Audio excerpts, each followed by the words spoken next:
Yo, yo, yo, yo, yo. What's up, what's up, what's up? Give up the rack. And hello to my fellow revolutionaries. You know who you are, and welcome to today's stream. It is Tuesday, the 10th of March, and what a March it has been so far. Oh my god. Oh my god, bro. Seriously. Mubbles in the house. Hi. I like the little emoji there. It's lovely. Hope you are well. And anyone else who is watching this, hope you're doing very well. Today we're going to be going over, just the usual, it would seem. Like, it feels like we've been doing this forever, doesn't it? But my God.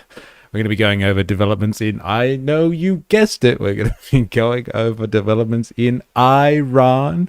That whole crazy situation. Maybe you've heard about it. Maybe you haven't, and you want me to explain it to you. I'm sure you're across it to a certain extent. Hope Joe's in the house. Yo, yo, yo. Hope you're well. Hope you're well if you're watching this and you're just lurking today. Hope you're well if you're watching this after the fact. If you're joining us internationally and you're not on Tuesday yet, well, then I'll just say this to you. Catch the fuck up. Hey, you're living in the past, man. Gotta be living in the fast lane. Hey, like us in Australia. Or our New Zealand audience, who is obviously living further in the future than we are here in the wonderful land of Oz. And so we look to them to create a bright future for the rest of us. Dilemmas, but Iran so far away. People were making those jokes last week as well in the chat. I noticed that. What is it? What's the name of the band? Is it Flock of Seagulls? Iran so far away. Mubbles, probably for another 2 to 8 years, depending. Oh my God, could you imagine? Hey? Like, it's gonna get boring. Like, I can try and make this as entertaining as possible, ladies and gentlemen, and so can you in the chat, but like covering this for another 2 to 8 years. That was 4IS's prediction yesterday. It was like, then this is going to be a decades-long war. I was like, what? Come on. Trump ain't got a decade in him. Come on now. Don't be like that. Did you cover BlackRock blocking withdrawals from investors yesterday? That seems sketchy. What? How could they even do that? No, I didn't cover that. Do you have a link or anything that we can have a look at, Hobo Joe? I wouldn't mind. I would like to know more. I would like to know more. Flock of Seagulls. It is the Trump remix. Everyone is quoting. Okay. I wonder if there's actually a Trump remix. That might be funny to watch, actually. Afghan took a while, but Afghan, I guess, wasn't as intense. So I don't know how long this will last. I guess you're right. This is a different kettle of fish. That's for sure. They're definitely just trying to pound the crap out of Iran and hope that they submit. But that type of short-term punchy strategy doesn't seem to be working at the moment, does it? This definitely ain't Venezuela, I'm sure. Oh, the oil rain? Yeah, I heard about that too. Pretty crazy. And you know what I heard as well? So, like, if you're not across what me and Mumbles are talking about here, there was a situation in Tehran, like, yesterday. I want to say the last 48 hours, because people were talking about it yesterday while we were streaming. But there was the Americans or the Israelis, who the fuck knows, both of them, let's just say both of them, struck an oil facility near Tehran. And here's the long and the short of it, okay? Like, everyone's just like, oh, man, they struck this facility. It burnt up like crazy, lit the night sky on fire like it was the daytime. And, like, everyone's just like, oh, the fire is raging. And so it's like raining down oil onto the people of Tehran. Wrong. Like, it burning is enough of a fucking environmental and a health concern for the population. But, like, here's the allegation that I've heard from the Iranian sources, is that it doesn't rain much in Iran. So when it does, it's a big event. And they specifically waited to strike this facility because they knew rain was coming. So the smoke was, billowing out of this fucking oil facility like mental, like crazy, and going straight up into the atmosphere and turning into acid rain, which was then pouring acid oil rain down onto the people of Tehran. Now, this is obviously a longer term kind of strategic. This is how you destroy a population, because Yes, okay, it's bad enough having acid oil rain fall down on you, which is some weird type of meteorological warfare, let's just say. But like, you can at least stay inside. But like, not if that rain is getting everywhere in your piping, in your dams, your reservoirs. Like, it's getting throughout your system. It is poisoning people. Like, this is actually about maximum civilian damage. So the reports go from Iranian sources. But like, why would you? Why like? I don't see any reason why that wouldn't be a tactic. To be honest, like, they obviously have absolute disregard for human life. And like, that's pretty fucking dark stuff, isn't it? No. Hold off. Wait until it starts raining. Then we'll strike that bad boy and it'll rain death. Literally rain black death down upon the people of Trump. Pretty crazy shit, man. Pretty crazy shit, if you ask me. Enjoy that sweet, sweet acid rain. Hey, Spandog, fucking cold, bro. Come on. What happened to being like adverse to violence? Didn't last long, did it? Hey, Spandog, how you going? Hope you're well.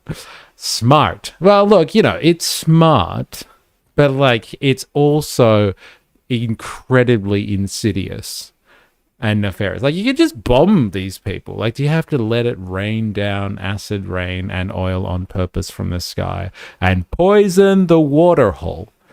I don't know, man. It seems like a bit much. Israelica? Obviously, because Israel is always first. Otherwise, it would be amorality. That's pretty good, man. I don't know. Amariel or Israelica? I think like it depends on the day, but let's go with Israelica. I like that. It's got a nice sound to it. It's got a great ring to it.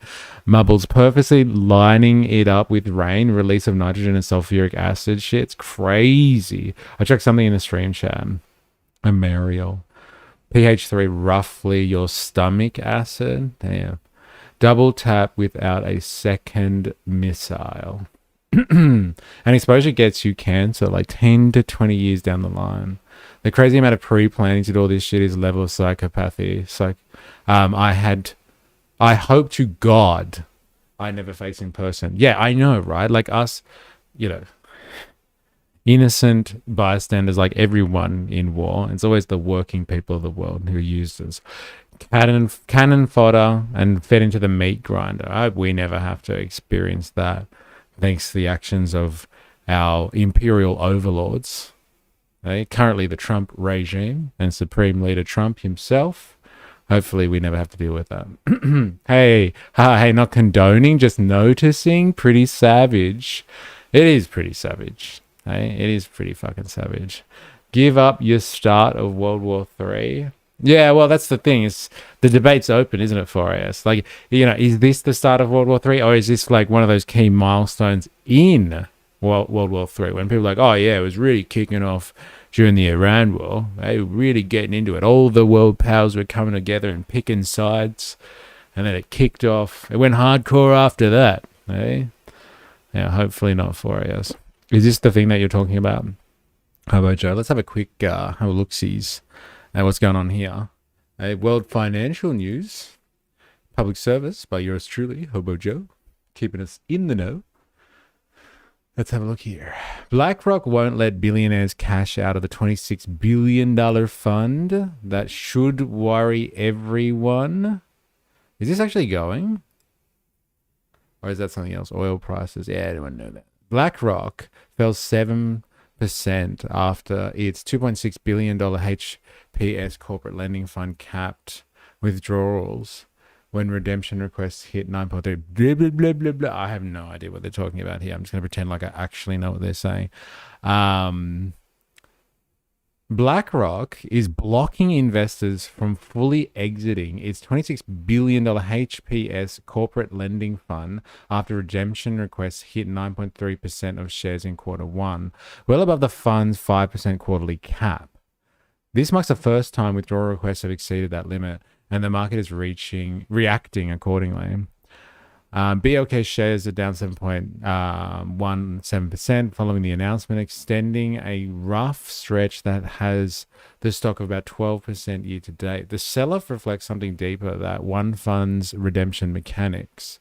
When a major manager gates withdrawals, it signals that meeting outflows would require selling illiquid assets at prices that may not reflect their current book values. That gap between paper valuation and real world liquidity is a core concern. So, like, what am I hearing here? What am I hearing here? That, like, people are trying to get out of BlackRock and they're blocking people selling their shares. Hey, they're like, no, you're moving too fast. We can't actually produce the cash to pay these people out. And, like, we don't have the liquidity. They don't have the money on hand to do that. And they're going to have to start, burning through illiquid assets, like other stuff in their portfolio to pay for the exodus that's coming. And it's a sign of bad times, for the bourgeoisie, the financial bourgeoisie of Wall Street that supposedly control the American empire on afar. Me and Donk are like Dr. Manhattan. We don't condemn or condone. We watch and we learn. All right, fair enough. America invented the double tap in World War II. We would bomb cities with incendiary munitions to start fires. Then the next wave would be high explosive to kill the firefighters, so there would be nobody left to fight the fires. It's not a war crime. It's not a war crime the first time. Thank you, Han, for the history on that one. Still pretty fucked up shit, if you ask me. Really fucked up stuff. But, like, that's, like, one thing, taking out firefighters. It's another thing to, like, try to take out a civilian population at large by raining acid onto them and poisoning poison the water hole.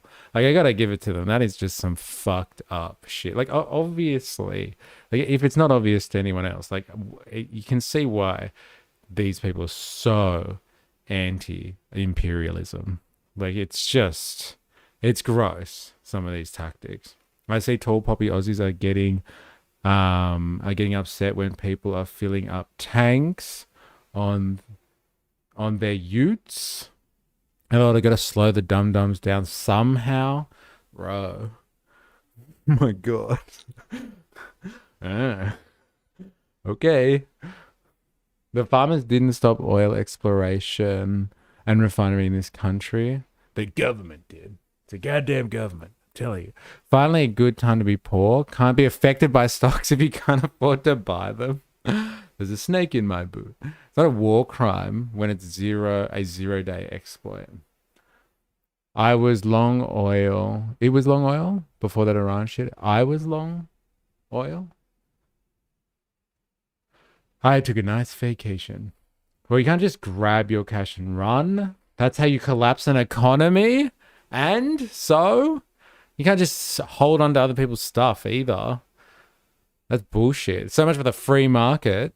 Hey, you buy our shares. Oh, no, you can't sell them. I'm holding your money. What is this, like some type of Russian sanction where they confiscate money off them?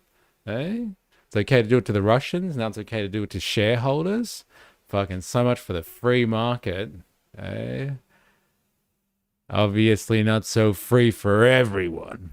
Beautiful. It's beautiful. Who would have thought that they'd be capable of this stuff? Hey? You bought the shares. You don't have liquid money anymore. Look, if that's the ethos that we're going through, that's the point of the share market, is to be like, oh, well, it's our money now. You can't have it back. You can't sell it whenever you want. I thought the risk is actually that you can sell at a loss. You should be allowed to sell. Right? So much for the market. It says it in the name, share market. Look, if you try to sell it, no one wants to buy it. That's a different thing. Withholding it. I'm just saying. Sounds like a pretty shit market, if you ask me. Very shit. Just waiting for all the libertarians in the chat to pipe up and tell me, justify their way out of this one. Why it's absolutely acceptable to have these people telling you what to do with your money. Hey, haha, GFC 2.0, don't give a fuck. Not my problem. These people have their shares, they should have them back. Not my problem. You're not right. Sorry, you're right too. It is the market failing. It's just a shit market. Like, it sucks.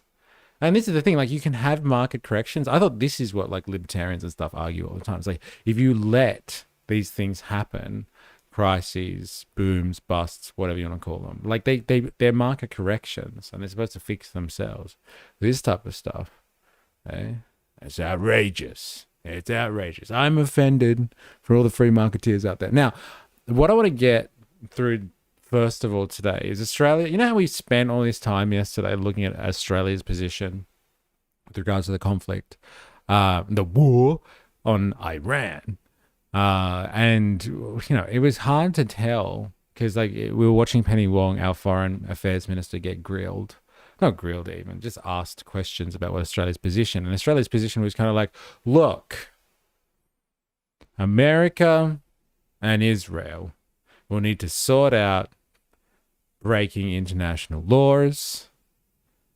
That's their problem. But we have a moral obligation to help stop Iran from developing nuclear weapons and threatening world stability. And so, like, they were kind of like having their cake and eat it. It would seem like now we're getting some more information about what's happening. So it would seem that Australia is going to be sending missiles or some, I don't know, military equipment, let's say, to the Gulf states to help out with their defensive capability. Because everybody knows a great defense means a great offense or something like that. I don't know. I can't make this stuff work exactly. It's hard enough, all of the mental gymnastics justifying this conflict, to be honest. But, like, let's have a look, shall we? I would like to hear it from the horse's mouth, the big honcho, Australia's aptly named Supreme Leader, Chairman Albo, who reports directly to our Supreme Leader, Donald Trump, and the Trump regime. I guess we have to find out, like, what Australia's position is on all this. Mrs. Wong, if you send troops, it becomes, legally speaking, our war too, will we? Well, let's get some more ums for you. Let's figure out what Australia is actually doing. It seems like we've made a commitment now.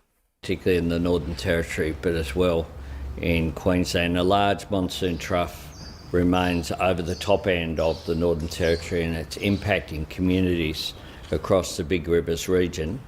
Heavy rain as well is there in southeast Queensland as the tropical low continues to track south. Southeast Queensland is expected to experience large rainfall totals today. So people in the path of these weather systems. Anyone in Queensland watching today? Hope you're well. Southern Queensland, especially northern New South Wales. I think Violent Quinn is, I want to say. Hope everyone's okay.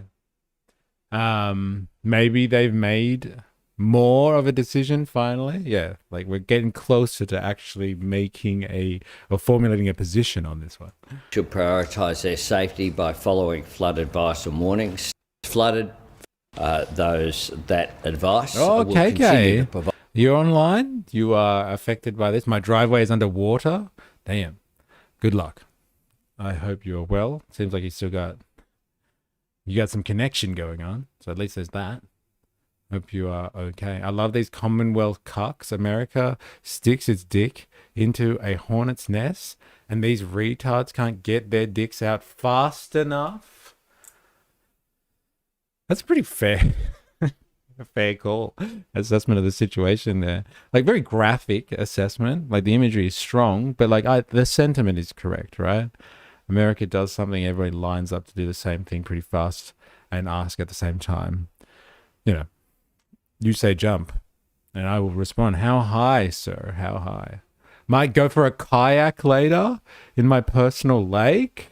Oh my God. Are you in northern New South Wales? Is that right? I hope there's no sharks around, eh? Maybe you can do some fishing while you're at it. Watch out for bull sharks. Provide support, as we always do, with the state and territory governments. Does that mean we get to sword fight with Mystery and the gang? Look, we get to do training first. All the Commonwealth cucks get their swords out and we do some sword fighting. We're going to cross swords. Bring back the real Commonwealth, baby. Just for you, Han. When you like to have all those swords hanging out around you. And your boys. Southeast Queensland. Oh, okay, fuck. Hey, you're right in the path. Good luck to you. Good luck to you. As long as there's no turkey slaps. Oh my god. Uh-oh, we're losing the chat here. We're losing it. The Iranian conflict in the Middle East began just over a week ago, and Iran's reprisal attacks continue to escalate, already at a scale and depth we haven't seen before. 12 countries across the region, from Cyprus through to the Gulf, are continuing to be targeted. The United Arab Emirates alone has been forced to shoot down over 1,500 rockets and drones. This growing wave of dangerous and 1,500 United Arab Emirates alone has been forced to shoot down over 1,500 rockets and drones. Damn, 1,500? The UAE by itself? Like, majority of that's got to be drones, right? Hey? You wouldn't be wasting your missiles on the UAE, would you? Hey? This growing wave of dangerous and destabilising attacks from Iran puts civilian lives at risk, of course, including Australian lives, of which there are more than 20,000 people based in the UAE.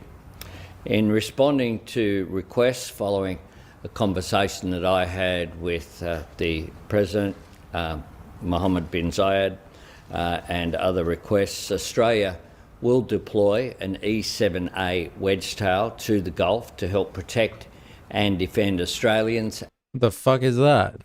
Does anyone know what that is? All you military gurus out there who want to have a crack? An E-7A Wedgetail is a highly advanced airborne early warning and control aircraft operated by the Royal Australian Air Force for superior battlefield management based on modelling Boeing 737-700. The multi-role electronically scanned array radar to track airborne and maritime targets. Okay, interesting. So we're getting the intel for the UAE, hey? Well. So that's what's happening now. We're providing additional assistance, I don't know, scanning the battlefield, helping out that way. Oh, well, how could Iran let this happen? Yeah, I know, straight into it. It's just like, and if you didn't realize, Iran is ramping up its attacks on the Gulf states. Don't worry about the fact that it's a retaliation. But here we are. Let's not talk about that. I have heard from a reliable source that special forces are all but guaranteed to be deployed soon. No word yet on general military forces. Damn. And when you say reliable source, just asking for a friend, is that like a media source or is that like a human outside of like a good media outlet that you trust? This doesn't sound good for our allies, so we've committed to helping, but not really helping in order to retain the highest amount of votes on both sides. Thank you. From an active military member. Fuck, that's crazy. Man, I love the inside scoops that we get on this stream. Yeah, I love it. So good. That's mental. Special forces. So what, there's going to be some fucking kill squad, death squads being rained down, coked up, beardos with heaps of tattoos, taking the dogs in, brains on the boots, Fort Bragg style. Scary stuff, man. Scary stuff. It's because Iran let Israel say to them, why are you hitting yourself? Why are you hitting yourself? Right? If they're striking, special forces are already on the ground. There it is, another inside scoop here. And other civilians. The Wedgetail will provide long-range reconnaissance capability, which will help to protect and secure the airspace above the Gulf. The Wedgetail and supporting Australian Defence Force personnel will be deployed for an initial 4 weeks in support of the collective self-defence of Gulf nations. Additionally, in response to a request, my government intends to provide advanced medium-range air-to-air missiles to the United Arab Emirates. The first priority of my government is, and always will be, to keep Australians safe. There are... Always was, always will be. There it is. Hey, he's getting straight into it today. Lasering schools and hospitals, potentially. Yeah. I think that's what's really going on. And like lasering facilities that rain down acid rain on the people. I'd expect US forces to be on the ground already, but makes sense. We'd be ready to provide backup only. So like, what are you advocating for? Like, do you reckon that like Australia should be sending in the troops then? Like that we should actually be actively wanting to fight in this conflict? Or are you just saying it makes sense that we're only providing backup? Australia's strength is long-range recon. All our units are trained with long-range and long-time frame operations. How about Joe? Iran did steal a Tomahawk missile and strike their own school. Yeah, that's the call that I've heard as well, because they've got like evidence or something. They've done a report and the investigation shows that it was a Tomahawk missile that hit the school that's in question. And when they asked Trump and Hegseth the other day, Trump was like, no, Iran did it. Iran definitely did it. They're the only people that would do something like that. From what I understand, it was Iran. And then the Hegseth was just like, yeah. Only Iran hits civilian targets. We wouldn't do that shit. I was like, do they really believe that anyone buys what they're saying anymore? I guess they don't even care. That's probably just why they sound so outrageous. They don't give a shit. We're usually the support. Okay. And 115,000 Australians in the Middle East, around 24,000 of those in the UAE. Helping Australians means also helping the UAE and other Gulf nations to defend themselves. What about all the Australians in Lebanon? Eh? As they're very concerned about that. Better send something over to deal with the Israelis, because they're raining death down upon the Lebanese as well. I'm sure there's a lot of Australians there. I guess you get to pick and choose which Australians are the most important to defend overseas. Against what are unprovoked attacks. My government has been clear that we're not against what are the UAE and other Gulf nations to defend themselves against what are unprovoked attacks. The big call, man. The massive call saying that like what Iran is doing in the Gulf states is are unprovoked attacks. Like if you listen to the Iranians like side of this, they definitely say, look, we are attacking American bases that are on the soils of these other Gulf states, these other countries. They are legitimate targets in war. War has been carried out upon our state. And like when you get attacked, it's actually legal under international law to respond to an attack on your soil. And so in order to carry out the defense of themselves, they need to be sure that they're neutralizing the opposition. And America has somehow, and I'm not sure if anyone knows this, but America is actually set up in the region. Like they've actually littered the region with American bases. So like they're actual targets, legitimate targets in a legitimate response to an attack on your nation. Like it's actually one of the things that you're allowed to do. And so like that's how they frame it. Very interesting to say that these strikes are unprovoked. It's an interesting framing. And it just goes to show, like, we are completely fucked. We are completely a vassal state of the US empire. It's so obvious when these things go down, isn't it? It's scary. Censored already. Oh, really? What are you trying to say? Are you in censored comments? Yes, you are. What did you say? Censored already was just saying the war with the US, that usually our role, at least by going by the past. Yeah, I get it, but like in other wars of this nature, like, I don't know, let's use Iran or Iraq or something like that as a comparison. Like there seems to be some rally behind the flag and rally behind the empire, let's say, sentiment in the populations. I don't know. I don't think most Australians I think most Australians would not want to see Australian personnel lost in a conflict, even if it is to support Supreme Leader Trump and the Trump regime. Like, I just don't see that happening. I don't think Australians are interested in dying or sending people to die for this one. The concept of rules of engagement of war crimes is hilarious, We tried, but it was never going to work. International law. LOL. Yeah. I know. But like technically, you are allowed to defend yourself after you've been attacked. That's actually the above board thing to do. Like that's normal.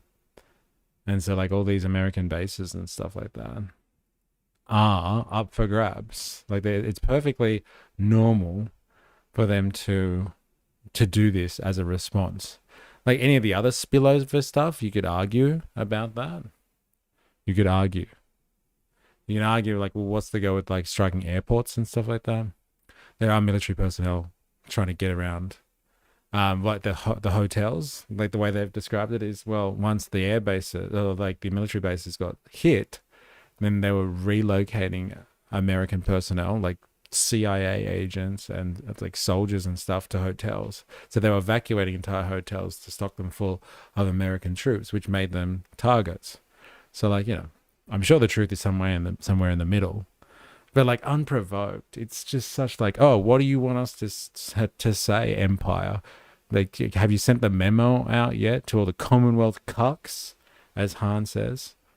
When we all got the memo and we're supposed to say, oh, the Gulf states are being unprovoked, attacked, and they're not even provoking this type of response. We need to support. Nobody wants us to actually support the US in its operations or Israel in its operations, but everyone can get behind helping the Gulf states. That's what the British are talking about, sending planes over to the UAE as well. I think that's what the French are talking about doing. So for all of us vassals to the empire, it's acceptable for us to send support to the Gulf states, but we're not supposed to be supporting the actual conflict. We don't get involved yet, but like once we get people over there, I'm sure the tune will change. Yeah, I don't think Aussies want to back it. I don't think so. Yeah. And 100%. It's just the American bases in the Gulf states aren't up for grabs under law. They've engaged states who had nothing to do with the conflict. War crime plus war crime does not equal even. But that's the thing, that their position is it's not a war crime. Like these are legitimate targets. The Americans have attacked them, and Americans have bases in the region that need to be dealt with in order for them to ensure their defense. Like you can't have bases operating in the region because those are potential launch pads for more aggression. And so they are legitimate targets because they're officially American bases. Like the Americans control those bases and treat them like American assets. So they're legitimate targets in self-defense in order to stop further aggression from those points. And like I think it's a bit rich to think that like they're not able to use any of these bases. I know a lot of people are denying these bases are being used at all, but like, I don't know, man. Yeah, everyone says it's not a war crime when they do a war crime. Okay, fair enough.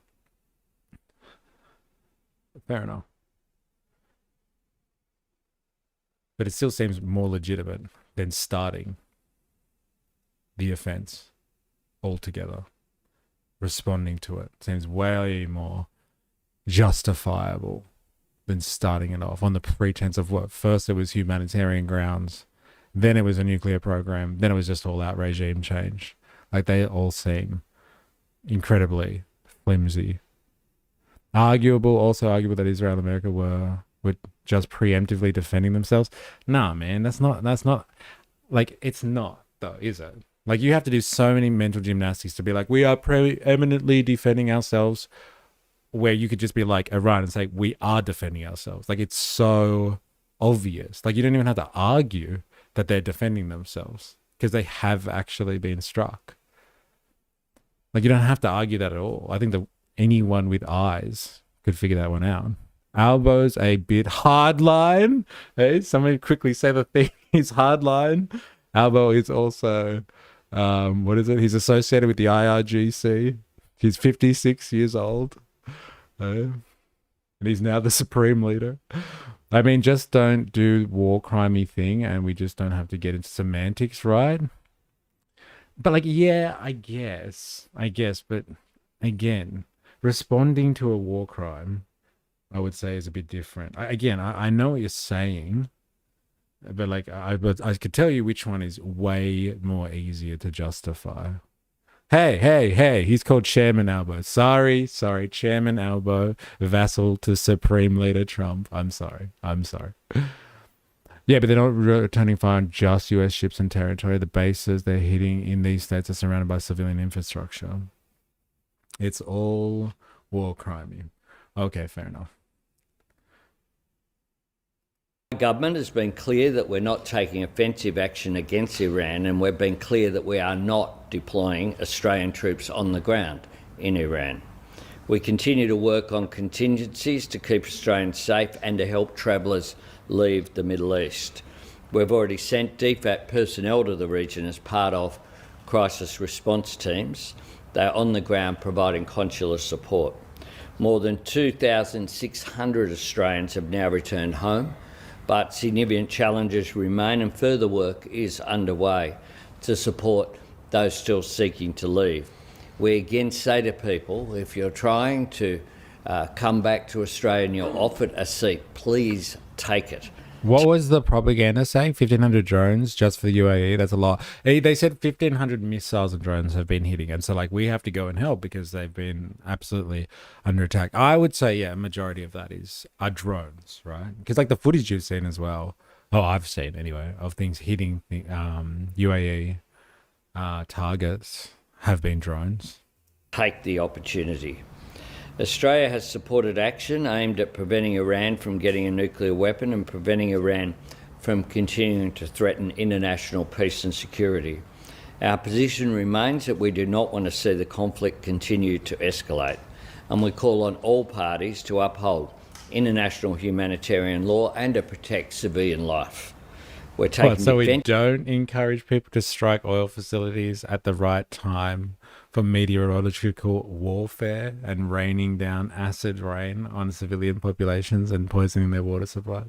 Come on. It's all fair in love and war, isn't it? They also don't seem to mind hitting hotels, possibly civilian areas they think might house targets. Like, that's what I was talking about before. The way they've justified it is that the hotels that they hit have been evacuated, have been cleared out, so they can house American military personnel and, like, CIA agents and stuff like that. So, like, yes, they have. Because they got pretty good at intel this time. Eh? They got something that can match Palantir, that's for sure. Also not glazing the US here, just noticing things on both sides. Yes. Although it does sound a little bit glazy. I'm not gonna lie. Just joking. Hey, fucking kick again. Hey? Get out of here, whatever your name is. Go do your promo somewhere else.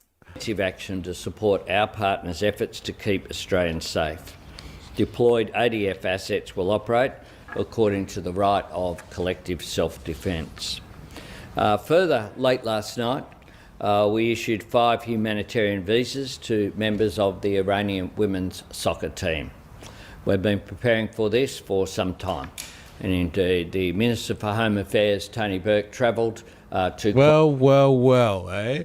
We're gonna give visas, humanitarian visas to Iranian soccer team players. I can hear the March for Australia people right now echoing in the background. Fuck off, we're full. Hey, what are they going to say about this? How are they going to justify this? We don't have the infrastructure to take these people on. All right, the mass migration crisis. We cannot take on Iranian soccer players. This is outrageous. Queensland on Sunday, returned, and then travelled again last night. Australians have been moved by the plight of these brave women. They're safe here, and they should feel at home here. The AFP have had plans in place with Commissioner Chrissy. That's a bloody outrage, it is. It is a bloody outrage, isn't it? I thought we were living through a migration crisis. A whole soccer team, they'll collapse the economy. I know. That's what I said. What are they going to do? They're going to come here and they're going to bludge on welfare and they'll just be at the park all day playing soccer at the taxpayer's expense. This is an outrage. A bloody outrage, it is. Barrett directly involved. And once it was made clear that these women wanted assistance, the Australian Federal Police moved them to a safe location where they remain. The Minister for Home Affairs has spoken directly with the ASIO Director General about this, and we dealt with this as well through our appropriate security forums. We're willing to provide assistance to other women in the team, noting that this is a very delicate It's situation. so true, isn't it? It's like, for all we know, they could be ISIS brides. Yes. You know what they'd be? They'd be Ayatollah brides. That's what I'm thinking. They're Supreme Leader brides. That's what they are, Hobo Joe. This is an outrage. This is an outrage. Any God-fearing Australian should be in the streets right now protesting this. I can't believe they're letting this happen. Every time Albo says, keep Australia safe, I just think of the Rick and Morty episode where Rick's car has to keep Summer safe. If only ASIO was good as Rick's car, lol. That team single-handedly will increase prices for groceries more so. Oh, it's so true. It's so true. If only ASIO was good. Savage. Savage. And it is up to them. But we say to them, if you want our help, help is here. And we will provide that. I do want to take the opportunity before I hand to the Deputy Prime Minister. I do want to thank the media for their restraint in reporting this has been a very sensitive story.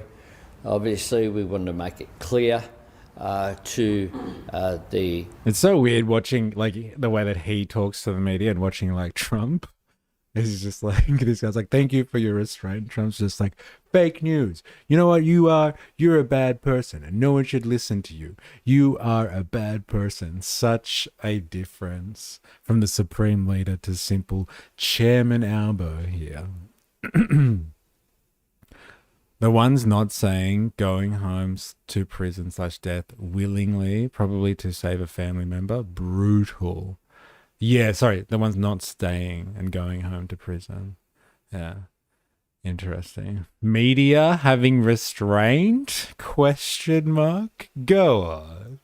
Athletes, that support was available to them. They then had to consider that and do it in a way that did not present any danger to them or to their families or friends back home in Iran.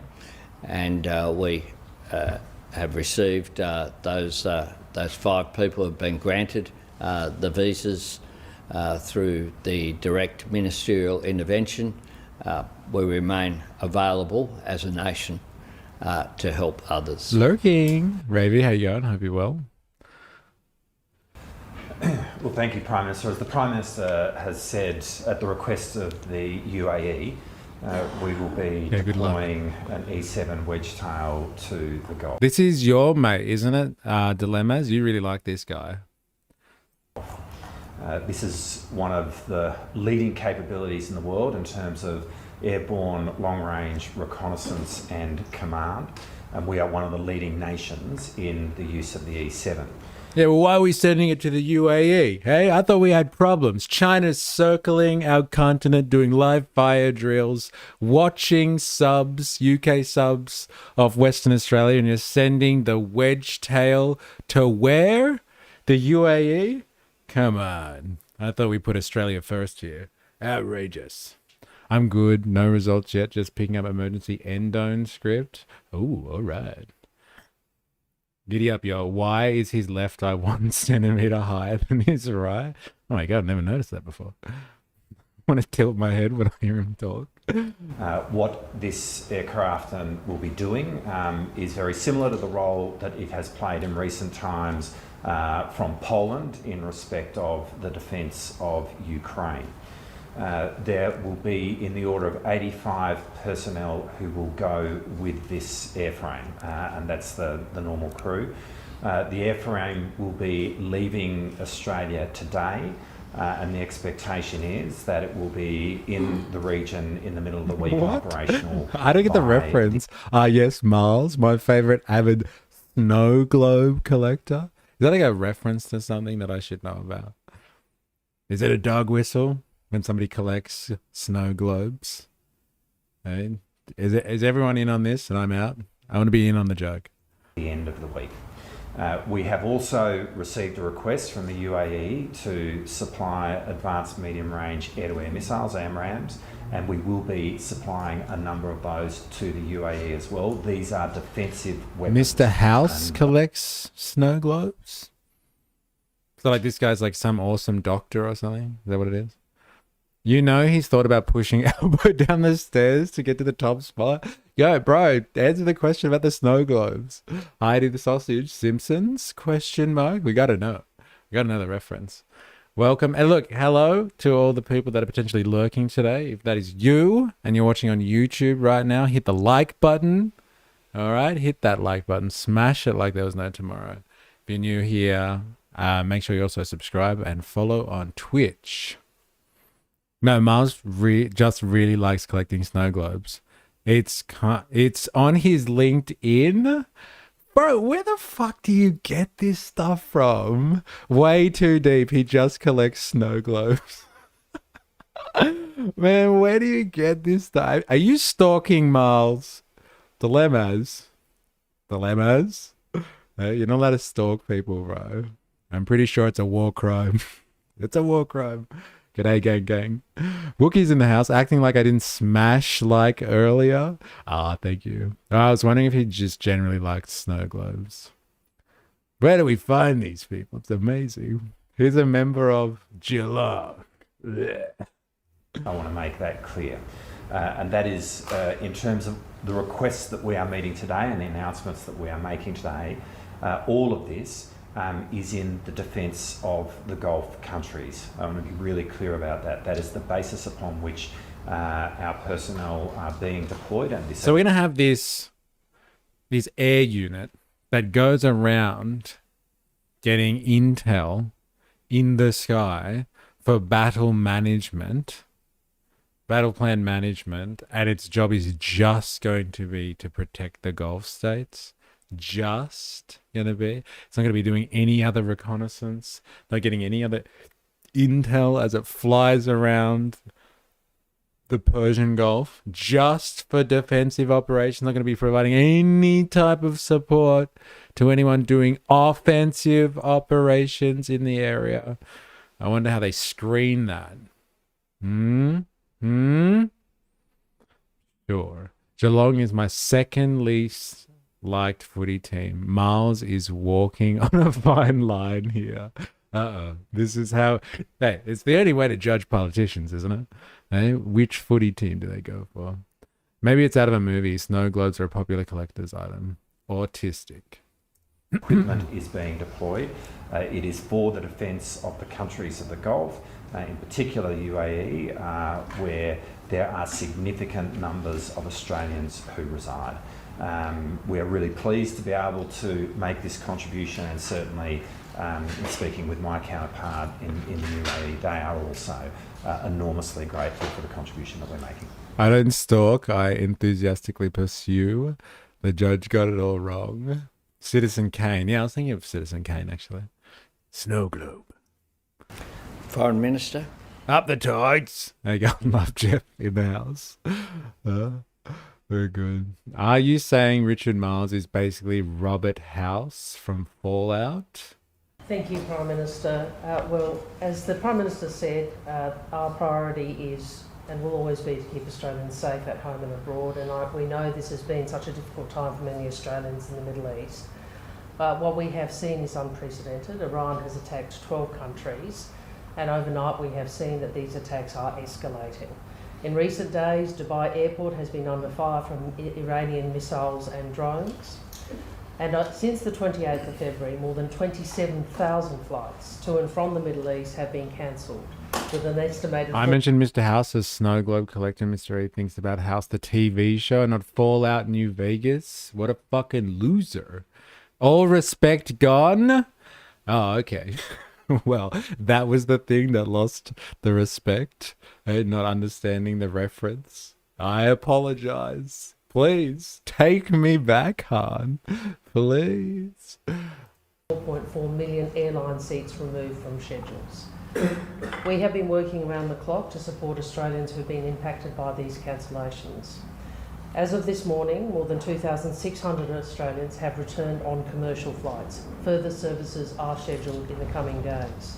Yesterday, We saw the first flight from Qatar direct to Australia land safely, and we hope to see further flights in coming days. I spoke to the Qatari Prime Minister last night, thanked him for their support for Australians, and confirmed with him that they intend, subject to safety, to operate a limited schedule in coming days. Limited outbound commercial flights have also begun to operate from Ben Gurion International Airport in Israel. Commercial flights continue to operate in Lebanon.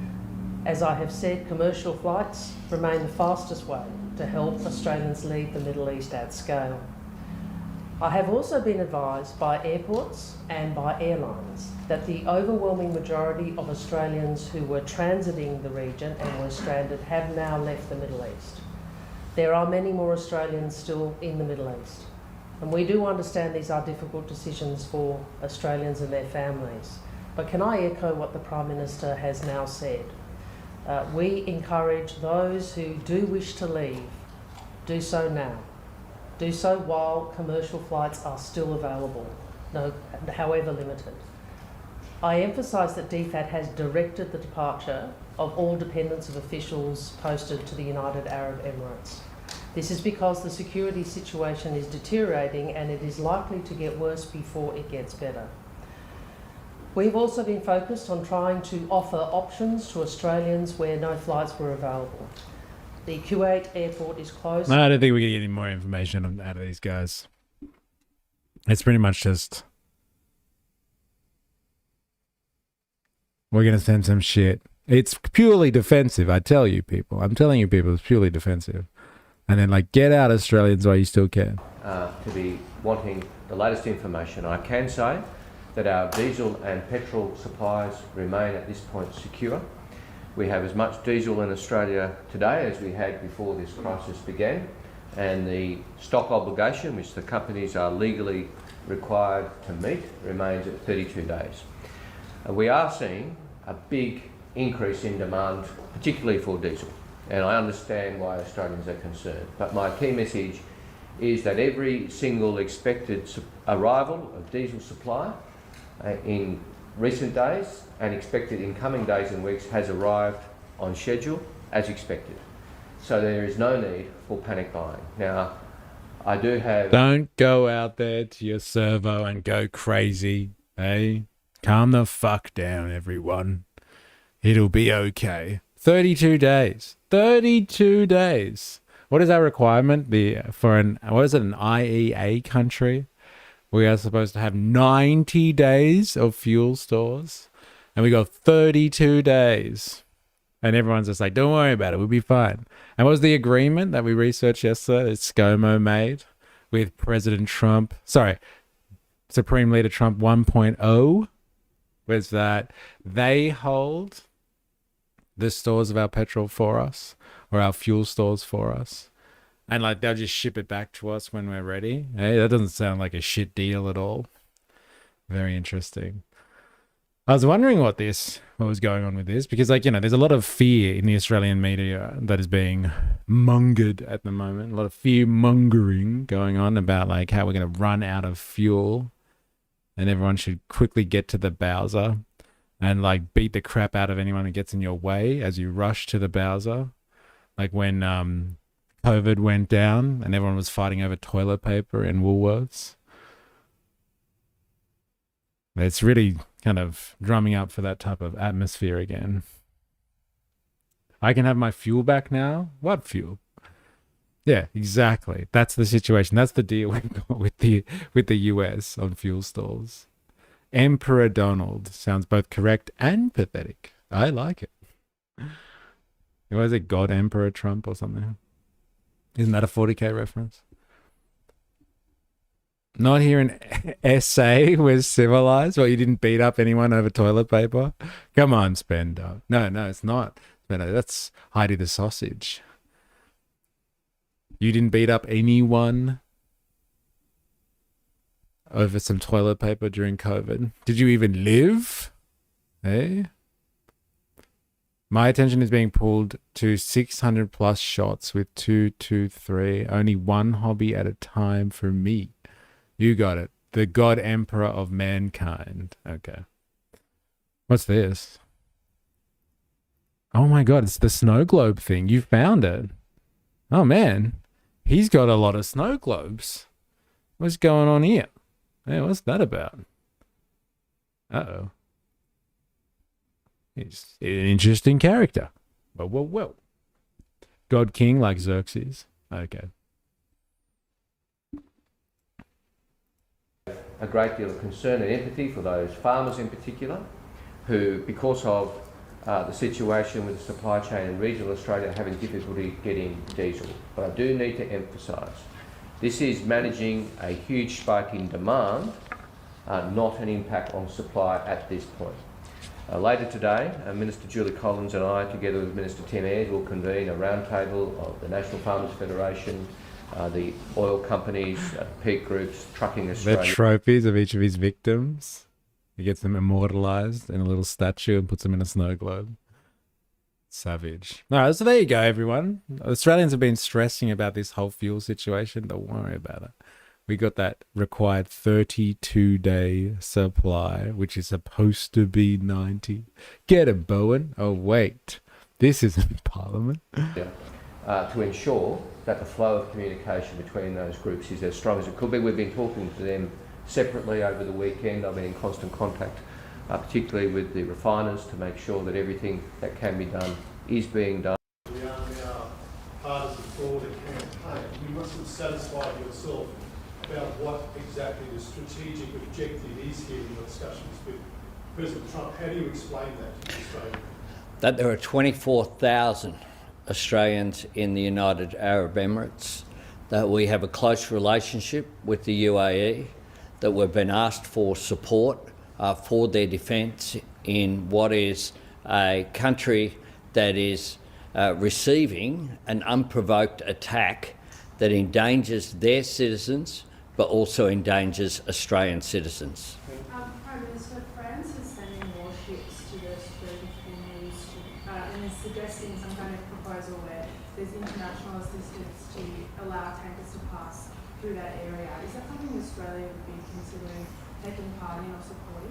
No, we're considering the announcements that we've made today. Donald Trump was tweeting after the fact about the women's soccer players and that they should have a son. And what did you tell him about that? And do you think Wish I could hear the questions. allowed to leave with the women's salon? Will you be satisfied that the remaining players, that everything's been done, give them a chance to stay? President Trump rang me this morning. Supreme Leader Trump, say it right. Just before 2 a.m. We had a very positive discussion. He was concerned about the Iranian women in the soccer team and their welfare. Whoa. So, like, it's the Australia is just a vassal state in the large empire theory. Just being confirmed. Like, we've got them coming out, like, early in the morning. Like, this started coming up on my feed, like, 7 o'clock in the morning. He's doing a presser in the morning, 7 o'clock in the morning, first thing off the rank for Chairman Albo. He's had a conversation with Supreme Leader Trump at 2 o'clock in the morning. He's up at 7 o'clock in the morning doing a presser and announcing all of a sudden that we're going to send missiles and aircraft to the UAE. Like, far out. Like, we are just a vassal state. Like, Trump's called him up and said, like, Albo, what's going on? Hey, we're involved in the hottest conflict right now. It's so hot, everybody's saying it. And you won't help? Come on, how do we sell this? What do we do here? Well, if we just say that we're going to help defend, I don't know, let's pick the UAE, then maybe the Australian people will buy that. All right, well, come on, Albo. Can you just do your presser, please? Like, it's like we haven't had any announcement of this nature, and not until he gets the phone call from the man, from Supreme Leader himself. Like, it doesn't matter what part of the political spectrum you sit on, who you support in government, etc., etc., etc. Like, anyone who gets into government or is sitting in this position is just completely beholden to imperial interests. So, like, you can do whatever you want as a politician, as long as you don't, I guess, invade the realm of American foreign policy interests. And, like, you can work within those realms, so that within those means, and do whatever you want politically. But, like, you know, when it comes to this, anything geopolitical of this nature, like, he's just been waiting around. He's like, fucking Trump's going to call me eventually. What does he want? What does he want? And then we'll just justify it somehow. Let's say, look, there's 24,000 people in the UAE. Let's go with we're defending Australian citizens and we'll send over some aircraft, which is going to help you do reconnaissance because your fucking radars have been taken down.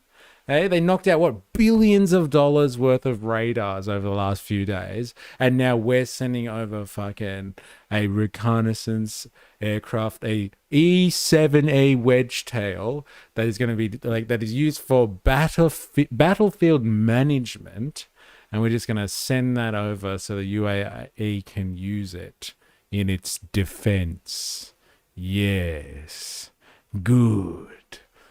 He's just giving him a shopping list. He's like, this is what we need from Australia. Can you send this shit over? Justify it any way you want, Albo. That's your job, not mine. And that'll be all. Beep, beep, beep. And he hung up on him. It's fucking mental.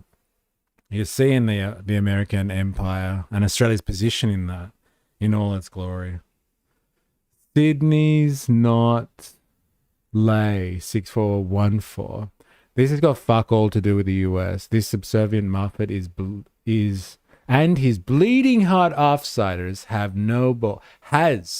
no balls.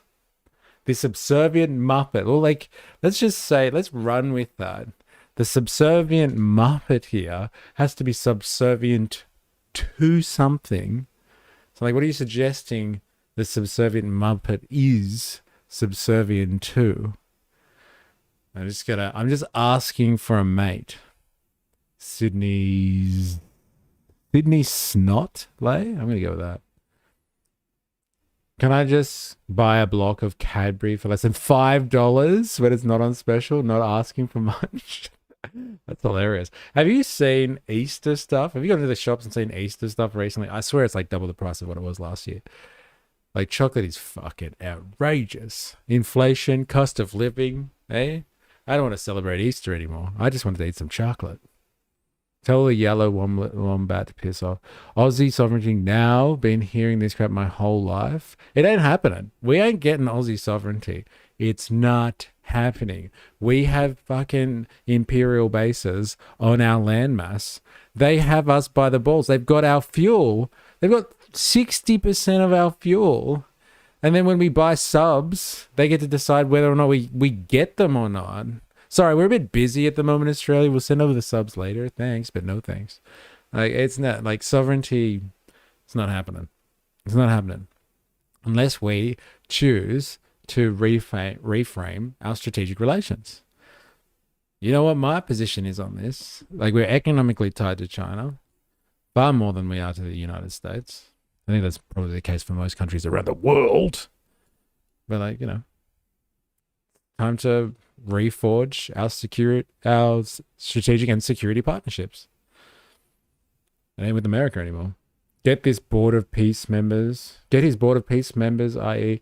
Qatar, Saudis, and Emirates, to pitch in. What did they pay the yellow wombat? $1 billion for? Yeah, fair enough. That's a good point, actually. Get the board of peace guys to do it. Lovers, we need the MAGA support to drop off, and it's happening. One illegal war at a time. Now, Sydney, you didn't answer my question. You called him a subservient muppet. Who is he subservient to? That was my whole point. He's subservient to the US, like we all are, and none of us have sovereignty. Wookie, give Aussies guns? YouTube blocked that? Ooh, I wonder why. Hey, give Aussies guns. What's a goon?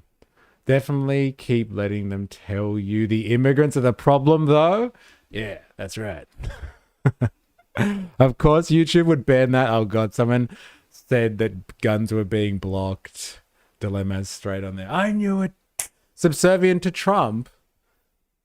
Okay, I'm confused. Maybe I read your comment wrong then, Sydney. No, you did say this has got fuck all to do with the US, to do with... Oh, with us, not the US, to do with us. This subservient muppet is bleeding heart. And his bleeding heart offsiders have no balls. Yeah, got it. Okay, yeah, he is subservient to Trump. I think we all are in the empire, it would seem. We only give them to non-citizens, apparently. What, guns? and their safety if they returned home. He conveyed that to me. I was able to convey to him the action that we'd undertaken over the previous 48 hours, and that 5 of the team had asked for assistance and had received it and were safely located. I informed him about Minister Burke and his hands-on work in this area as well. Assistance remains available for the other members of the team, but it of course is a decision for them.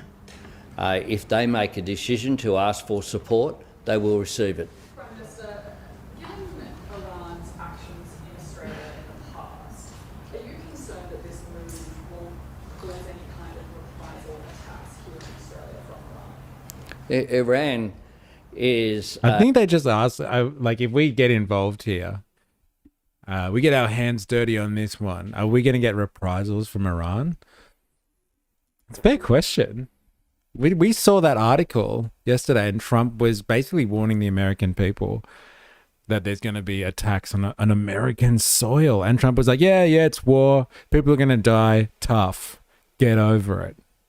I thought that was pretty fucking brazen. But like, that's Trump, I guess, in a nutshell. I can't wait till we don't have to listen to Elbow Sleazy anymore. This dude sucks. Oh, man, come on. Jag, you love Elbow Sleazy. Hey? You've been going along to too many live streams of what are they called? March for Australia rallies. Hey? Elbow Sleazy. Hey, I'd sell missiles to anyone, but I would be jacking up the price. Hey? During wartime, if we're going to be giving weapons to people, may as well make a profit. It's pretty good, actually. I'll take that. No, but I thought we're just sharing stuff with our fucking allies. Sorry, I had to run before I got there, but still have to post the ruler of mankind himself, God Emperor Trump. Yeah, that's the guy. There he is. Con, if we are a vassal, does that mean if we are a vassal, does it matter who is next? Who the next Albo is? Not in relation to anything that affects American foreign policy. No, like there's some small stuff within the realm of our own control, our own local matters that like we get to deal with. But outside of that, anything like has the slightest deal to do with Americans' foreign policy. And when I say American foreign policy, everyone's just like, oh yeah, I wonder what that means from a legislative perspective. No, foreign policy is just what America decides to do aggressively around the world. Soft power, or we're going hard power today. Like the perfect example of this, Con, was remember when we did the investigation into the port of Darwin?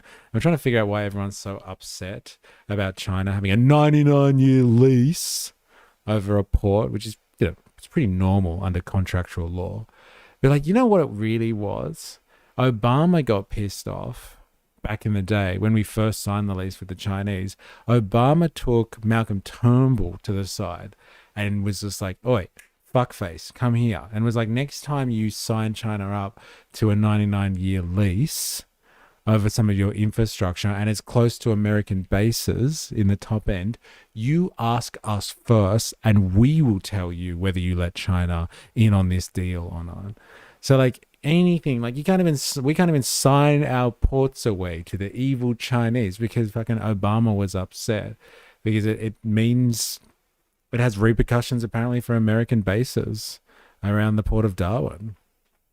So like, I know, like, yeah, there's some politics that we can do locally, but again, anything that might have a crossover with America's foreign policy concerns, even if we don't even know, we didn't know there was a checklist we can get fucking big trouble for. Hey, big trouble.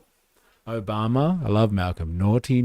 Yeah, he got imagine getting reprimanded by Obama as well. Like being Malcolm Turnbull and being reprimanded by Obama. He wouldn't have taken that well, that's for sure. Remember, Trump doesn't give a toss. He technically will be a lame king after the midterm election if the pundits are on the money. Interesting. I'm going to go with the king thing, but like, can you explain why it's a lame king? I'd like to know. asking for a mate. Plug, plug, plug. Oh yeah, if you're watching this and you're new, hit the like button on YouTube and make sure you subscribe for more. If you're watching this on Twitch for the first time, make sure you hit the follow. And here's an invitation to come join our Discord. This is where we share propaganda. Come join the crew. LOL, these people still think the midterms are going to happen. Eh? And like, let me just clarify, because like the position changes. Jag, if you can just clarify for me. When you say that midterms are going to happen, do you mean like cancelled, or they're just not going to be legitimate elections? Because like, you know, this stuff is hot. It's hot. And like it changes all the time. Like, do you mean legitimate midterms? Or like no midterms at all? He's just going to get rid of them altogether. I guess we're going to find out sooner or later, aren't we? 100% won't be legit. I'm 75% it won't happen. That's interesting. That's interesting. That's pretty high. I mean, like a few months ago, we weren't having these conversations. Or a couple of months ago. I don't know. The hottest. So hot. Con. America and by proxy is not rail foreign interests. Oh, as we saw on the 9th of Feb. Yes. Yes, I was very intrigued by that. Cleaning up the mean streets of Sydney at the behest of the Zionist Federation, who didn't want to be disturbed by Sydneysiders practicing their human rights. Pretty crazy stuff. All right, back to it. Come on, Albo, answer the question. A state that has engaged in terrorism here before, and is engaged in sponsoring terrorism around the world.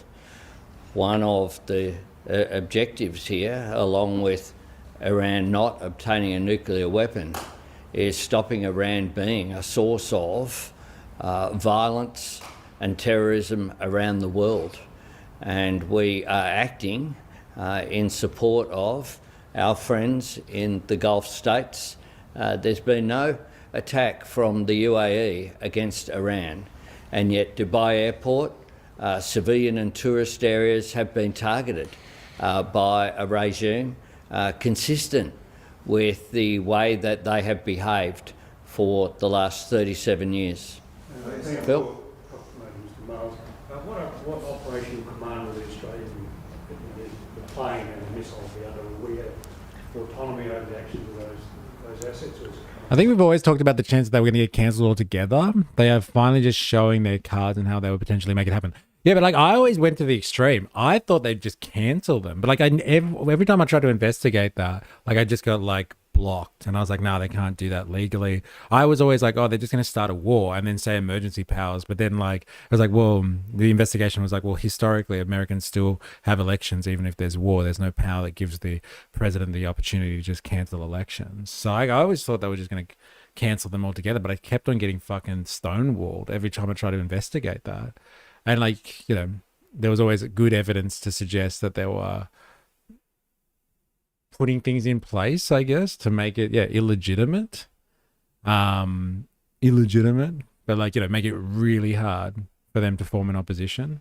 This administration doesn't care about law. Come on, man. Yeah, well, like now that's really apparent. Like when we first started talking about like this whole situation, it was kind of like they were looking for like strategies to like diminish the voting bloc that would vote them out. And like now it's like what he's signing executive orders basically saying that he wants to federalize the election, and that gives him the ability to really control it, right? It's the Hungarian approach. Let the slow ass court system sort it out, but it will be too late by the time they get around to anything. Yeah, it's what's his name? Viktor Orban and illiberalism. Yeah, voter ID. Yeah, one of the things. Like stopping postal votes was another. Like electronic voting systems, so they can just literally manipulate things, I guess, if they really want to. We use their corporate buddies to do it. Yeah, interesting. Interesting stuff. I'm done. The Australian take on this. All right, we get it. You're doing something defensive. Okay, fair enough. It's all defensive. All right, it's all defensive. No sharing. That's communism. It's so good. There's comment of the day right there. I can't remember what the context of that was, but it's good. No sharing. That's communism. Oh, sharing, right? As in like they're going to profit off the missiles? No. No, I thought they were going to share them. No, you can't do that. It's communism. No, I got to see this. This one's for Lab Jeff. This one's for Ninja Nurse.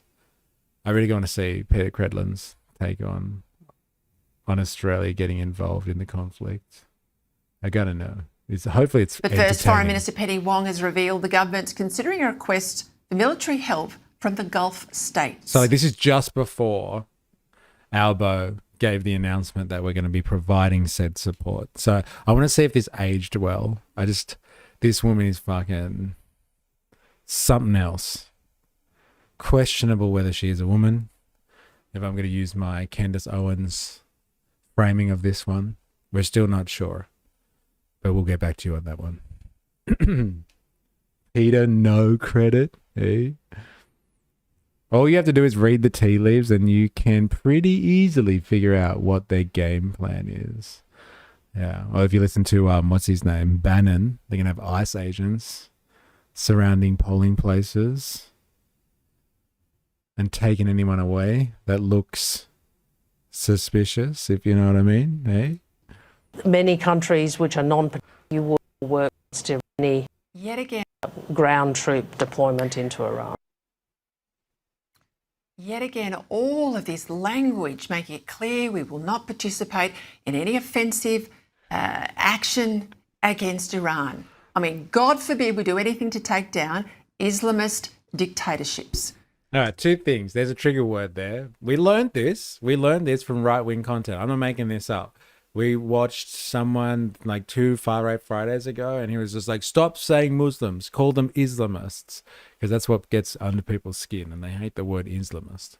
Hey? That makes them sound like fucking terrorists, all of them. So she said Islamist, but like, what's she advocating here for?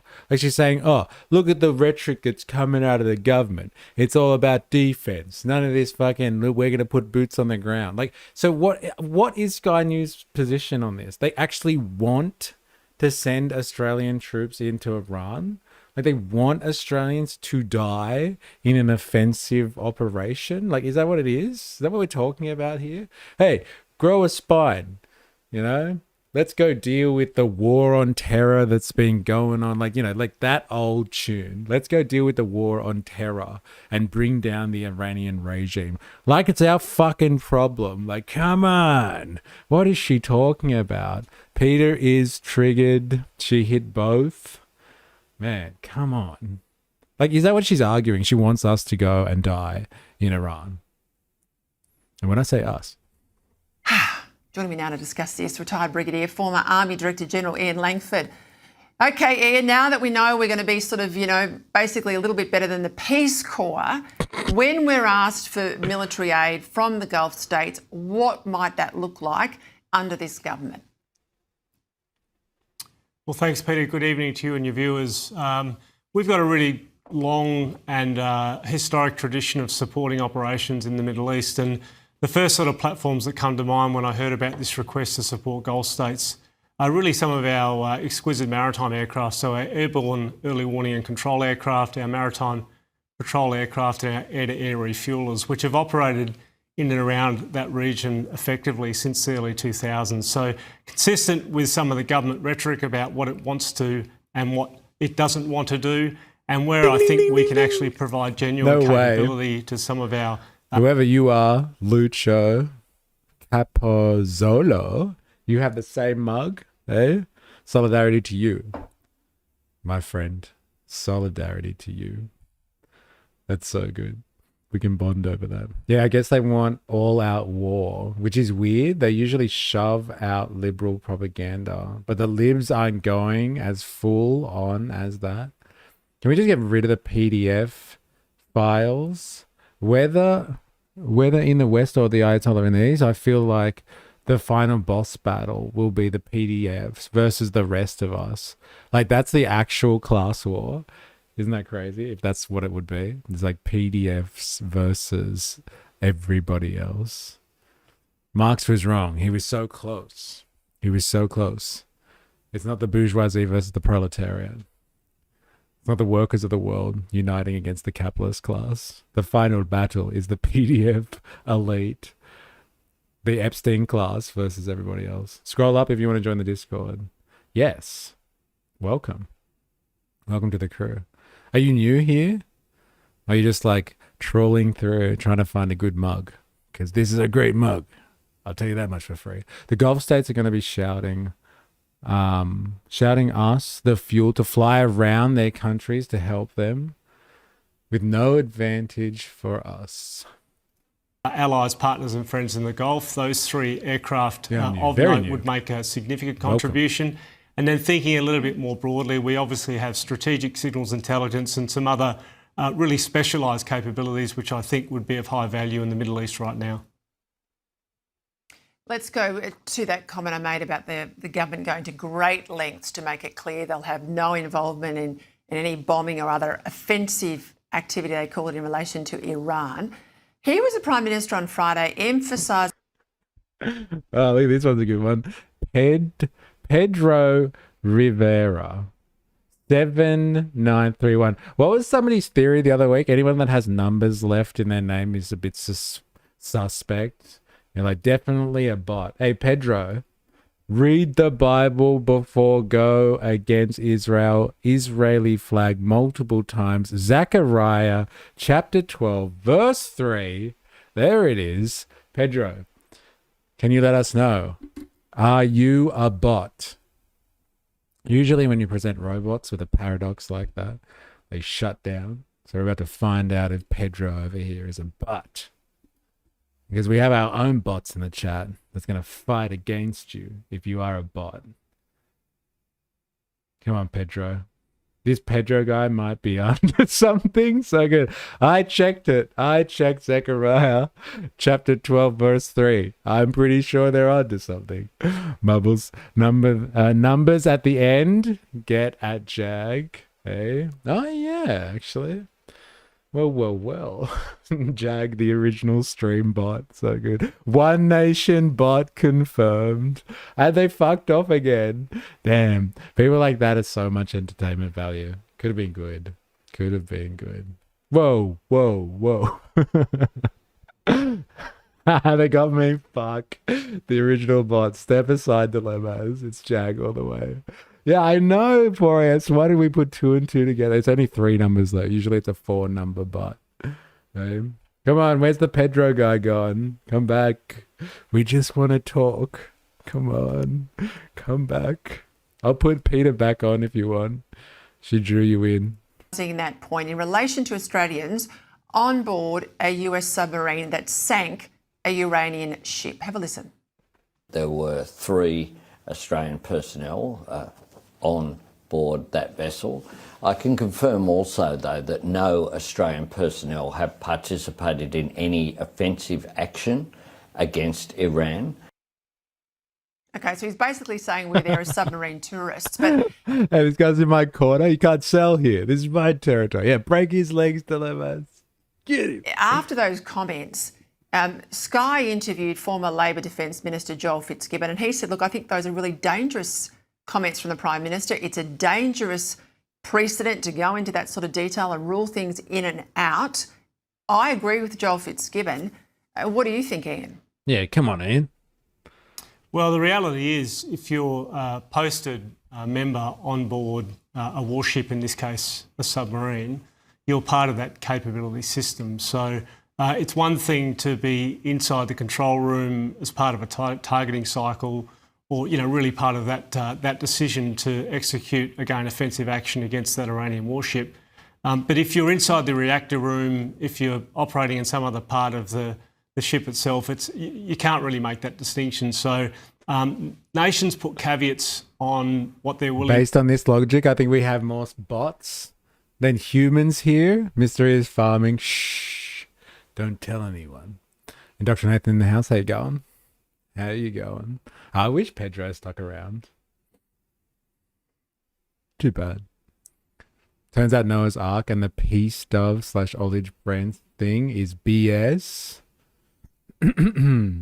Spandong. All right, I'll bite. Come on, Indoctrinathan, let's do this. At least I stick around and talk. Yeah, I guess so. Or you just bomb the chat and say from the river to the sea, and then get back to whatever else you were doing. Spandong's gonna bite though. I think you have a chat on your hands in Dr. Nathan. To do inside and outside of coalitions, but I think consistent with AUKUS, consistent with the uplift around training our personnel to be proficient on Virginia-class submarines, and it's really part of that undersea system between ourselves, the British and the Americans. There really is some challenges in being able to distinguish what is a warfighting role on a submarine and what isn't, because at the end of the day, it's about the capability system, and it all generates the kind of terminal effects that we saw happen to that Iranian boat in the past week. And look, This sucks. You suck, Peter. Just say it again that you want to send Australians to go die on Iranian soil because Australia's political class is too pussy to say anything about it, eh? They don't want to do anything about the evil Iranian regime. Outrageous. I'm sorry, but what the fuck were they supposed to do? America went to war with Iran illegally. Oh, they're on board American sub? Where were they?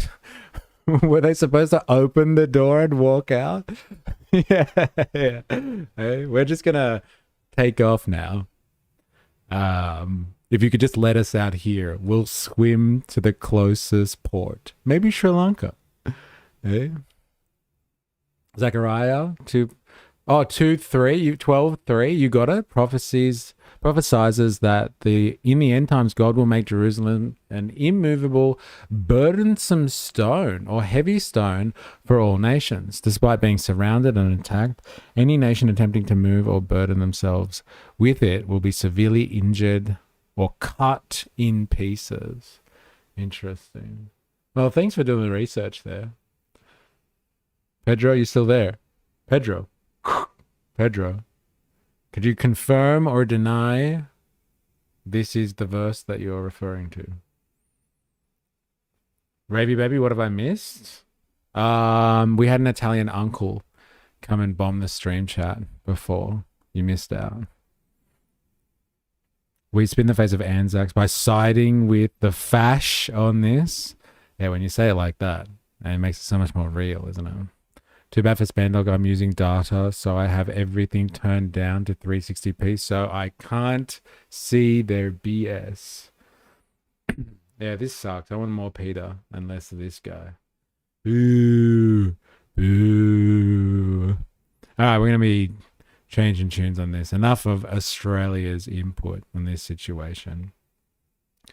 I don't want to know what Australia's up to. Let's go find out what the French are doing. Let's do this. So you know how when people have been talking about recently, the idea that the EU, after all the Greenland stuff, the EU is turning their backs on America, and they're going over and doing trade deals with each other, and they're doing deals with India and China, and they're turning away from the US, and they're all looking to be independent and stuff like that, and they've been offended, and it's never going to be the same again, and everyone's decoupling from the US. Remember when people were saying shit like that after Davos and the Greenland incident? And here we have perfect imagery, perfect example of the fact that America is still leaders of this empire, and they call the shots. France, I'm sure the Australian people, the American people, I'm sure the French people don't want to have a bar of Iran. They don't have anything to do with it. France, sending in the troops, sending in military support and assistance. The Greeks, sending in military support and assistance. The Germans doing the same. The British doing the same. Remember, all these people were going to stop helping the Americans. The Americans are going to retreat into the Western Hemisphere, and it was going to be Europe v Russia, and they'll have to battle it out between themselves. So it'll be some type of Eurasian kind of conflict or zone. There'll be I don't know, there'll be East Asian zone, and then America, it's got its own Western Hemisphere, and the world will just split up nicely along those grounds. Bullshit. Absolute bullshit. The Europeans might have been offended by Trump, They might have all had a little chat about being middle powers and how important it is to be independent. They might have gone around and done some trade deals with China and India and stuff like that, and each other as other little middle powers. But like, it's all on display. America goes to war. France falls in line. Germany falls in line. UK falls in line. Australia falls in line. Like, you have Spain talking a big game about like, oh, it's an illegal war, we shouldn't be supporting this. But they're sending troops to Cyprus. I'm not saying that they're sending troops into the Middle East or West Asia, depending on how you say it or who you speak to. But like, they're all falling in line. Supreme Leader Trump says, hey, we need support. Gets on the phone with Albo, 2 o'clock in the morning. Next day, we're sending gear and personnel to defend the Gulf states. We are. It's fucking empire stuff. It's so obvious now. Even if they are offended, like on the surface, and they're all like, oh, we got to go seek our independence and cut ourselves off from America. First chance, America, Israel, Axis starts an illegal war, and these guys are all jumping in to help. All the Commonwealth cucks, as Han would say, plus some other people that aren't Commonwealth. Censored comment, oh, so we send troops to die just like Anzacs, and we know how much the Israel regime respect our Anzacs with their bulldozers? Yeah, why isn't that talked about more in Australian politics? Am I right? Am I right? Eh? Desecration of Anzac graves. I would rule out Greenland coming back into the fold once Europe starts sending support. It's interesting, isn't it? Oh, I've just been to so many streams where the chat turns into flags being spammed at each other like that. We don't do that here, at least as far as I knew. Ah, that's what you're talking about. All right. Interesting. But we don't overdo it. How about that? The Seppos had to call on the Aussies to show them how septic tanks work. Seppos are so Seppo, they can't Seppo probably. Wait until the boomer generation officially expires, then the real power plays will begin. Hi to the sausage. They even do it on a bird watching live stream. What? Right? It's everywhere. You know who isn't falling in line? Hungary and Poland. Interesting. The lack of social cohesion from these people is unreal. Oh, social cohesion. Uh-oh. Said the word. All right, let's figure out what the French are doing now. How the French are falling in line for the empire. People who want to get all Australian first bullshit by supporting the US when they have desecrated our memorial sites. US is not a friend. There it is. France sends warships to Red Sea as Macron warns over shipping security. Thank you, Macron. Oh, talking about flag spam. Right, got it. Yeah, I know. That's it's a bingo term though. We got it. Somebody said social cohesion. A French flag. Savage, bro. The white flag. Savage. You can't invoke the unspoken words without summoning the censors. Dun dun dun. Where's my buzzword board? I know, I gotta get that.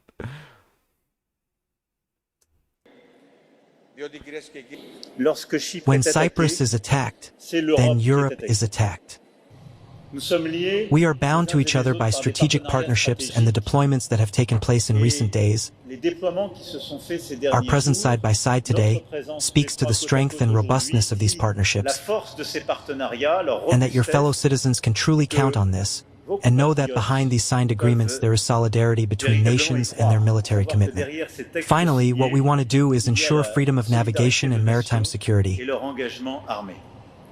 In the Eastern Mediterranean, where we are right now, in the Red Sea, from Suez Canal to Bab el-Mandeb Strait, specifically within the framework of ASPIDES, a coalition that already exists, headquartered in Greece and currently coordinated by Greece. France will contribute over the long term with 2 frigates dedicated to this effort. We are in the process of setting up, and we talked about this a little while ago, a purely defensive, purely escort mission, which must be prepared together with both European and non-European states, and whose purpose is to enable, as soon as possible after the most intense phase of the conflict has ended, the escort of container ships and tankers to gradually reopen the Strait of Hormuz, which is essential to international trade, but also to the circulation of gas and oil, which must be able to be transported out of... So it's a very bourgeois response. The way they just... Isn't it interesting, like, the way that we've justified it as, what did Han call us? Commonwealth cuck nations. One of these Commonwealth cucks. We justify it by, like, look, the UAE needs assistance. There's Australians over there in the UAE. So we need to send them weapons and help them get intel. And like the French are kind of like, look, there's shit going down in the Persian Gulf and we're running out of gas, which is a big fucking problem for the Europeans. Let's not like mince our words here. Like, honestly, this is a massive problem for Europe when it gets cut off from gas. And so like their bourgeois sentiment will override. Like Australia is appealing to its, I don't know, its moral sentiments and be like, we need to be a good ally and we need to also protect Australian citizens trapped in the region. The French, though, very bourgeois. And it's like, hey, we need fucking gas. It's going to be bad for the economy. We're sending the ships in. We're going to send them into the Red Sea and we're going to go end the stalemate in the Strait of Hormuz. Okay? That's an interesting take. I wonder what type of call he got from Supreme Leader Trump before he made this announcement. Bro needs his sunglasses. It'd be much cooler. Yes. I think I could spend a lot more time watching Macron if he had his sunglasses on. Yeah, careful. He'll get her to tell us off in French. It'll be horrendous, but damn, it'll sound good. Sacré bleu. This region again. And I was hoping that we could mobilize close coordination at the G7 level to manage energy issues the best way and discuss the initiatives we are taking. I also hope that we will contribute to the de-escalation, which is essential.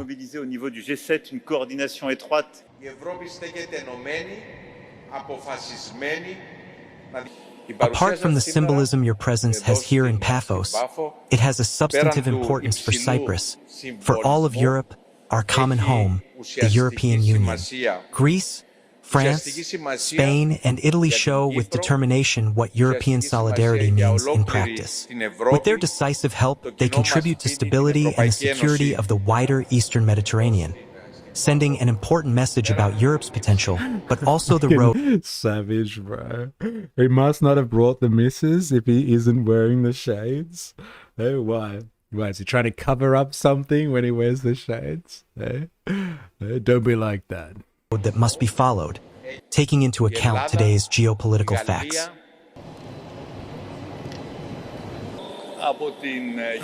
From Cyprus, together with President Nikos Christodoulides and French President Emmanuel Macron, we send a strong, common, clear and determined message of unity and solidarity. A clear message, my dear Nico, that the Cyprus Republic of the European family is not and will never remain alone. I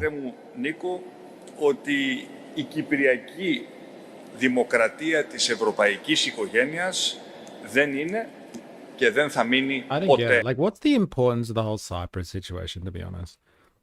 Is it just that they're in the region, so when the Americans do say, it's time to strike, or is this like an Israeli defense thing? Joking, like long term, they see a problem potentially with Iran striking like Israel pretty severely in the long term. And so like people are rallying in the Mediterranean just in case Israel needs backup. Cyprus got attacked, yeah, but like it was one drone and that was like on day one. And so like everyone's rallying around Cyprus. Like, hey, quickly, let's go help our Cyprian compatriots. Like what is this? And maybe it's just that's what they needed something. Like, I feel like that whole Cyprus thing was a massive psyop, or a false flag to get people to come and rally and start amassing troops in the region. Do you know what I mean? Strategic location to Turkey. Like Turkey's had some problems too. Like, they've been struck, and like Azerbaijan got struck too. And it seems like all of these places are getting struck on the peripheries by like single Iranian drones. Like, Iran has been able to strike targets with such precision. They're taking out billion-dollar radar systems in the middle of the fucking desert. And like, they send rogue drones that fly off into Turkey, into fucking Azerbaijan, into Cyprus. They go rogue. Like, come on. Pull the other one. Unsinkable aircraft carrier in the Med. That's what they're sending them to. Like, they're just going to be hanging out. Only Cyprus I care about is the hill. Eh? You know, it was a British base hit, right? Yeah, but like, again, and so like, why are the French there? Why are the Spanish going there? Why are they all hanging out? Why are they just hanging out there? Like, what are they gonna do when another drone comes? Like, fucking the Spanish, the French, they're all gonna be like, there's one drone coming, get it. Oh, thank God we defended Cyprus again. Eh? No, I meant strategic. I meant strategic for Israel when they decide to go after Turkey. Ah. Oh, right. Yeah, you've brought that up before, haven't you? Right. Interesting.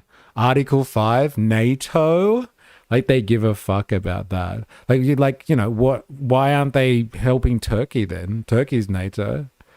Why aren't they all amassing forces to help out Turkey? There's something else going on here, man. Captain Bucket, keep the bombs within the Middle East, but attacking Europe out of the cards.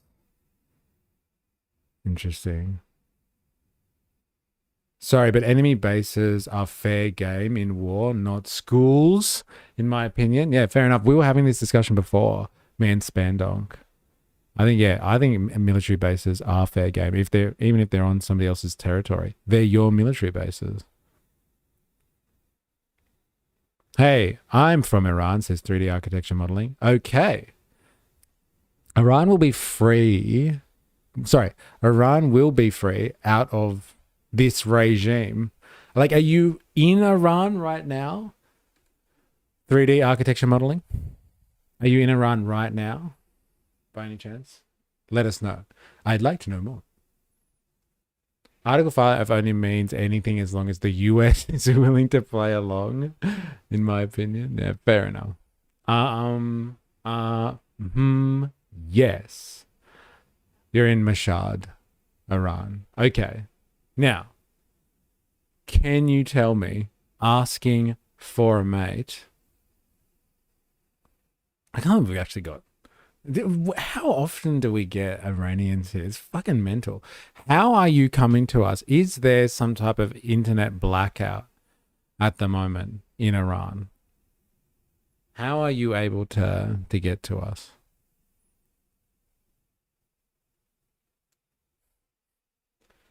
To NATO, Turkey is a place to absorb missiles, then do away with. Oh, God. Savage. Savage. The poor Turkish.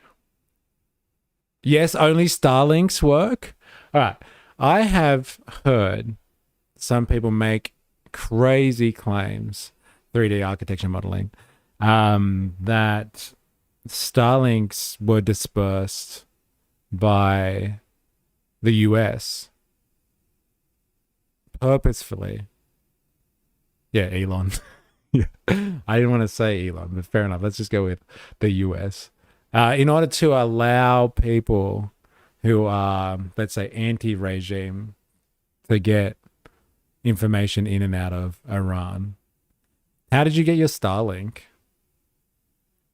Not an accusation, just trying to clarify some of the propaganda that I've seen. Yes, around 6,000, I think. They are free of charge as well. Oh, wow. No way. That's mental. I bought it though. Okay. Interesting. Wow. And so like, can I ask you, are you religious?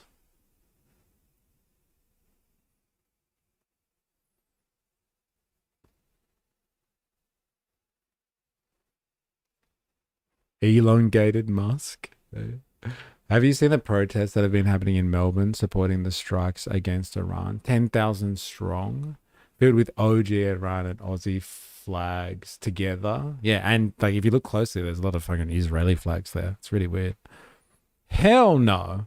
You're not religious. Okay, fair enough. So I'm assuming that's why you're not a big fan of the current government, the regime. You're not a big fan?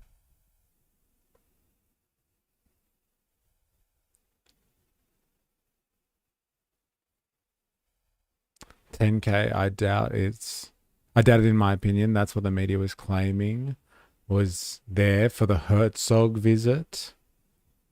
Interesting.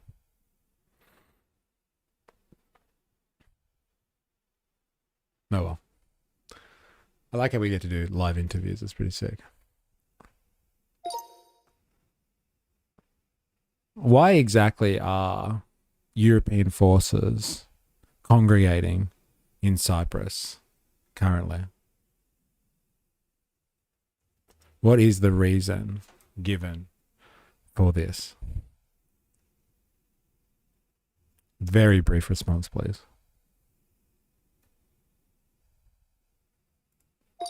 No, nobody like them. It is only themselves. Kind of everyone who gains something is their supporter. Okay. And have there been any strikes from Israel or the US that have affected you directly or in like your locality, like where you're located at all? Have you seen any of have you experienced any of the fallout? And like, are you happy for America and Israel to be, I don't know how else to say it, attacking your country? You happy with that?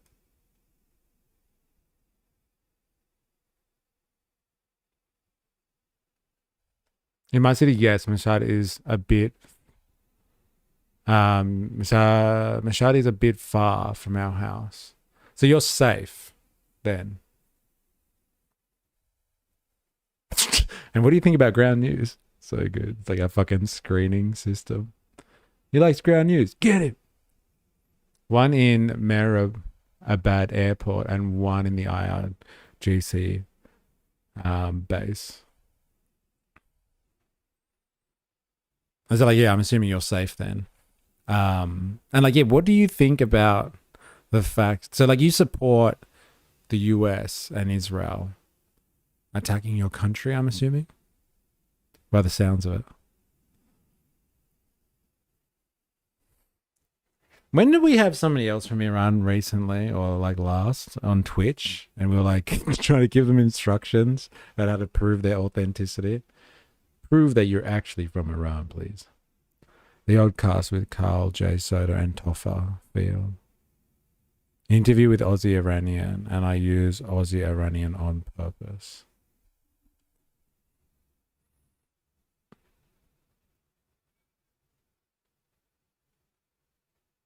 I'd say Persian Iranian Aussie citizens would be keeping their head down, not making a scene. It was when the protests were happening. Oh, wait. Dr. Nathan, where you been, by the way? You've been noticeably absent. Different conversation.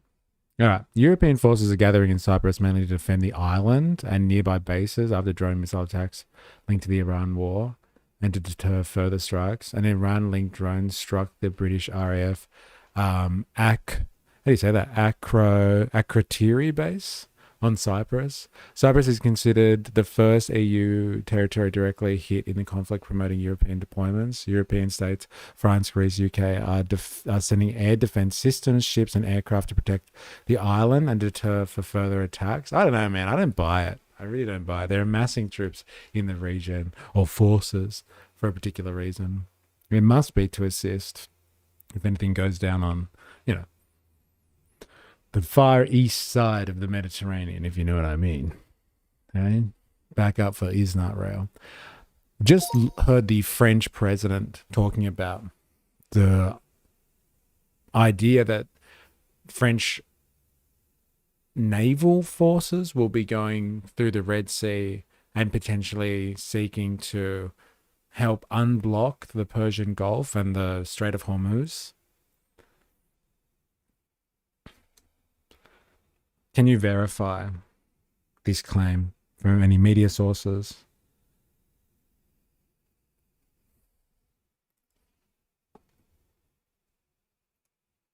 Very brief response, please.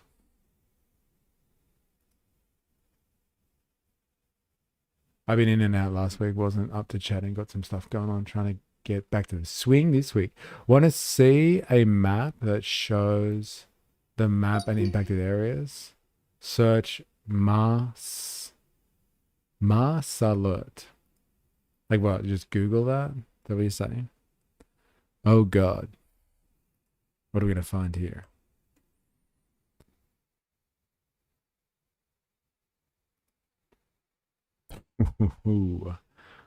Maybe not then. Not this time. Yes, Google. I have to do that later. Unless if somebody else wants to check that for me and tell me if I can go there and it's safe. Someone who actually is technically savvy, not myself. Yes, this claim is supported by reporting. Very brief. Emmanuel Macron said that France will send warships to the Red Sea and help organize defensive escort mission to reopen the Strait of Hormuz and protect shipping. What are they going to do? Escort commercial vehicles while Iran has fucking mines actually littered across the fucking strait? What are they going to do? How are they going to do that? Deployment includes multiple French naval vessels across the Mediterranean Sea, Red Sea, and possibly near Hormuz. The stated goal is restoring freedom of navigation, escorting tankers and cargo ships. Oh, man. It's pretty dangerous stuff. God damn. Yes, Google. No, it is safe here. Okay. Because it is developed by Iranian people. It shows that. Fair enough. Fair enough. And like, did you answer my question before? Like, what do you think? Are you happy that America and Israel are bombing your country? You happy with that? Like, you're down with the the destruction and stuff like that? There's a lot of talk in the West at the moment. Like, actually, I can't believe this is the only thing that the Western media is running away with. But like, I guess they got to talk about something to make it look like they're balanced. But like, the Western media is all over this girls' school that got hit, like on day 1, I think it was, or 2, by the Americans, and President Trump has said, Supreme Leader Trump has said that the Iranians were the ones who did the strike on their own school. Are you thinking that the regime's down with striking girls' schools on their own territory? Yes, the regime did hurt much more. Even people are watching the hit and smile at. Interesting. Is there actually mines in the strait? I was watching someone looking into that yesterday and there's no evidence of it. I don't know. I've heard Iranian sources talk about it. They said they have got remote mine capabilities in the strait. And they've also got, they've got artillery capabilities on the mainland looking out into the strait so they can shoot from the land. And they've apparently got these, you know how they've got all the underground missile launchers and all that sort of stuff. They've got them built into the side of cliffs that face the strait. So they can they can shoot and project into the Persian Gulf whenever they feel like it. Do they actually have mines in the strait? I was watching a shipping channel on YouTube and it said the only reason ships aren't sailing is because no one will insure them, not because the strait will insure them, not because the strait is blocked by mines. What's up, shipping? Haha, yeah. What's up with shipping? CIA working overtime today? Yeah, I don't know, man. The school might be IRGC failed missiles. They already did kill over 46,500 in 2-day uprising. Wow, that's got to be the most we've ever seen predicted here. Where did you get the number of 46,500 from? 3D architecture modeling. Yes, Iran doesn't have mines in there. Just like the Nazis didn't use false flag to invade Poland.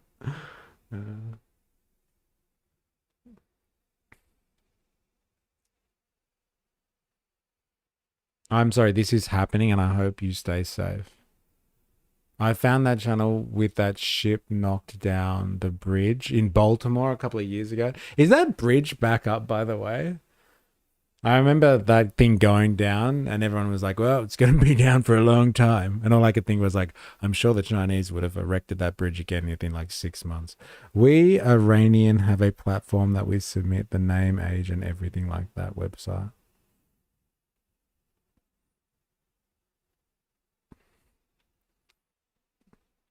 Look, people are going to start to think that you are CIA. Remag's already calling it out. Like, where'd you get the 46,502 days? Is it from this website that you're saying?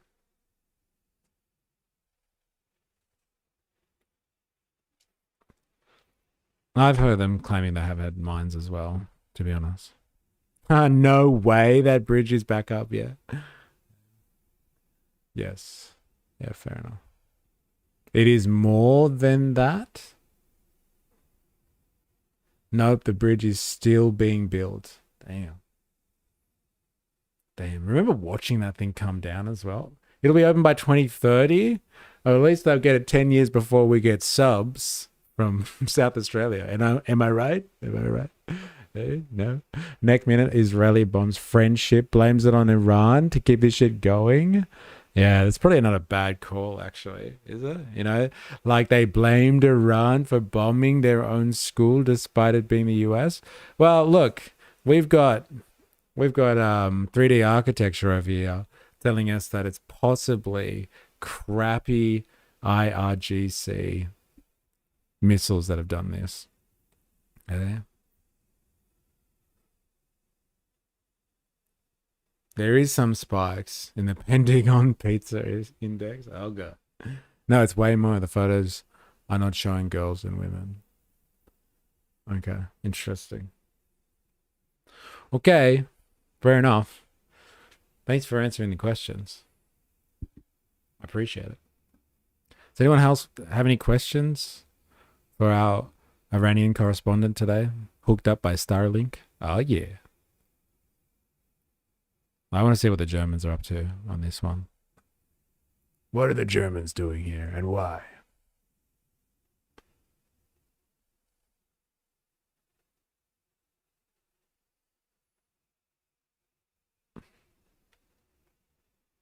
Hey, no sledging essay. I'm not. I'm just saying, like, I'm sure we will get those submarines built soon, like within 20 years, I swear.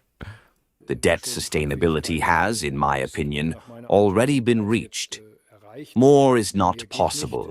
Mines in Hormuz are kind of real. They were talking about it for years. And secondly, yes, we decided this between the two parliaments in February of last year. Also, in view of the threat situation, we would not be in a position today to equip the Bundeswehr as we need to if we had not made this decision. I have tried to explain and justify this. I know it still does not have everyone's support, and it will only succeed if we use the tools we now have to generate stronger economic growth and lead Germany out of stagnation. That is the goal. By the way, this is not made easier by what we are currently experiencing in the energy markets, triggered by the war in the Middle East. It will be a bit more difficult, but we will remain committed to the goal, and we will work hard on it. In the past 9 days, I have been conducting intensive discussions with the Israeli government, of course, with Prime Minister Netanyahu. I have been to Washington, as you all know, last Tuesday. Over this weekend, I also spoke with a whole range of heads of state and government from the region. We are in intensive contact with each other. However, at the moment, it is not foreseeable when the Mullah regime will be ready to cease hostilities against the neighborhood. The threat to Israel, the threat to the Gulf states, continues. It is also demonstrated daily through attacks on civilian buildings and on military facilities in these states. I can only say from my side, the faster the Mullah regime stops, the sooner this war ends. It is solely up to this regime and the so-called Revolutionary Guards to cease hostilities. As long as this is not the case, I assume that Israel and America will continue their defense against this regime. The language is crazy. Like, if we're going to take this AI interpreter to be fed income here, like... So the European perspective on this one is like, yes, Iran seems to have started this. US and Israel are defending themselves. And it's really up to Iran. If they want to stop this, they can stop it anytime. Anytime they want to. And while there is, like, do you remember what he said? This is the bourgeois European style and take on this one. The Australian take on this one is very different. America just wants, like, some assistance, very particular assistance from Australia, and so we just got to send some shit over. We've been asked by Trump, we can justify that any way we want to, but for them it's always the existential crisis to the Europeans somehow, and their existential crisis at the moment is just like the economy is going to fucking die if we don't do something. Germany is stagnant, the economy is fucked, the war in the Middle East is not helping, and so like we're gonna have to do something because the regime is causing all the problems over there, and it's bad for business. We are completely screwed. We are completely screwed.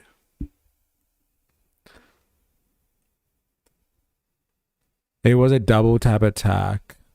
This is the second strike you can see from the already visible some column signature American attack. Clearly a Tomahawk missile. You can hear the children scream. Don't avoid this. You'll need to watch what's being done in your name. Not okay. Terms of service safe to watch. I might have to watch that later then. Damn. Well, I wonder what our friend 3D architecture has to say about that, Indoctrinathan. Hey, you and your evil propaganda. Hey, obviously you can't get this stuff on Starlink, that's for sure. Okay, the UN IRGC ties are causing this bias. You get why I think Europe will drop the first nuke yet? It's a minute long. Wait, can I actually watch this? I thought you said, did you write that? It's not safe to watch? No terms of service safe to watch. So I can look at this? It's a minute long? Alright, sweet. I can watch this.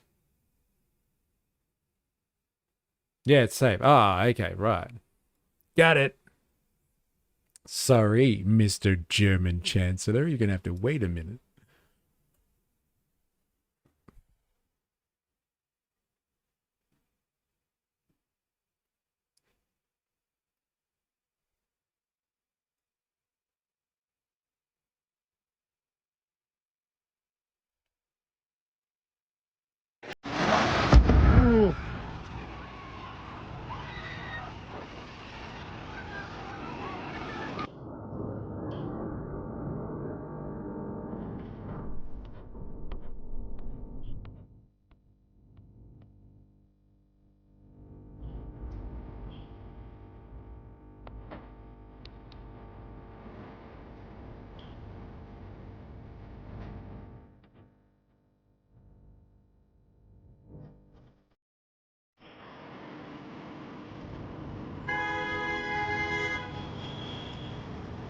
Jesus Christ.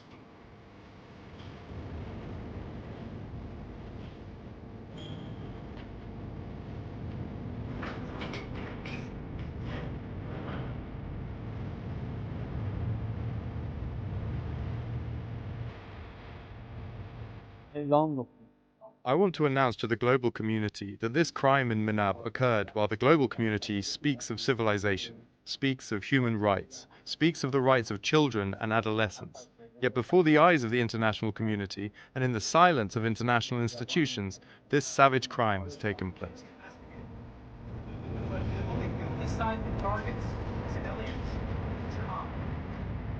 We think it was done by Iran because they're very inaccurate, as you know, with their munitions. They have no accuracy whatsoever. It was done by Iran.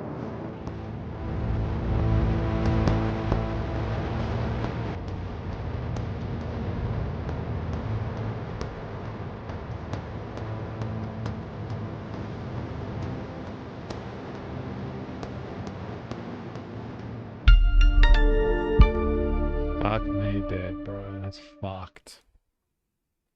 Of course, the second is the school. Jesus Christ. There's longer videos, longer analysis videos, but I figured this would get the point across. Yeah, it definitely gets the point across. Human rights, a crutch for the West to beat the global South with as a weapon. Mubbles. Also, UAE/Dubai influencers are abandoning their animals. Eh? Oh no. Not doing the Hassan thing, are they? Animal cruelty, just leaving them behind. Sounds about right? They are so inaccurate, they target themselves, even though we've taken out radar countries.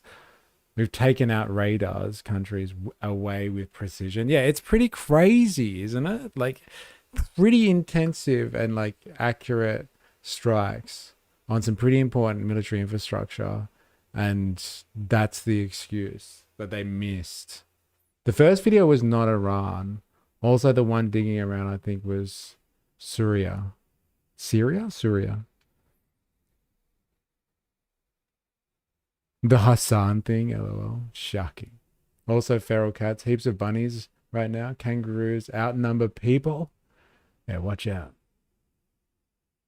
Can you search IRGC in school?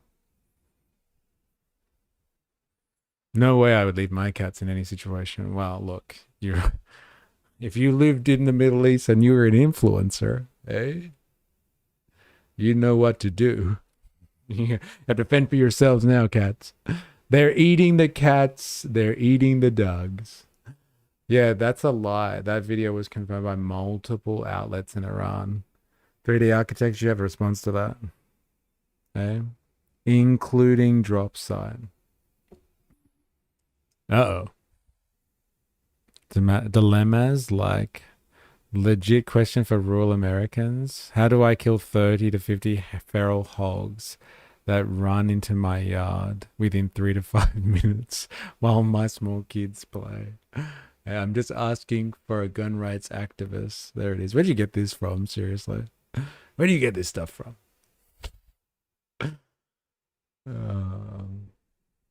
No, I'll leave that one for you. 3D architecture modeling. How we analyze the strike on Iran video. Visual investigation. New York Times. Oh my God. You can't unless you get a Class D license, so you can have a semi-auto. That's an oldie. Oh, okay. Remag, what do you think will happen after the regime falls? It'll be all rainbows and ponies suddenly. What do you think will place the IRGC in that power vacuum? No more chaos and US plunder? Hogs are the only thing that you can hunt year around. You never hear the 40 to 50 hogs meme before? No, I haven't. I haven't seen this one. IRGC are making their base in school after they did public that video and they cut internet so nobody talks about it. IRGC are making their base in school after they did public that video and they cut internet so nobody talks about it. So you're saying like what is your point actually with all of this 3D architecture? Are you saying they blew up the school so they could move in? Like move into the school after it's been evacuated or abandoned, and then they cut off the internet so no one could say anything about it. You can search the IRGC in school. No thanks. Like, it's very nice of you to suggest things, but like, I don't think we're at that level yet. I don't know if I can go through and search some of the stuff that you're talking about.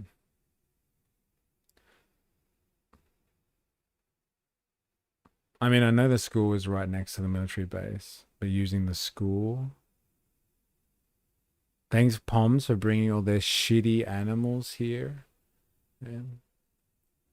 You did try. Someone else will verify it for me. 3D architecture. I think Spandong's on it. Next minute, Chris Holm gets bombed because they were training future combatants. They want to use as a human shield. Okay. Yeah, it's bad any way you look at it, isn't it? Yeah, we need proof they are deep state. Like the 46,000 one, that was pretty interesting, I must say. I was a bit cautious.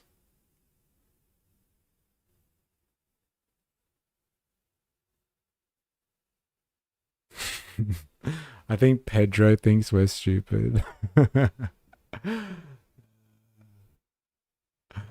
Yeah, the president's in hospital now. Why? What happened? Because the threat posed by this regime extends far beyond the country and the region. You know that Iran supports Russia in its war of aggression against Ukraine, that Iran is significantly responsible for the terror of Hamas, Hezbollah, and the Houthis. Iran is the center of international terrorism, and this center must be closed, and the Americans and the Israelis are doing it in their own way. We are, of course, monitoring the development at the energy markets very closely. The Federal Ministry for Economic Affairs and the Federal Cartel Office have also initiated an investigation. I do not want to preempt the result of this investigation, and therefore I will not make any final statements on it today. However, we are concerned about the development of energy. Ravy, my God. Nah, bro, gotta shave the landing strip. That hairdo is sussy, or I'm just very lonely. Could be both. Could be both. Shave the landing strip. Oh, fuck, you have put some stuff in here. My God. Captain Bucket. New York Times 4 days ago.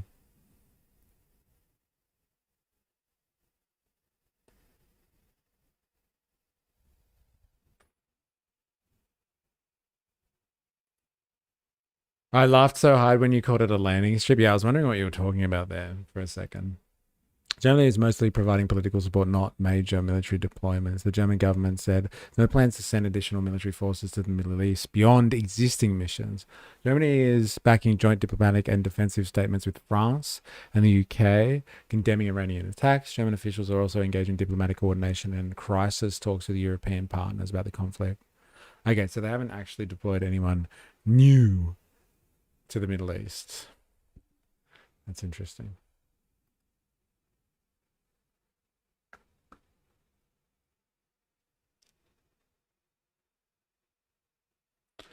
Okay. All right. That's enough from the Germans. What else we got here?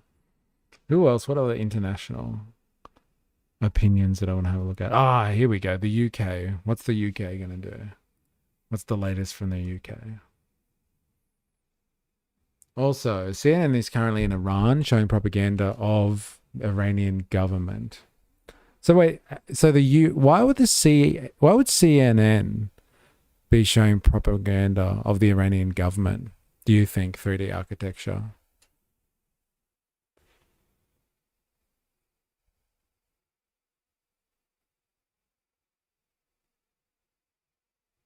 Now, I was wondering if they're housing their military personnel in safe areas too. Seems to be all the rage. War crimes, apparently. Camo sites everywhere now target, as BB has declared they have capabilities to develop. I have a hair phobia. It has an ex-Fox executive in charge now. Yeah, why? Why do you make that claim, 3D architecture? Why would CNN be helping spread the propaganda of the Iranian government. Like, we've been watching some CNN takes on this whole situation. It doesn't seem like they'd be the type that'd be supporting the IRGC, to be honest. They get paid by them. The video is on YouTube. They're walking and saying everything is fine, which is not. Yeah, right. Wow. I haven't seen this video. I'm interested though. All right, let's hear what the Brits have to say. Doesn't this guy look British? Eh? He looks like a royal or something like that. Hello, I am a British person. All right, let's see what the British are going to do here. And I'll allow a few moments to disappoint in the from the sector. Permission, Madam Deputy Speaker. For defence. With permission, Madam Deputy Speaker, I wish to make a statement to update the House on the Middle East. And there's a lot to update, and I trust the House will understand. I want to start by praising our armed forces who are working. If you're watching this on YouTube and you haven't already, make sure you hit the like button. If you're enjoying the stream, subscribe for more. If you're on Twitch and you're new here, make sure you hit the follow. Let us know if you are new. Say hi in the chat. We'd like to know more. 24/7 to protect British lives and British interests in the region. From our 400-strong air defence teams in Cyprus, who I visited last week, to our counter-drone specialists in Iraq, our fast jet pilots in Qatar, our command specialists in the regional defence coordination centres, and everyone working on this crisis abroad. Motherfucker's not lying. Motherfucker's in Tehran. Okay, reporting. All right, let's have a look. I'll have a look after that. I just want to check this. And we'll watch CNN crews walking around. Spitting out propaganda from the evil regime. I'm surprised. I'm surprised. And at home. Iran threatens us all, but it's our forces who feel this most acutely. So I'm sure the whole House will join me in thanking them for their outstanding dedication and for their professionalism. For protecting British lives, for keeping us safe, we want to say to them, you are the best of Britain in action.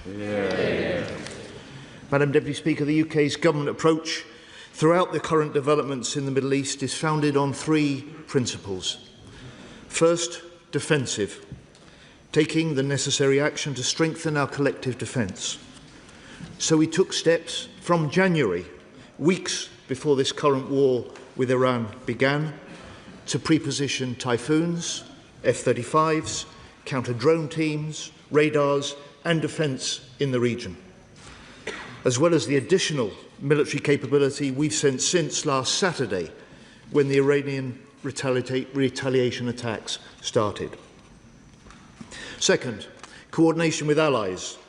We do not work alone, so we're leading and coordinating our response with NATO allies and other partners, including the US, E5 nations and the Gulf states. And I'm in daily contact with my counterparts, just as the Chief of Defence Staff is at 2. And third, Madam Deputy Speaker, our third principle is legal. We must have a legal basis for our decisions that allows ministers to make sound choices. It allows our military to operate with the fullest confidence. And our UK action is grounded in these principles to protect British people, protect British bases, to protect British allies. Boom. There it is. That's the Australian defense, isn't it? It's just like, look, if the Americans and the Israelis have done something that is inconsistent with international law, let them figure that out. But we have a moral obligation because Iran was threatening the world's security, apparently, unlike anyone else on the world stage who goes around basically being aggressive to anyone whenever they feel like it. But let's not talk about them. Iran was threatening global peace and security. And we've got British citizens and assets in the region that need to be protected. So I think we in Australia follow, as Hart put it earlier, we are the Commonwealth cucks, and we take the line of we need to defend our citizens trapped in the area and look after our assets in the region. Whereas like the other Europeans, the continental Europeans are more like, hey, Our economy's under attack. We need gas. And we need it now, baby. We need some gas. Let's go send in some troops to try and get that whole supply chain working again. So this is we align ourselves with the British line on this one. Interesting. I don't know if I can sit here and watch this guy. LOL, they say death to the British for 47 years. Yeah, I wonder why Iranians might feel uncomfortable with the British people or the British state. Let's not even make this about individual English persons. The British state. I wonder why they would have a problem with the Brits. Apart from the colonialization efforts, the general interference in politics, and subversion tactics. I wonder. Never thought you'd be quoting our brother Han multiple times in a stream, did you? Yeah, I know. Brother Han. He must be one of the brothers of tech. It was funny though, calling us Commonwealth cucks. The alliteration makes it sound cool. Don't you reckon? Hey, Jingle Jangle Jam's back in the house. Is this 2 days in a row? Who cares if the Iranians hate the pommy bastards? Oh, that's a fair point, actually. Well, like our Iranian correspondent today seems to be concerned that Iranians would say death to the British. They have a problem. They have problem with people in here. They want everyone to be Muslim Shia. It was some of his finer work. Yeah. Sometimes there's a lot to be wanted. It leaves a bit to be wanted, but not this time. The alliteration is great. All right, so this is the stuff that proves the CNN works for the IRGC. It's a big claim, man. CNN's going to lose its license if Trump finds this out. Iran naming its new supreme leader, Mujtaba Khamenei. He's the son of the late supreme leader, Ayatollah Ali Khamenei. I want to bring in CNN's Jeremy Diamond, who is standing by in Tel Aviv as we get this breaking news. Jeremy, what are you hearing from your sources? Yeah, Jessica, this is just in from Iran. Where's the guy walking around? The ideology, of course, also of his father, Ayatollah Ali Khamenei, who, of course. I do want to go to Fred Pleiken, our colleague who is in Tehran. Fred, what are you hearing about this, the new supreme leader? Hi there, Jessica. Well, this announcement was made, I would say, about 20 minutes ago on Iranian state TV. It was a very low-key announcement. It was basically read out. They broke into their newscast. And to give you a sense of what happened there on Iranian state TV, there were still screens that showed some gatherings that are happening in the night that's going on right now during these times of these combat operations that there are. See, he's in Tehran. Like, okay, fine. He's in Tehran. Like, what's the point though? Like, let's just say this guy is in Tehran.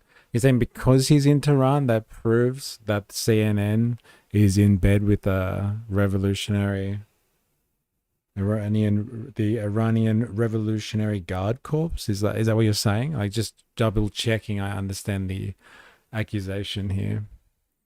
He's apparently the only U.S. journalist in Iran. Nighttime vigils going on in several Iranian cities. And some of the people who were at those vigils seemed to start cheering as the new supreme leader, Ayatollah Sayyid Mujtaba Khamenei, was announced as the new supreme leader, third supreme leader of the Islamic Republic of Iran. There was a statement also from the Council of Experts that they had gone through thorough deliberations as they put that apparently the decision on Mujtaba Khamenei as the new supreme leader was actually made today. Obviously, the announcement coming today as well. And of course, people who were on that council experts very much aware of the fact that this announcement comes. Fuck, this is awful. I can't hear this audio at all. But like, what's the point though? So because like this guy shouldn't be there, so it proves that CNN is working with the IRGC. Fair enough. Exhibit A. I put to you that CNN is an agent of Iranian state propaganda. Look, this guy's there. He shouldn't be there. Maybe he got access to Starlink somehow. Eh? Shouldn't have that either. I don't know. It's a big leap, I guess. But like, how's he coming to us? Via Starlink. We wouldn't know anyone who's got Starlink, would we? Outrageous. Yeah, fair enough. I will take that as Exhibit A. I hear you. Not sure if I think it is as crucial as you do, but like, I'll take it. All right, here's an interesting one. Like, we get I've been trying to get like international perspectives on this one, but let's get one inside the American machine, shall we? The American political machine. This is Hakeem Jeffries. Like, I don't know what his position is exactly, but let's just say, you know, is he the leader in the House, like for the Democrats? AIPAC, Shakur. Like, he seems to be, at least, if nothing else, an ideological leader of Democrats. And people like rally behind him as to be like kind of this, I don't know, progressive figure in the democratic system. And so it'd be interesting to see what his opinions are on the Iranian conflict. Him and Schumer, yeah, they're kind of like kind of important figures, right? And so like what's his position on this? Because you're obviously thinking right now, right, that like, oh, well, the war's really unpopular in the US. Trump's getting fucking hammered for this call. The Democrats would be all over this like a rash, the Democrats, because they want to win and they want to take government because all they care about is winning and being in opposition to the Republicans and bringing in a better world, right? That's what you're probably thinking right now. That this guy will be severely opposed because his interests wouldn't align with those of the Republicans. Let's find out if it really is a two-party system or not when it comes to an issue like Iran. I wonder how he's going to answer these questions. Eh? They're the most stereotypical Dem fucks. Eh?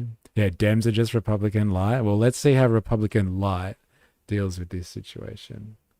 Eh? I wonder if he's going to put his foot down and say, no, this is an illegal war. We're not sending any troops over here. We're going to hold Trump over the coals on this one. The Democrats will never surrender. We are fully against this. Let us find out how hardline he is. Hey, I'm all for the hard line. Let's do this.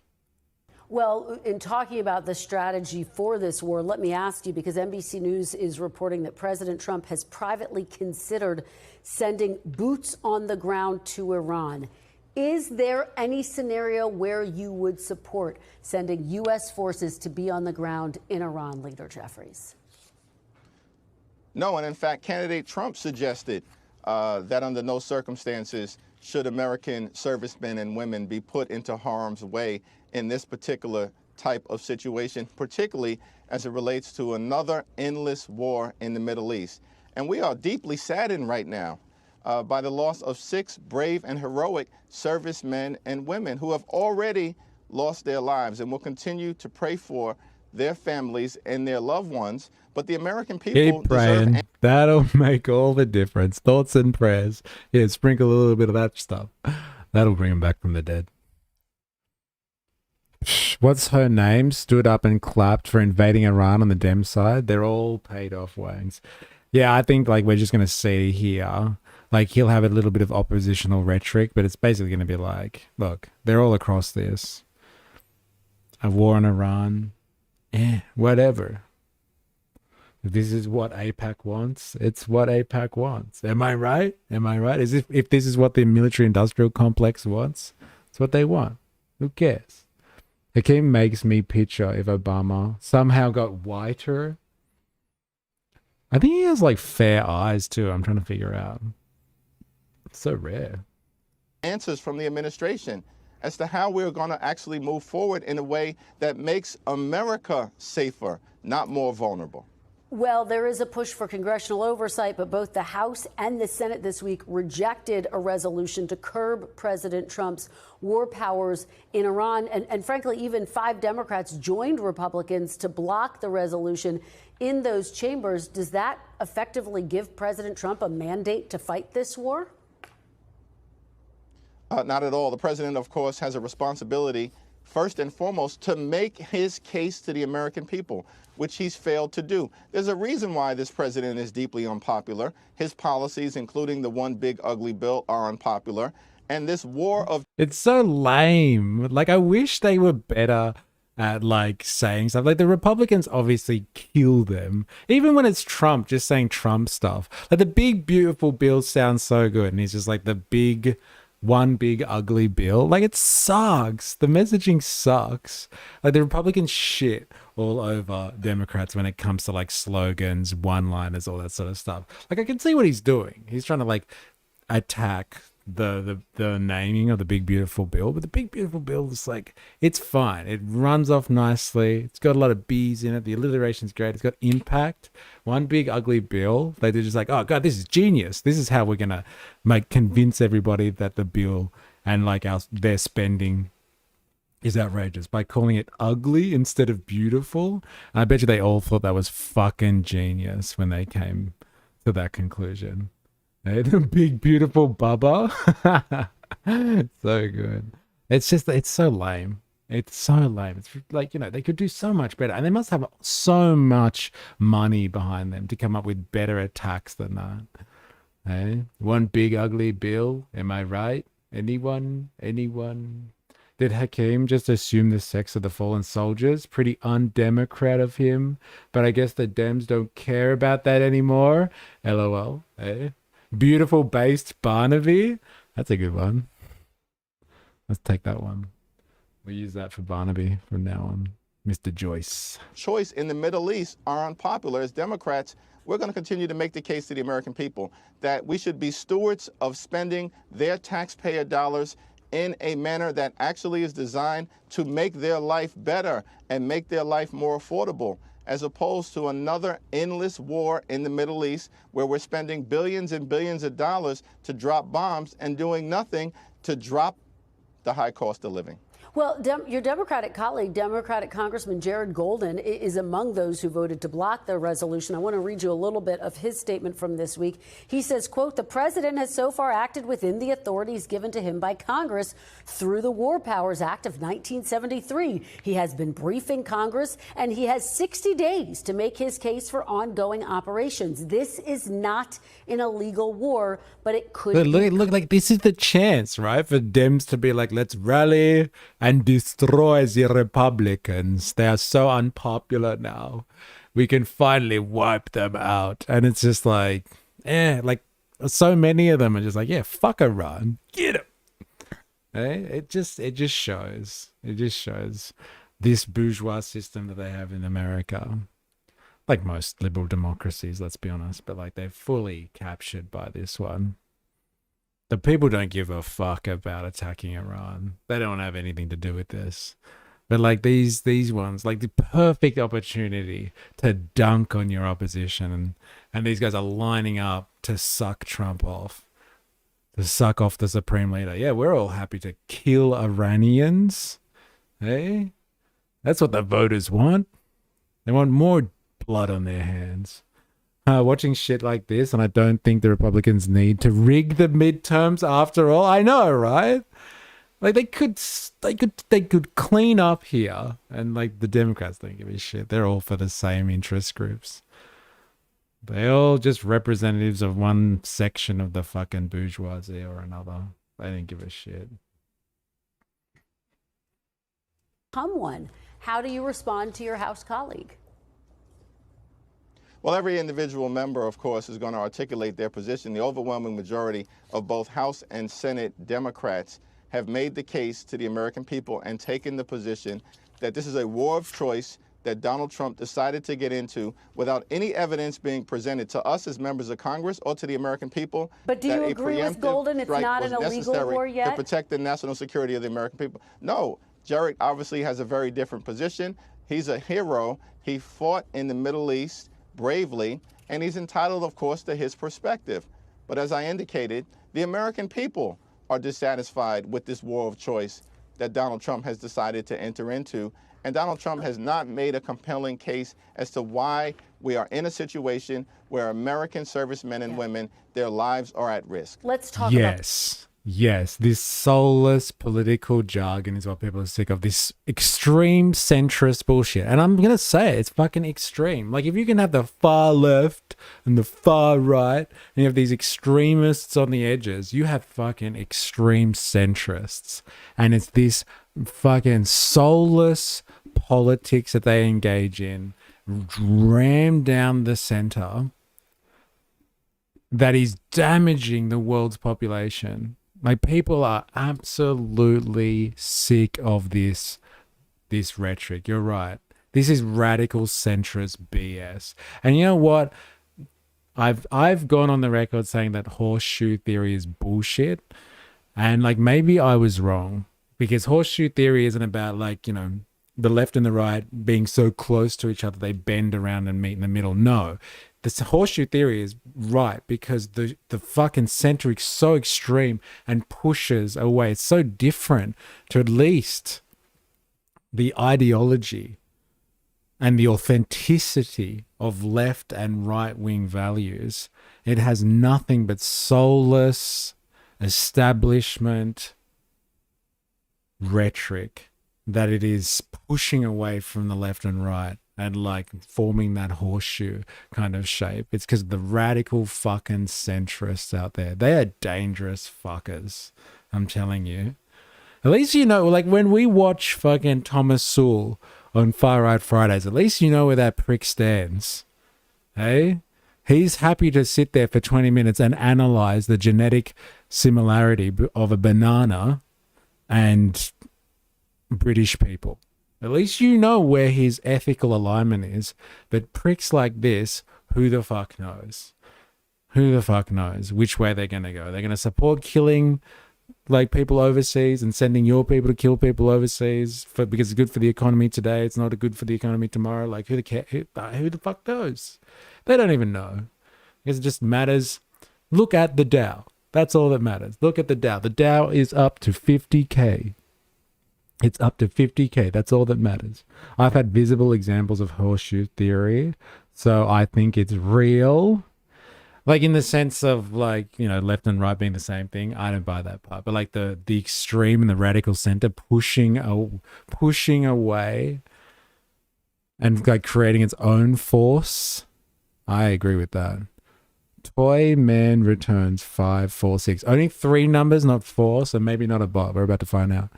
Have you seen the latest take from Tucker Carlson on the nuclear agenda to reset the world because of US and Israel? No, I have not. If you have a link, let us know. And that's why liberals Oz keep losing votes. The exact centrist crap. Deep state attitude, who cares? What's good for me now? Yeah, it is like a fucking deep state attitude, isn't it? Very interesting. Do it all for the nussy. Hey, look at that fucking badunkadunk. I think it's less horseshoe and it's more series of Venn diagrams where people's views intersect, but liberals, they live in their own bubble. Yeah, fair enough. These ones are neoliberals. They're even worse. Yeah, Israel is literally creating a horseshoe effect in real time. LOL. The cost of this war, Leader Jeffries, the White House is reportedly weighing a request to Congress for tens of millions of dollars. Several Senate Democrats. Oh, yeah. If you want to share any links or anything, here's Discord. Do yourself a favor. I wouldn't mind seeing a Tucky's take on this one. It's been a while since we've seen Uncle Tuck in the house, isn't it? Here you go. There's Discord. It's just over here. That's what we're looking at the moment on the side. So if you want to share.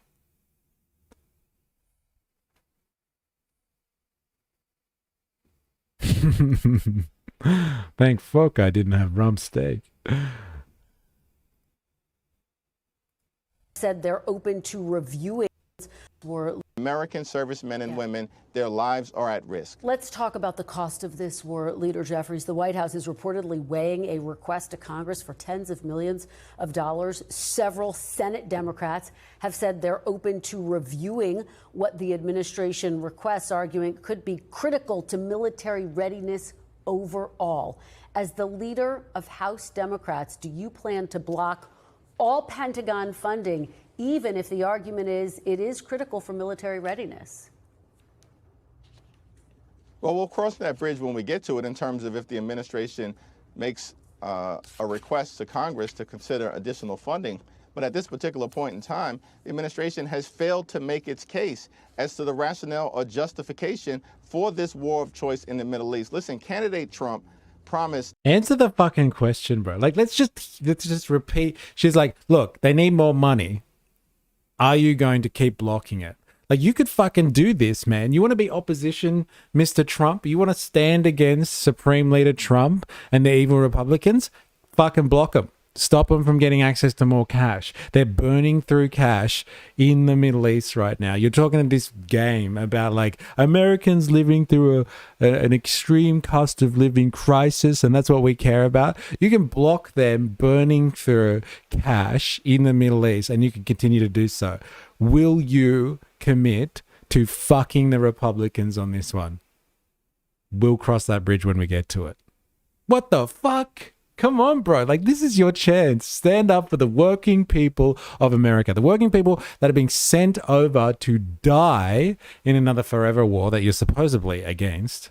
And the working people at home turning over the social capital of the giant nation of America who have to end up footing the bill for this shit. You could continue to block it if you really wanted to. You could fucking cause upset here. I'll take it on notice. That's what he said. Right? I'll get back to you, Barry. Will you stand up to Trump and fuck him over so they can't wage this fucking illegal war? We'll cross that bridge when we get to it, I guess. Am I right? Am I right? Fucking hell. Like, this is your chance, man. Like, you guys won't get a better chance than this to stand up to the Trump regime. Because that's what he's setting up here. If it's true what we've been talking about, that the midterms are off the cards and we're going to have fucking Supreme Leader Trump turn into God Emperor Trump before our eyes, and he's going to die in that position and set up his own dynasty, just like the Khomeini regime, eh? Going to set up his own Trump dynasty in the White House. This is how you could stop it. If you want to stop the Dark Enlightenment, the neo-reactionary playbook here, and you don't, like, you're all, hey, no king's marches and all that sort of shit. Block the fuckers from the illegal war that they've started here. Block them. Cut their funding off. We'll cross that bridge when we get to it. I don't know. I'm not feeling it today. Barron 2028 is covered. Oh, man. Trump, I'll set up my own dynasty with blackjack and hookers. You know what? Forget the blackjack. Yeah, that's pretty accurate for someone like Trump as well, isn't it? We've seen enough in the Epi files to know. Jen from iHip did a great interview asking how he was going to take APAC money, if he was going to take APAC money, and, you know, that maybe Barron would lift the Corn Hub ban. Interesting. He can't comment. He's already heard the Israeli counter offer. Hey, bro, we're on the bridge already. We're halfway across and they've lit the foundations. It's weak stuff, isn't it? What about donut theory? There is no left, and it's just circular. It's just a cycle of liberal reformers and conservatives in bourgeois politics. Hell, as the donut rolls closer and closer to the fascists, right? That's crazy. Did you make that up? Is that remag theory? I'm going to go with donut remag theory. Tell me you made that up, please. Oh, well. Well, there's one opportunity for fucking... Because, like, this is the guy that is being, like, pinned up, for the poster boy of the new wave of the Democrats after you get rid of the chick with the knockers. What's her name? Nancy Pelosi. And you get rid of Schumer. Like, once their generation retires, like, this is going to be the new guard that steps in. And this is what we're looking at here. Hey? This is what we're looking at. Here you go, mate. I sent you the link via Discord. Oh, great. Where'd you send it? What part did you put it in? I would like to know more.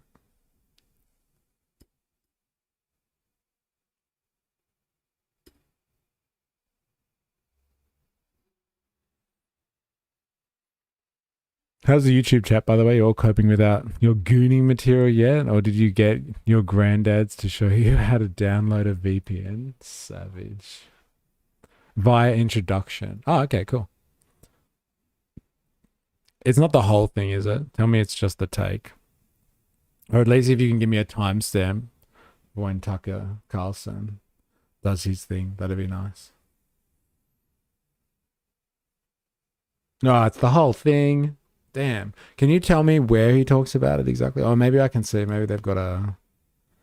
Why is Israel making all the decisions? AI weapons and bombing of Iran girls' school. Which part did you want us to have a look at? Toy Man Returns 5646. What were you saying? Oh, it's about launching nuclear weapons? Is that the one that you're talking about?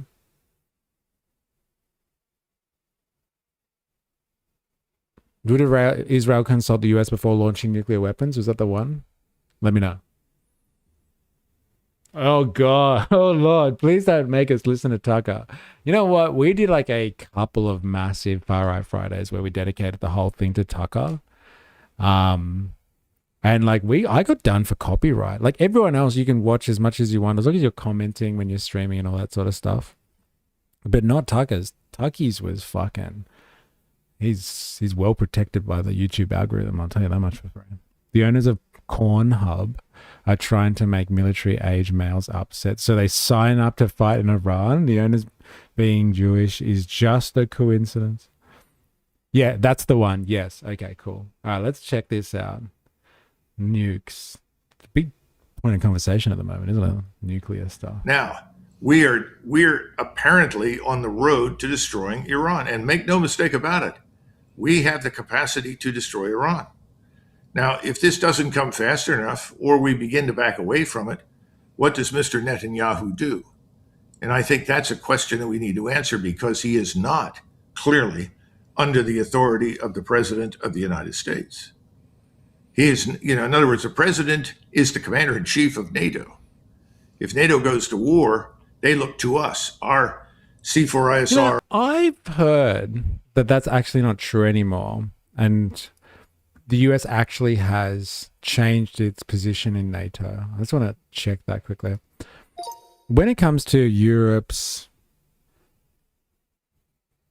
defense in NATO, is it true that recently the US has relinquished its commander-in-chief status for European continental issues or matters, and the Europeans are now in command of NATO in Europe?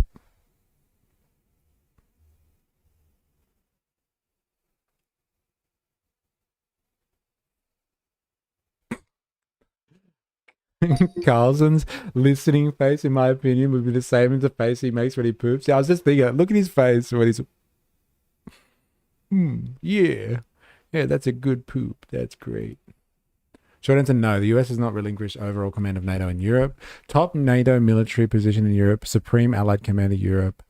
This role is still held by a US general and has been America's... The commander is Alex blah, blah, blah. What did change recently? NATO agreed to give more operational command roles to European officers. Some joint force commands in Norfolk, Naples, and Brunsum. This is meant to shift more responsibility to Europe, but the US still leads NATO's overall military command in key airland. Okay. So they've devolved some responsibility, but not everything.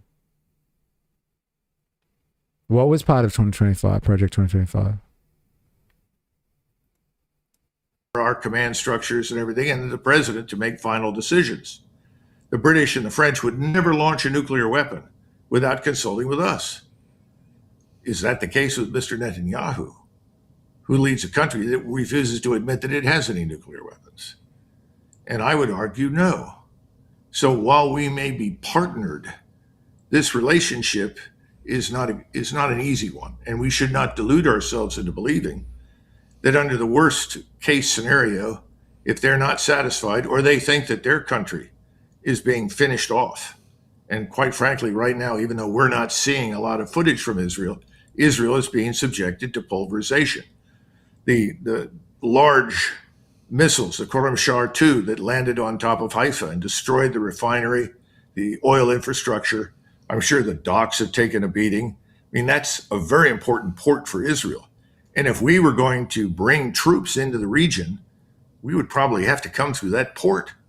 Right now, it's in bad shape. It may get worse. So is this going to go on and on and on? I think right now, there's no end in sight because there's really no strategy other than we're going to bomb you into submission. And a war with no strategy tends to be a war effectively without end. And then if you pour oil onto the fire and say, either you surrender unconditionally or we destroy you, what does the enemy do? What is the incentive for him to surrender to someone who is demanding effectively the submission of his country, his people, to a state like Israel that hates them? And they're well aware of that. Why would the U.S. government ever yoke itself in a war to a country with different aims, with different objectives? And this is not an attack on Israel, but any country that had a different goal. Why would you ever be a co-equal partner with that country? Well, we concluded in the aftermath of World War I that the Bank of England and the British Empire had enormous influence over us, had misinformed us, misled us. Yes. With the, unfortunately, with the assistance of President Wilson and, of course, the man who was his, quote, chief of staff and national security advisor was not even an American citizen. He was a British subject. His name was Colonel House. And that led to conclusions after the war that this should never happen again. One of the reasons there was so much opposition to going to war in Europe again was because of the experience during World War I. We took terrible casualties. That's another story. Awful. Worse, frankly, in a shorter period of time than World War II. And I think what we have now is a similar situation. Toy Man Returns. Can you just give me the thesis on this one? Like, I'm happy to listen to this stuff, but like, what's the thesis here that Israel's going to start dropping nukes on Iran if necessary? Is that what, like, is that the position here that Tucker Carlson has been formulating? That like this is going to end in nuclear warfare, and like, you know, the end times are here, etc., etc. And it's going to be Israel that's responsible for the Armageddon. We have large numbers of people who are dual citizens. And we have large numbers of people, they call them Zionist billionaires. Pick whatever name you want. They have spent enormous quantities of money over many years to reach the condition that exists today. A condition under which Israel's demands, and you have to link Israel to the larger financial picture because these billionaires control more than just a fraction of finance. They control the financial system in our country. They have a huge impact on it globally, certainly in the West, and they have interests in expanding that power and influence. Israel is a way to do that. And the Israelis, of course, they see themselves in a position of either we expand or eventually we die. That's because we don't have enough people. Our birth rate isn't high enough. So we have to annihilate the people that are close to us. If Israel drops nukes, then they have to officially claim they have nukes, which means inspectors, which Israel does not want. That's interesting. Because remember yesterday when we were researching that and they were talking about, and like, you know, we were talking about like their program, and their program is nuclear opacity. And so like nobody actually knows if they have nukes or not because they never actually formally say that they have nukes. But like the experts think that there's about 80 nukes or something over in Israel. But that's their strategy. And like the hide of Israel, to be like, oh, we need to go and take out Iran because they have nukes. They have nukes. And like they won't even declare officially if they've got them or not. And everybody knows that they have them. Everybody knows that they have them, but they won't officially claim that they've got nuclear warheads, but like nuclear weapons. But when Iran does it, hey, and there's ambiguity there, well then that's cause to wage war on them. The hide is incredible. I'm sure it will be Iran dropping a bomb on themselves, a nuke, I mean, yes, right? Just like the Tomahawks, hey? They built the nuke and then they dropped it on themselves. Hey, that's why they're pressuring Australia to launch it. Insert Twilight Zone theme. Chase the dragon, puff puff like a mushroom clown. Mein Kampf Netanyahu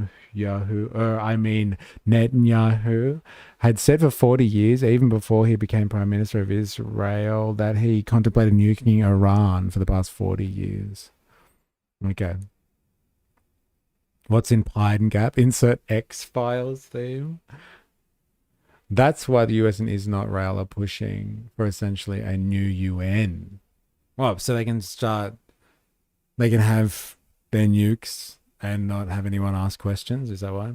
If Israel drop one, then all rules go out the window. Yeah, whatever's left of them, I guess. Yeah. Rewrite all those inspection laws and who they apply to. Yeah, got it. Yeah, he's acting his Igron fantasy. Igron. Dimona, anyone? JFK paid for those nukes? Baby, of course. His fantasy couldn't be so vile. They took out JFK though? Question mark. So many conspiracies on that. Who really took out JFK?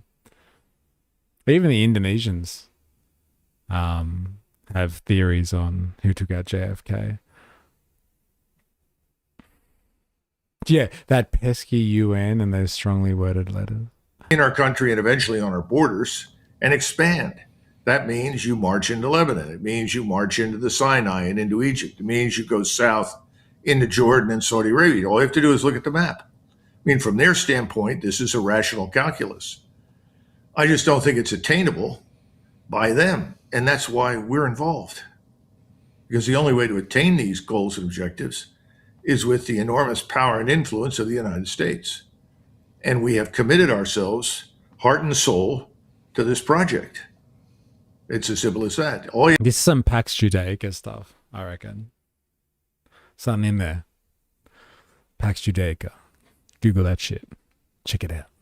All you had to do was listen to the State of the Union speech by President Trump. And the one time everybody stood up, left and right, Democrats, Republicans, was when he talked about depriving Iran permanently of any nuclear weapon. And everybody stood up and applauded. And I will not allow that. I will prevent that. Well, first of all, there's no evidence that they've got a nuclear weapon. We haven't had any evidence for that for a long time. So is that really what this is about? No. I don't think so. I think it's about more than that. It's also about the missile arsenal that they want to eradicate. In other words, Iran has to live in a state of permanent vulnerability to Israeli attack and destruction. Otherwise, Israel is not safe. Now, many of these corrupt Arab states have accepted that bargain, and they are, in the view of many of the people that live in the region, in Arab countries, as members of the Arab version of the Epstein class. And they're hated. So when you go to the Emirates... Arab version of the Epstein class? It's pretty crazy, some of this rhetoric, isn't it? Like, this is the type of language that the Iranian regime has been using as well. When you listen to Iranian, I don't know, sources, let's call them, they keep talking about the Epstein class. And, like, this guy's coming out and saying they've got their own version of the Epi class. And they do. Like, all these people hang out together. What do you think Clinton was doing when he was taking Epstein around for his Clinton Foundation, and Epstein was letting them use the private jet? They were going all over the world, hanging out with the Epi class all over the world.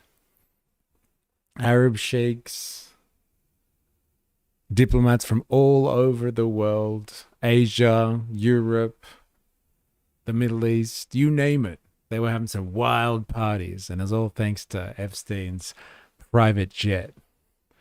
He's not wrong. He's not wrong. I'll give it to him. I can't believe, though, the crossover between someone like this and the Iranian state propagandists that come out. Very interesting. You remove your tin foil. How can you guarantee protection from the brainwaves? You have to expose yourself sometimes for science. Interesting. For instance, there are plenty of people living in these countries who privately are very happy to see these people removed from power, these family dictatorships, which are hopelessly corrupt. They're sick of it. So we're involved in much more than just Iran. This has global implications for power and influence. And it's no accident that you have Mr. Witkoff and Mr. Kushner as the principal diplomats. And in Russia, I endorse the term. The wealthy love the term bourgeois. It's fancy and reminds them of Renaissance. There's nothing pretty about what happened on that island. Yeah, it definitely gets under their skin. Like, look at the lengths to which they're trying to distract from it. So calling it out for what it is. Yeah, definitely not their cup of tea. That's for sure. Australia could be Epstein's benefactor too. Like the whole of Australia? Like, what do you mean by that? Supreme Leader Trump, or rather, we should call him the Ayatollah of the United States. That's so good. Oh my God, that's fucking hilarious. Man. Ayatollah Orangeola. Oh man. I can't wait to see the memes coming out, the ravey memes coming out on this one. The Russians have sort of looked at this and say, okay, fine, we understand you want your son-in-law and you want your friend to negotiate and they want to enrich themselves in the process. Fine, we'll help them do that. But please, can't you find your way to an agreement with us? Can't we hammer out something concrete that serves our interests as well as yours? And of course, the answer to that thus far has been no. And I think you're dealing with the same people vis-a-vis Iran. We pray that the war with Iran ends immediately, but the truth is it doesn't seem to be. Through what all one to is that the end? This is ready. I didn't get a lot of nuclear stuff. Why there, would the but like thanks for the suggestion. But like yeah. Okay, fine. Iran, like Israel are rogue and they've got nukes and there's nothing that the Americans can do to stop them if they want to go nuclear. Got it. John Howard could be one of Epstein's clients back in the 2000s during the onset of the Iraq War. Ooh. What a claim that would be. Wouldn't that, do you reckon that would have come out in the files by now? Correspondence with Johnny. Free America from AIPAC. Took 20 years to replace the Taliban with the Taliban, but only 6 days to replace Khamenei with Khamenei. That's pretty funny. The IDF murdered a Catholic priest in southern Lebanon, majority Christian village of Klaya today. They're very familiar with this town and who lives in it. The priest came to the aid of the elderly couple, his parishioners. They're killing Christians. Remember when people were killing Christians in Nigeria last year and Trump wanted to invade Nigeria because they're killing Christians? And there was somewhere else they were killing Christians too. And he's like, we got to save the Christians. There's a war on Christianity. And the IDF are out there killing Catholics in Lebanon. Remember the USS Liberty? Netanyahu is the worst U.S. president ever. Hey, I see what you did there. I see. I get it. I get it. Dude, everyone loves this term double tap. Like, how good is the manufacturing consent machine? Like, now the school stuff has come out and everyone's just like, yeah, it was America who done the school. Everyone's using the word double tap. Everyone's loving it. It's another example of manufacturing consent. There's a story out there now, and double tap is in there. They attack churches in Israel all the time. One day I'll take a full Tucker stream and full Candace stream and make a dumb D&B mix with samples of every time they use the word Israel for 1 hour and 40 minutes long. They are still killing Christians. It's just that no one cares. Yeah, fair enough.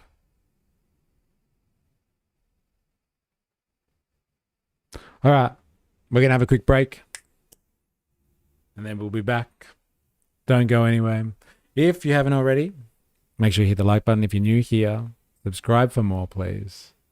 And if you're on Twitch, make sure you follow for more. Don't go anywhere. We'll be right back.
Just following the conversation here about producing music. It's got to be industrial. Eh?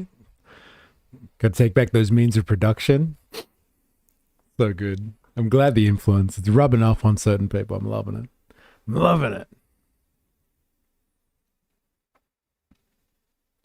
After a few Israels in your track, got a splice E saying is not real right before the drop.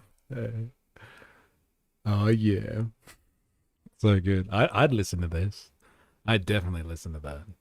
That's for sure. All right, quick departure from the field of Iran. I'm sure we're going to get back there later.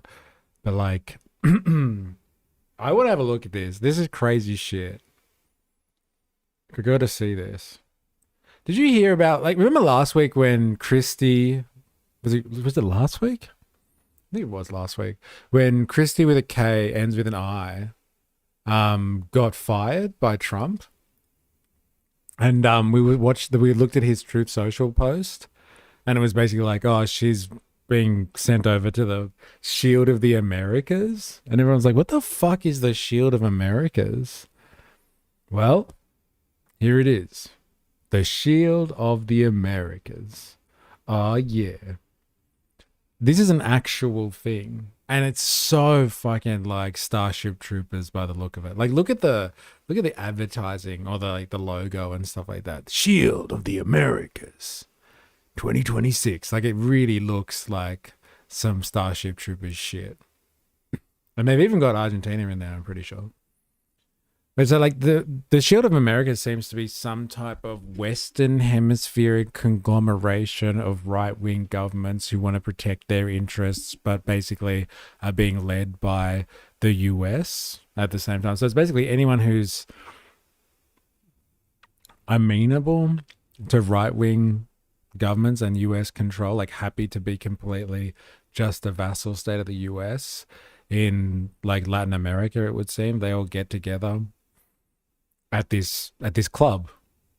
Like they hang out together at Trump's fucking golf club and they talk about like, I don't know, important right-wing issues like stopping immigration and like getting tough on crime and things like that. But it's like a real thing. Like, remember, no one had any idea what this whole Shield of the Americas thing was like a week ago. And now Kristi Noem's heading it. And apparently it went down over the last like couple of days. It went down in Trump's golf club. His golf club somewhere, I don't know, in the South, I guess. And yeah, they're all getting together. But it looks to be apparent like only so it's not the entirety of America, of the Americas, that is allowed to be in on this game. Like you have to be, I think, yeah, like a right-wing government, basically. So like there's no Brazil. There's no Mexico there. Like two of the biggest economies in the Americas are just like, no, fuck you. And like two places that, you know, they could do with a little bit of assistance with the migration crisis or with like crime or something like that, I guess. And I think Colombia is out as well. It's pretty crazy shit. She is actually the head of it, apparently. Like she's got some important posts there, I guess. In the tune of Copacabana at the Copa, Mar-a-Lago. So good. Yeah, we need that remix. Talking about remixes, we need that for the Shield of the Americas. So good. In the Shield of the Israelicas. It reminds me of dreadful Chuck Norris film during his Canon Films era. At the Mar-a-Lago.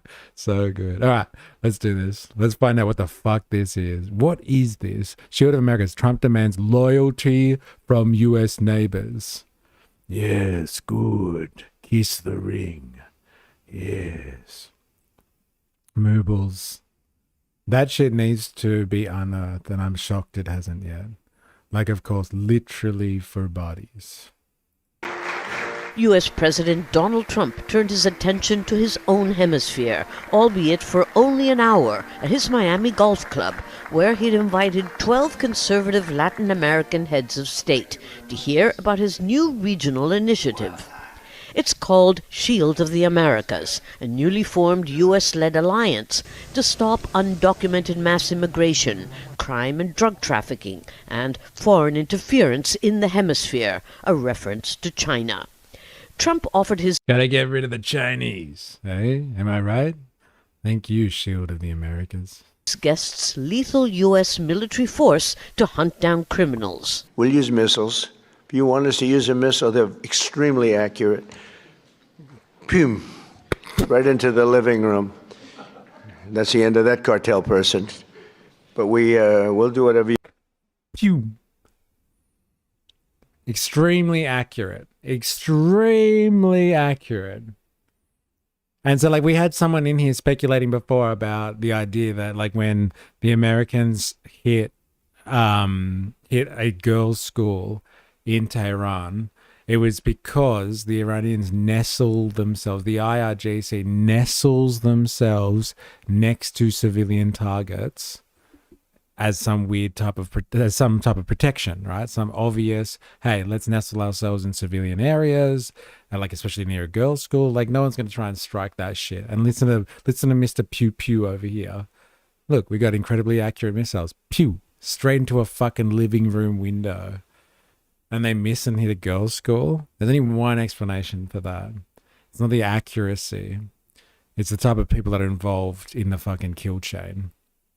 And if they really are using AI weaponry, and it's just like randomly selecting locations, like they use AI for like police operations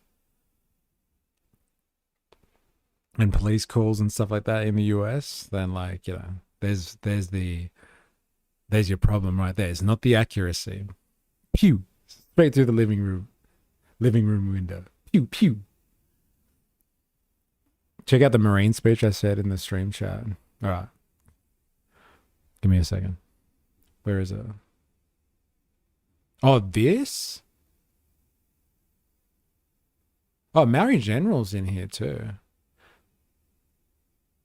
I don't know if you were actually watching. Oh, no, that's in Introduce Yourself. Let's check the stream chat. Give me a second.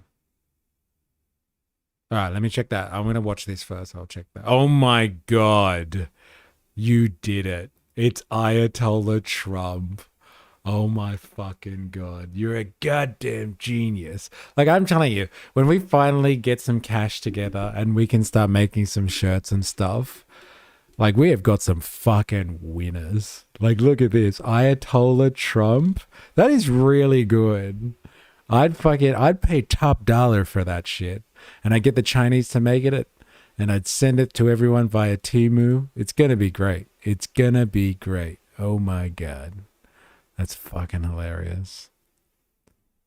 My God. All right. Back to Pew Pew Trump over here. Extremely accurate.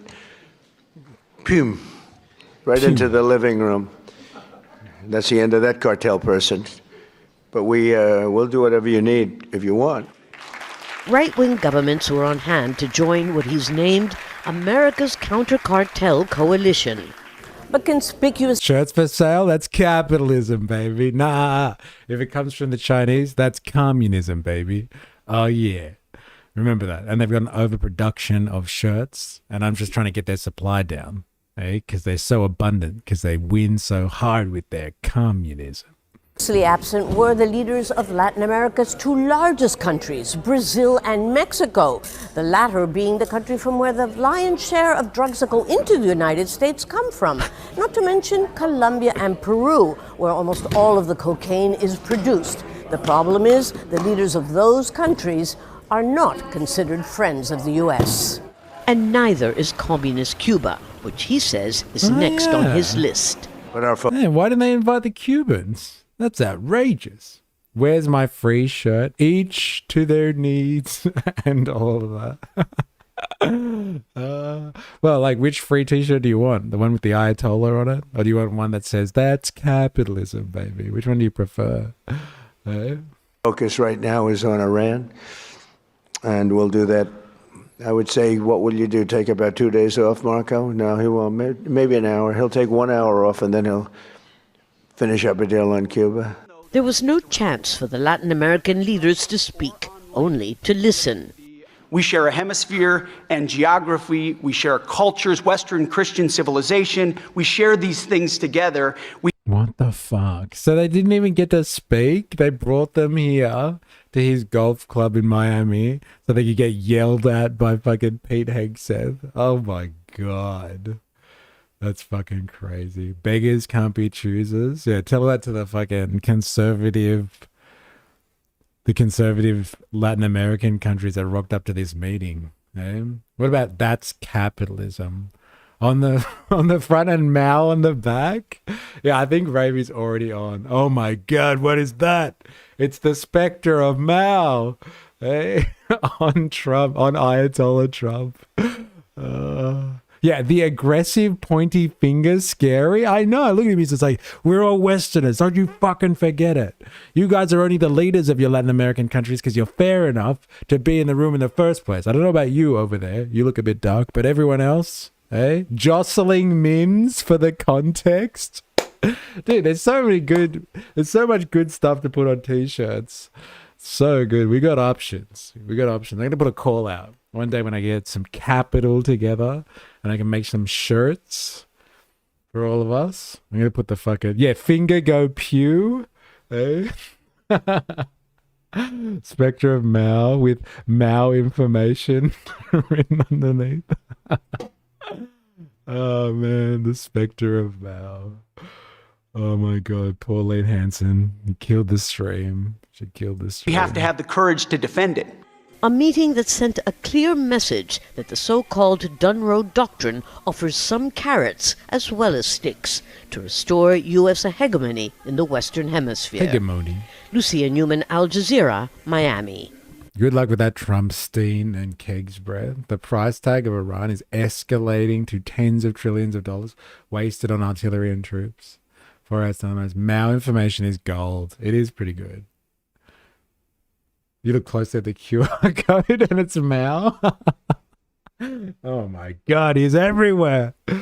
Oh, fuck. All right, I gotta find out more about this shit. Oh my god, yes. I forgot I had this. Let's have a look at what Sky News has to say about this. Stupid Al Jazeera. What would you know? I'm going to Sky. US President Donald Trump has launched a military coalition to eradicate cartels in the Western Hemisphere. At least a dozen Latin American leaders joined the Shield of the Americas summit convened by the US President. He has cited drug cartels as the key reason for ramping up his administration's involvement in Latin America, pressuring Venezuela over the past several months. But on this historic day, we come together to announce a brand new military coalition to eradicate the criminal cartels plaguing our region. And you have a lot of it. One of the things when we were talking backstage, you were telling me the crime, the cartels, and we're knocking the hell out of them where we can. US Secretary of State Marco Rubio claims it is impossible to have economic progress without security. While there are clearly a focus on the security of the hemisphere, as you can see from the representation in our cabinet, from trade to commerce Fox to energy Business will tell us? to treasury, I hope so.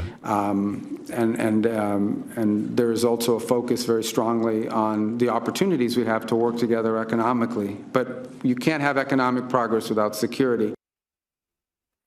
All right, so we didn't get much from Sky on that one. Let's have a look-see here. What else did I find? It's really hard to find information about this from just the mainstream media. It's like they didn't... I don't know why they don't want to talk about this one. Maybe it's not edgy enough for these people. Everything's Iran at the moment. That's all they want to talk about.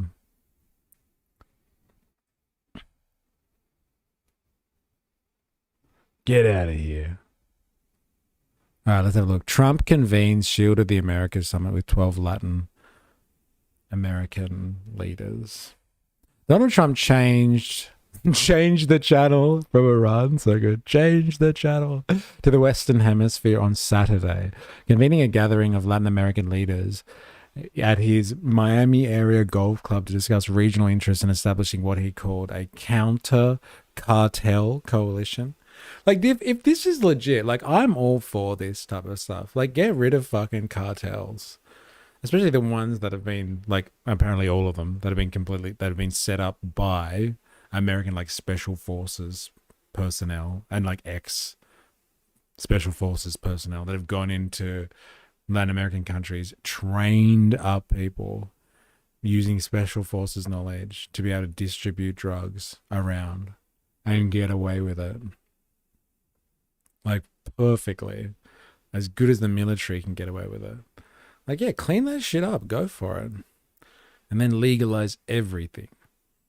Just as we formed a coalition to eradicate ISIS, we need a coalition to eradicate the cartels, he told the 12 region leaders gathered at what the White House called the Shield of the Americas Summit.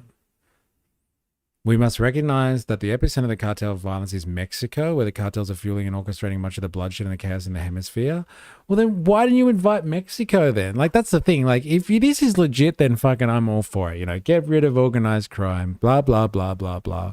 Stop funding all of these people, etc., etc. But, like, why don't you have everyone involved in the fucking chain? I don't buy it. I don't buy it. Sounds crazy. So Shield of Americas is basically Rubio's chance to rule Central and South America.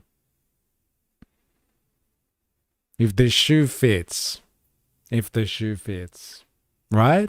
Am I right? Like, he's spoken about it. Like, everyone knows his intentions when it comes to Central America and South America. Like, he wants to be the unifier of all of Latin America and bring it into the fold. And this is his way of doing it. And they're going to stop cartel violence and stop the cartels by excluding the place where cocaine is made and then the place that it gets into the United States. Doesn't make any sense. Kristi Noem, who stepped down as DHS secretary, that's light, who was fired on Thursday, making her first cabinet secretary to leave the second Trump administration, spoke later in the afternoon in her new role as U.S. Special Envoy to the coalition. This is intended to be a group that works together to ensure we're defending our own sovereignty. We're each defending our own security and economic prosperity, Noem said, adding that the organization would be a powerful example to the rest of the world about what's possible. Noem made no mention of her swift transfer of roles, but pointed to her experience in securing the U.S. borders. Now that America is secure and our borders are secure, we want to focus on our neighbors and help our neighbors with their secure borders. So they want to help bring further authoritarianism into Latin American countries so they can come to the fold and we can make the Western Hemisphere more secure for the right people, if you know what I mean.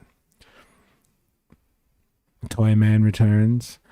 Only the baby boomers, and I hate to say this, but early Gen Xers consume the spew doc press. Meanwhile, our coalition is thinking, great, there goes any Google searches we might be getting. You know why that is? Israelica hates that Mexico is left-leaning. Are you across Toy Man Returns? Are you across Pax Judaica? With the theory that like the American emperor is now run by Israel as like kind of a host kind of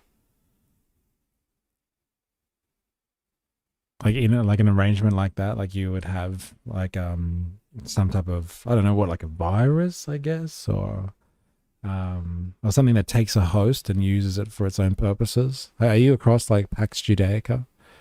And like the American empire is finished and it's really being controlled by Israel? Hey, come on, man. We don't want the cartels running it, but we still want our coke. Huh. That's the CIA's. We are witnessing a global circling of the wagons based on continental borders rather than imaginary lines. No, we want to spread freedom to our neighbors. Spread that freedom, everyone. Ah, yeah, you like that freedom. Parasite. Thank you. A parasite and a host. Yes. Thank you. You know what I'm trying to say. God damn it. Trump gathered the summit of the leaders from Argentina, Bolivia, Chile, Costa Rica, Dominican Republic, Ecuador, El Salvador, Guyana, Honduras, Panama, Paraguay, and Trinidad and Tobago, just 2 months after a U.S. military operation to capture Venezuela's then president, Nicolas Maduro, who's awaiting trial on drugs and weapons conspiracy charges in the U.S. Yeah, could you imagine being fucking invited to this thing? Hey, getting on the list, and be like, oh, thank God. I'm not going to be standing trial anytime soon. As long as I just play nicely, I should be okay. No, not at all. Oh, you should check it. There's who's the best source for that? Jag would know. I can't remember the person who's looked at it recently. Who did PAX? Oh, it's Professor Zhang, isn't it? The guy from Predictive History. Tom Man Returns. Check out his take on Pax Judaica. There's a guy called Professor Zhang from Predictive History. I know how much Spandunk loves Professor Zhang. But like, it's an interesting theory, that's for sure. Less than 2 weeks ago, U.S. law enforcement provided intelligence assistance in a raid in Jalisco, Mexico, to capture El Mencho, the leader of the Jalisco New Generation Cartel. One of the world's most wanted drug traffickers. El Mencho was wounded in the shootout and then died while being transported to Mexico City. I do. Ironically. LOL. Trump complimented Mexico's President Claudia Sheinbaum, who was not present at the meeting but still maintained that the cartels are getting worse and taking over the country. The cartels are running Mexico. We can't have that. Too close to us. Too close to you. I think Jiang's take is the best one. Propaganda & Co. is the one that we watched on the stream. Yes, that guy. Propaganda & Co. That's the one. Thank you. Yeah, Toyman Returns. There's some interesting options for you. Propaganda & Co. is another one that does, it's called PAX, like P-A-X, Judaica. It sounds like this might be your wheelhouse. If you're thinking in terms of Israelica, then like you might like this sort of stuff. Trump repeated his prediction that Cuba... Yeah, okay. Interesting. They don't have a lot of detail about what this Shield of America thing is. But, like, look at that picture. Look at that shit. Like, doesn't that remind you of something from, like, Starship Troopers? Don't you reckon? The Shield of the Americas wants you. Join the Shield of Americas. It looks like fucking Starship Troopers stuff. Real, like, American fashy stuff, as Ravy would say. The fashionistas, they love this stuff. Dilemmas, I'm not allowed to like the professor because I'm a One Nation bot and a program to hate Asians. It's in my first line of code. Oh my God. That's fucking hilarious. Oh man, it's my first line of code. Yeah, but your code has developed since then. Now it's all about hating Islamists. Integers in the house, how you going? What a joke. Space Marines, that one's for you, dog. Got some nice preset gradients on those graphics going on too. Yeah, like, don't you reckon it's like really tacky kind of Shield of the Americas? Like, it looks like 90s tacky almost, or like, yeah, that time period. Like, look at, yeah, the gradient on it. And it's like written like a sports kind of, like sports text. It's like tacky fascist, like American fascist stuff. You got the stars on there. Everybody knows their place. Like a sad Expendables ripoff. Like Expendables wasn't sad enough. AI generated. Such AI slop. He really wants to be emperor. He's trying. Now I put broken phones in rice and wait for Asians to show up to fix it. I'm progressive. I thought it was like if you drop your phone in water, you put it in rice, and then Asians will come in the night and fix it. Well, that was the joke. But I'm a bit off with this stuff. All right. Shield of the Americas. Let's keep going. I need to understand what this is. It's hard to tell. It really is hard to tell. Maybe it's just one of those throwaway things that Trump does. It's just another throwaway. It's going to mean nothing soon. Oh, right. Okay. Give me a second. I'll do that one first. Just for you. Dilemmas. What is it? At the service of U.S. troops. Coffins coming home. Change the channel, Rubio. Rubio, change the channel. What is this thing that we're watching? U.S. Marine referenced hell divers during his speech. All right, you guys were going to have to appreciate this, and I'll just take it on notice that you guys like it. I don't know anything about hell divers. I'm just going to take this one on notice. But I'll do it for you guys.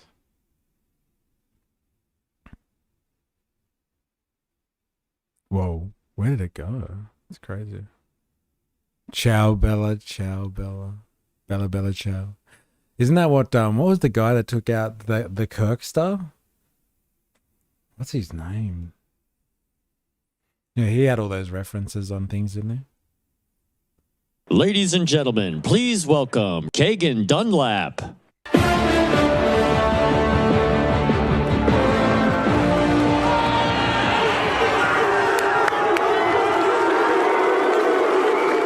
Scenes like these are happening all over the planet right now. You could be next. That is, unless you make the most important decision of your life. Dude, is this the guy that does fucking YouTube videos? This guy? Is this the same dude? Yourself that you have the strength and the courage to be free. Join the Marines. I was hoping that some of you would get that reference. I'm glad some of you did. Ladies and gentlemen, please. And that was the actual Helldivers song.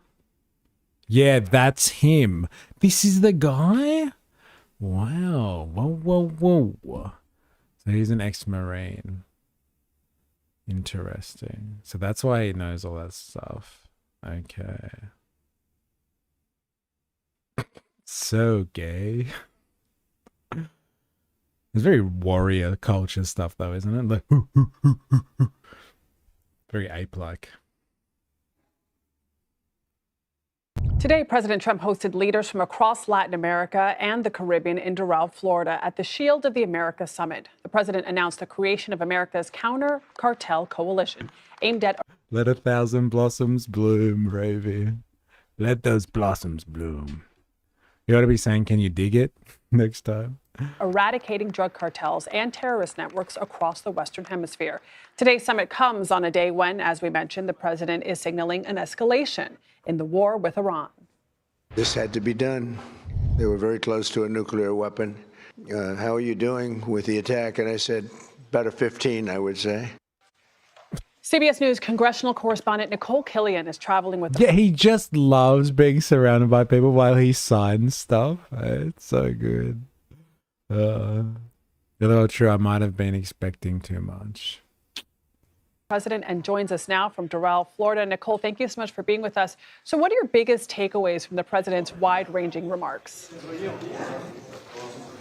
Well, obviously, the president started with the news of day, which is the situation in Iran. He again said that he believes that the operation is going very well. He talked about how much of Iran's military capabilities have been knocked out in terms of its army and its navy.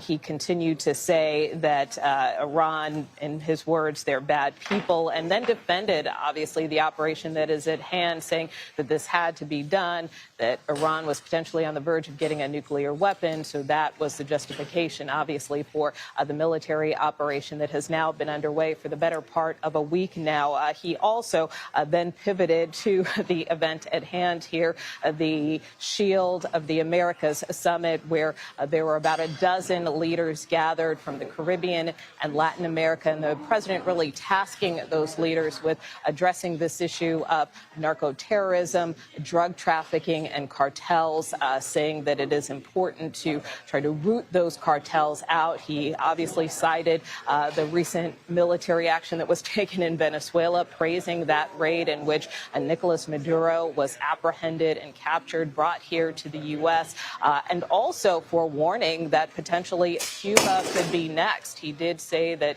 Cuba, in his words, is at the end of the line, that he has tasked Secretary Rubio with trying to potentially find a deal there. He also talked about even how some of these leaders have approached him about doing something about Cuba. So we didn't get a chance to press the president further on exactly what he meant by those comments. He did not take any questions from reporters on that or the situation in Iran, but he did conclude this event by signing a proclamation, in essence standing up this coalition of nations around the issue of countering cartels.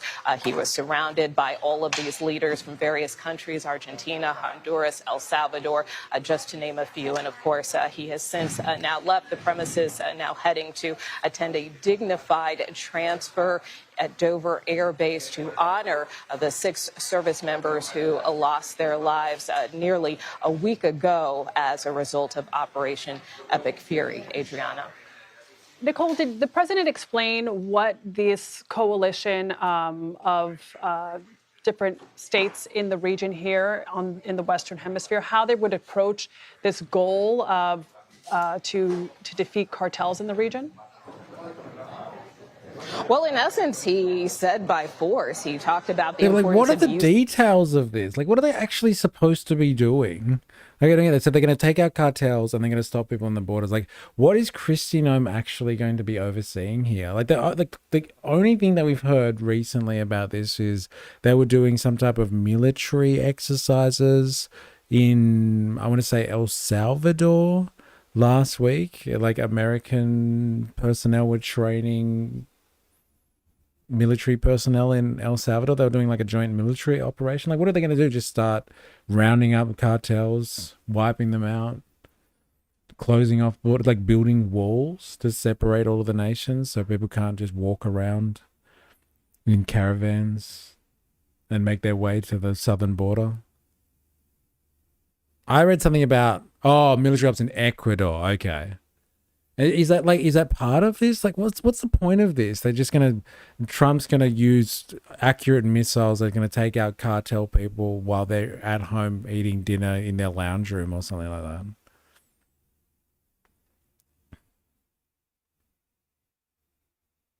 that.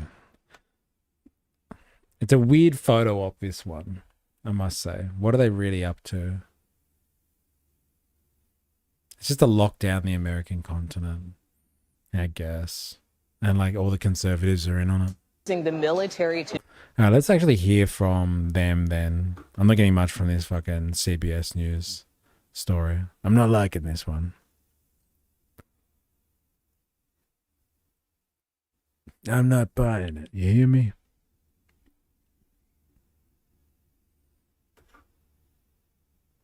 Let's hear from the people themselves. Little Rubio and Kristi with a K. Thank you for coming and being a part of this very important initiative. It's a critical initiative. Obviously, we start with a strong focus on security, but there's so much more here. And as you've seen so much more we can work together on. And as you've seen from the cabinet members that are here today, again, on behalf of the president, he is currently on his way to Dover Air Force Base to receive, sadly, the remains of the 6 Americans who lost their lives in the operation against Iranian terrorism. And so he apologizes for not being able to join us for this lunch, but he knew you would understand. But he's very excited about this initiative, and I'm personally very excited to be part of this with each of you today. It's a top priority for us.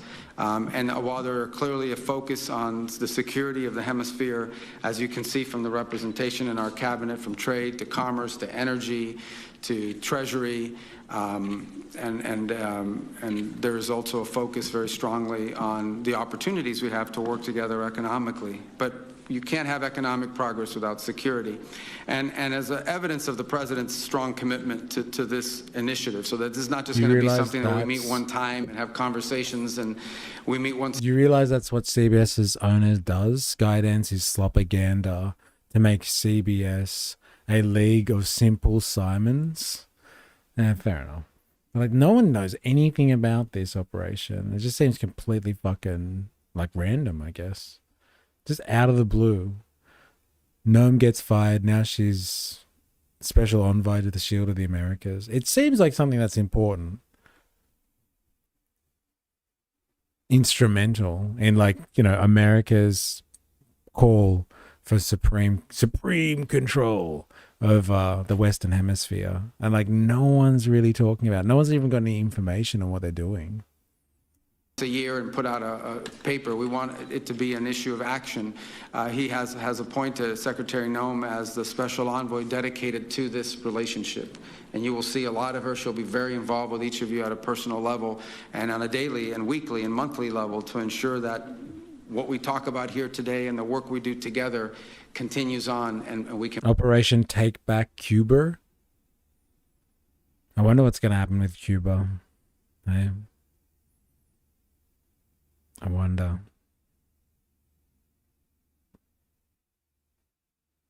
How that's all going to go down. I guess it doesn't matter why they're distracted in Iran at the moment. And build upon that. So I want to turn it over to our envoy who will be doing this, and she'll be running our program. And again, thank you really, truly for joining us in this, what I think is a very historic gathering of allies and friends, as I said in my comments earlier today. Secretary Noam. Well, thank you, Secretary Rubio. I appreciate all of you being here today and for making this a priority. First of all, I offer thanks to our president, who had the vision to bring all of you as world leaders here to have the conversation on not just protecting your countries, but also protecting your neighbors, and the Shield of America is becoming a real vision. This is intended to be a group that works together to make sure that we're each defending our own sovereignty, we're each defending our own security and economic prosperity, but then also continuing to build on these relationships to ensure that we can do that in a way that's effective, defeating the enemies that we have amongst us in the cartel organizations, which our country has designated as foreign terrorist organizations. But then also by adding that security element, we have an opportunity then to have economic prosperity that blesses all of our people. So I do want to thank the president for creating this and for giving me the honor and the opportunity to serve as a special envoy to this region, to the Western Hemisphere. This Shield of Americas will be a powerful example to the rest of the world about what's possible. There's nothing like this happening today anywhere else in the world. And the way that we cooperate on our shared ideals of freedom and of democracy and safety and security will be a shining light to all of those. They said it. There's some more bingo words for you. They said freedom and democracy. Sounds like they need to spread some of that American influence and control. That's what that's code for, eh? Toyman returns. The information is there. It's just that billionaires are deliberately redacting their plans on purpose, eh? Just like with the files. Who wish to be more like cartel nations, LOL. Yeah, it's pretty much going to be like that. It's like, why do the cartels get to have all of the fun? Let's just turn all of these places into giant cartels. Authoritarian states that are sanctioned by the US, boarded up to protect everyone's sovereignty, ensure they stay in line and keep their people in check so they're not flooding into other people's countries. And like the drugs are only coming from the right places that are organized by either the CIA or ex-special forces troops. They can get things in and out of the country safely instead of these stupid cartels doing it. All of us. So my background is I'm a farmer and a rancher that served in government, in Congress as governor, and then as Secretary of Homeland Security. In the last year as Secretary of Homeland Security, we have focused on securing our border. We have transformed our country from one that was being invaded by enemies, millions of them that were coming in unvetted, that we didn't know who was there and who wished to harm us. We've secured that border. We've focused on removing public safety threats, and over 3 million people have been deported or removed. I told you, that's the CIA's. Hands off. And like all these little puppet vassal, these little puppet leaders here, they're just going to fall in line. Justice for Christie's goat. Eh? From our country in the last year. Secure borders has changed everything for our country. It's allowed us an opportunity to focus on business and investment, relationships with other countries, and has ended the crisis that our country was going through in the years previous to President Trump's leadership. So that is something that we recognize, that now that America is secure and our borders are We always talk about the puppy, but never the horse and the goat. Yeah, I had no idea there were other animals. Someone said that the other day in the stream. I thought it was just like puppies. She was a puppy killer, but like savage. But like, yeah, there's other animals too. Hey, this is how we do things on the ranch. secure, that we want to focus on our neighbors and to help our neighbors with their borders and challenges that they have so that they may have the security that we enjoy. I've looked forward to meeting many of you. Many of you I've met throughout. We're looking to make sure you have the security we enjoy. Read between the lines. They're gonna be giving out that sweet, sweet security, American style. My God. Watch out. They're exporting their security. So what are they going to have? Fucking ICE agents? Going to be exporting ICE agents throughout the Latin America? Roving gangs and paramilitary forces at the disposal of like who? Bukele? Or Malay? Private armies? Controlling the populations of Latin America? Make sure they're doing the right thing. Imagine your kid literally acts up and you take them out back like Old Yeller.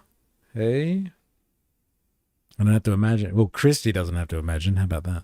Throughout the last year and spent time with. I know President Bukele was probably, I think, the first world leader I had the chance to visit with. We partnered on security and in El Salvador and appreciate the way he's brought peace to El Salvador, and prosperity is following. That's been a great experience. Brown shirts, neoliberal style. Because, you know, outsourcing. That's so good. Example. Also went to Chile and spent some time and enjoyed that as well. We focused on, under the Department of Homeland Security, we have cybersecurity operations and experts, and we worked there with... Yes. Get it? Because baby goats are called kids. Yes. Yeah, I was hoping that's what you were talking about. There. Kid, literally. Embedding some cybersecurity experts and have that opportunity to continue to build on that if that's some of the challenges that you may have. Spent some time in Argentina with President Milei as well and appreciated his focus on economic prosperity and how we could work together on that. Yeah, tell us how that fucking economic prosperity is going, eh? Tell us about that. Malay, how'd that $20 billion go when you got that from the US? Hey, how'd that go? Hey, there she is. Christy Nome, unleashing the fury. Oh my God. I remember when I first saw that, I was like, what the fuck is going on? And they just keep repeating it throughout the episode over and over again. Wink, wink, nudge, nudge. How's the missus? Not gonna lie, I can't wait to see how Australia's leaders negotiate when the shield of America starts looking a little bit further south to Oz. Yeah, they start reaching across the Pacific. Oh man, so many times. LOL. Yeah, I know they really fucking double down on that, don't they? No, I gotta confirm this whether they got the money in the end. In order to help Milei in Argentina get reelected, Donald Trump promised the country a $20 billion American taxpayer-funded bailout. And there was speculation that they were going to send another $20 billion on top of that. Are you able to verify whether Trump provided Argentina with the first installment and the second installment?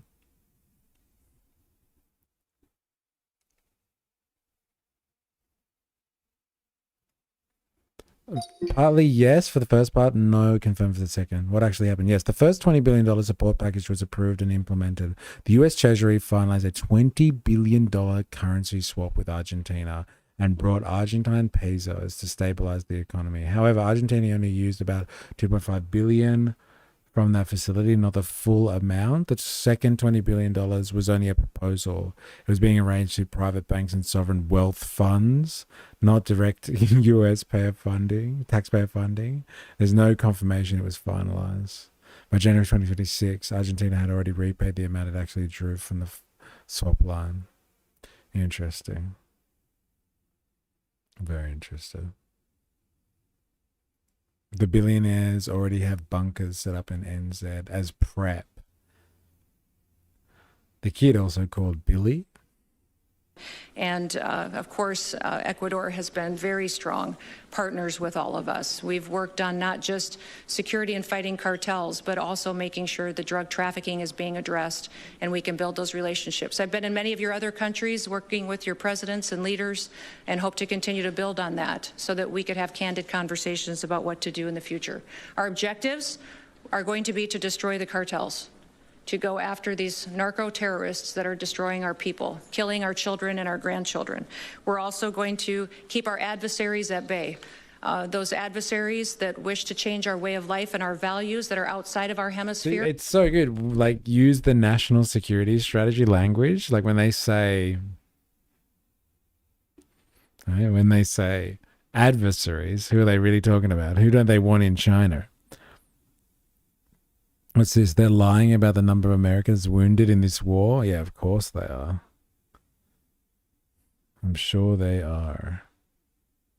Argentine President Javier Milei takes stage for a rock concert. Yeah. It's worth $20 billion, that rock concert. What do you mean this guy wasn't naturally popular? Look at how cool he is. He's definitely cool enough to afford to win $20 billion. We want to ensure that we're continuing to keep them out of our hemisphere and focus on building alliances amongst ourselves and our strengths. We have worked and are proud of the Department of War with the conference. So is that what this really is? I think we've gotten to the bottom of it. Like, it always comes back to this, isn't it? Yeah, okay, they want some secure borders. Yeah, okay, they want to double down on right-wing governments and conservative governments in Latin America because they're just better for business. They just do economics better for America's interests. They're open to foreign capital, flight, and exploitation. Yeah, there's some good localized wins on the board, but really, they're consolidating the shield of America. It's a shield from what? A shield doesn't help you from internal problems. And a shield does not help you from internal cartels. It's not going to help you from internal immigration issues. A shield on the Americas is to block an adversary coming into the hemisphere. I don't know, maybe like China or something like that. Somebody who's going around the world. Look, I'm not going to say it's completely selflessly. I'm not going there. We don't have to have that debate right now. But like, you have basically China going around spending money on people's infrastructure and developing their economies. So they can do trade with them. So they can take advantage of the trade, of course, but China's going around spending money, flashing cash, and people are fucking loving it. And America has to start up Shield of the Americas to keep China out. That's what this really boils down to at the end of the day. Keeping the Chinese out of fucking the Latin America. I thought Nome was fired. I want my money back. Yeah, I know. She got fired for DHS, and now she's special envoy to the Shield of the Americas, which is like a warped Starship Troopers imagined coalition or something like that. And again, like, what is it about? Like, they say they want like security. They're going to export American-style security to the region, meaning closed borders, paramilitary forces. I don't know, but it's all about they got to keep China. They got to shield the Americas from China.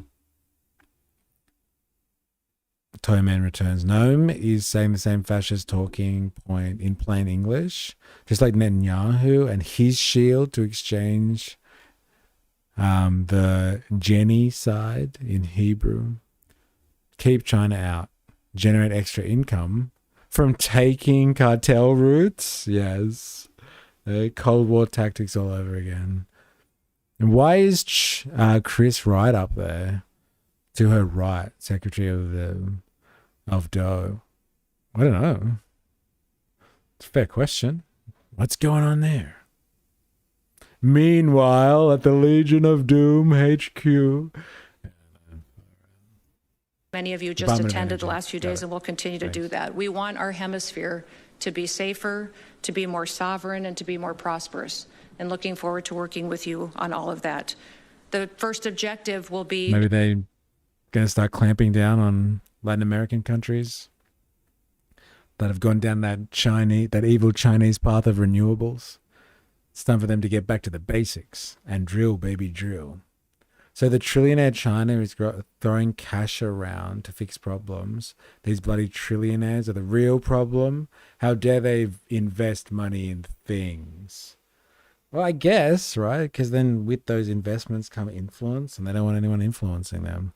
Isn't it a surprise that Brazil and Mexico have actual relations with China and they've been excluded from this list? I wonder if Colombia is part of the Belt and Road Initiative. Is Colombia part of the Belt and Road Initiative, or does it get any funding from China in that sense?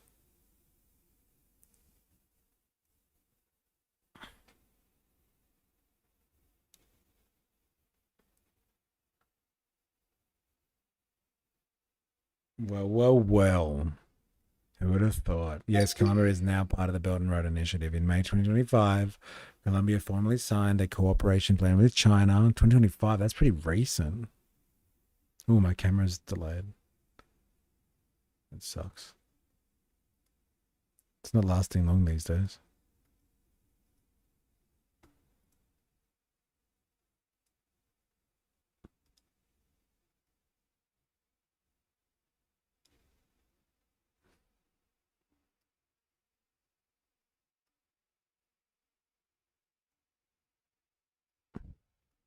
All right.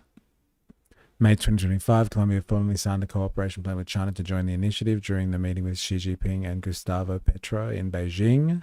The agreement is meant to expand China's investment, infrastructure projects, and trade and technology operation in Colombia. Potential areas include railways, renewable energy, infrastructure, and other development. Well, who would have thought, eh? What if Gemini is hallucinating? Well, I guess you can ask it for sources if you want, but like it gives sources. Let's have a look. Let's have a look at this source. Like, it's a fair call. Like all these LLMs could just hallucinate about this stuff. Colombia signs Belt and Road Initiative cooperation plan with China.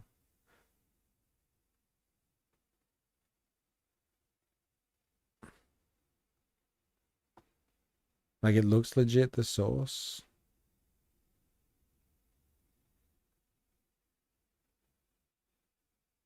My source is Sam Altman. Like, yeah, it could hallucinate.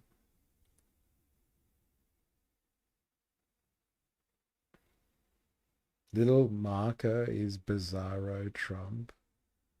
Captain Trump Truck.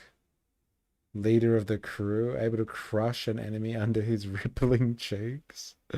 Extra points for whomever makes the logo spin between scenes. Changes like an old school Batman. Yeah, it's so good.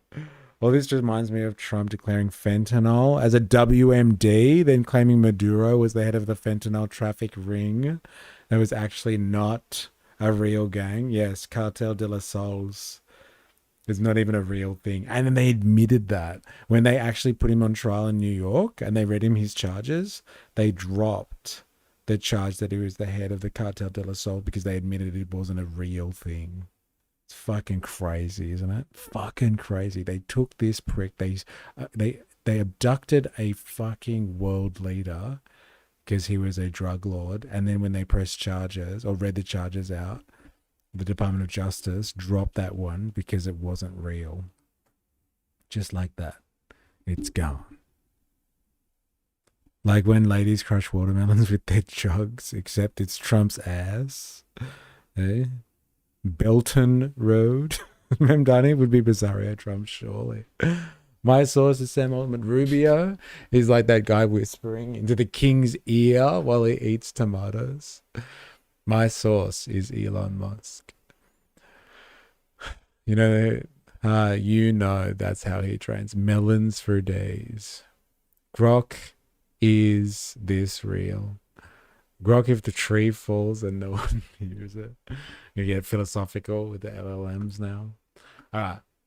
I think I'm done with the Captain America stuff, the Shield of America. Let's let not Christy just on finish. sovereignty, but also migration control, that we will work on economic. Oh, don't worry, guys. I'm here. Voltaire in the house. How you going? Hope you're well. I'm done with my liberal woke brainwashing for the day. What? Your fucking environmental degree? Your woke renewable degree?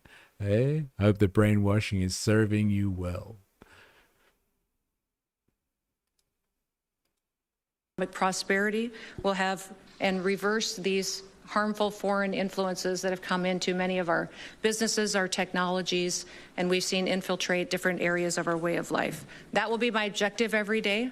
I will, when the press leaves, give you all my personal cell phone numbers so that you can reach me at any time that you may need something, and we'll work together to continue to make sure that our relationship is a shield to the Americas, that this will be a Western Hemisphere that is better, safer, more prosperous, and more free because of the leadership that all of you provide. So thank you to Secretary Rubio for hosting this and having the vision to bring us all together. I think this will be something that for years to come will bring more security to our nations. Look, fucking Rubio loves it. Like, he's got his fucking ambitions about being ruler of Latin America. But like this one, what's going on here? I guess she's just been shafted and got fired from DHS. So what else is she going to do, right? What else is she going to do? Am I right? But the Shield, it doesn't make any sense when you think, oh, it's about individual sovereignty, democracy, freedom, getting rid of the cartels and stopping mass immigration.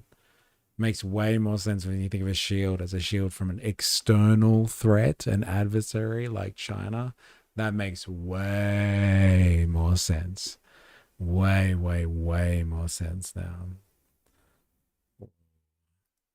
Well. Shield of the Americas. Oh, one more thing, actually, before we stop. I do want to say this. What do the Chinese have to say about this?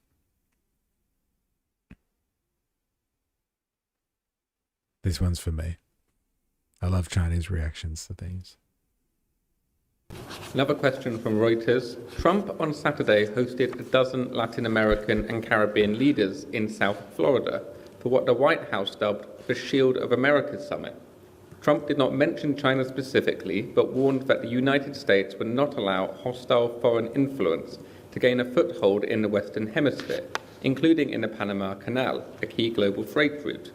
How will China protect its many strategic partnerships in Latin America, as well as its assets? Yeah, just call it an alliance or another synonym. Shield is a weird choice. Well, I think it's very telling, isn't it? Shield, someone watches too many movies. Well, that's true. Captain America needs his shield smashed by the Incredible Hulk. No, I can't watch that here. There's a corn ban. What? Captain America getting smashed by the Incredible Hulk? That's a bit graphic. All right, back to the China issue. The China problem. Assets and investments in the region. Thank you. Not that type of influence dilemmas. Nice try. Hostile foreign influence? You mean like is not real? Am I right? Am I right? In the region. Thank you. Latin America and the Caribbean countries are independent, sovereign countries that have a right to independently choose development paths and cooperation partners. China upholds the principles of mutual. It's this official line every time. I want to see these guys get emotional. They're such party line people. They're just like, look, We're technocrats. We do our jobs and we go home. China upholds the principles of mutual respect, equality, mutual benefit, openness, inclusiveness, and win-win cooperation. 尊重、平等互利、开放包容、合作共赢原则。 In conducting exchanges and cooperation in LAC countries in various fields, China LAC cooperation is never driven by geopolitical calculations, does not target any third party, and should not be disrupted or affected by any third party. Ooh, hey, let us do us. That's it. That's all they'll say. They won't even address the question. They're just like, America is deliberately targeting you with this. They're trying to cut you out of the Western Hemisphere. How do you feel about that? We believe in everybody's right to self-determination. What else do you want me to say? Leave me alone. Emotion not allowed. Efficiency must come first. There it is. There's your dirty communism for you. Stop being emotionless, commie robots, China. It's bad for content, damn it. But it just sucks. Like, the guy was asking him, how do you feel about fucking being targeted by the Americans? He's just like, I believe in self-determination. That's all I will say on this matter. Actually, I've said too much. I shouldn't have said believe.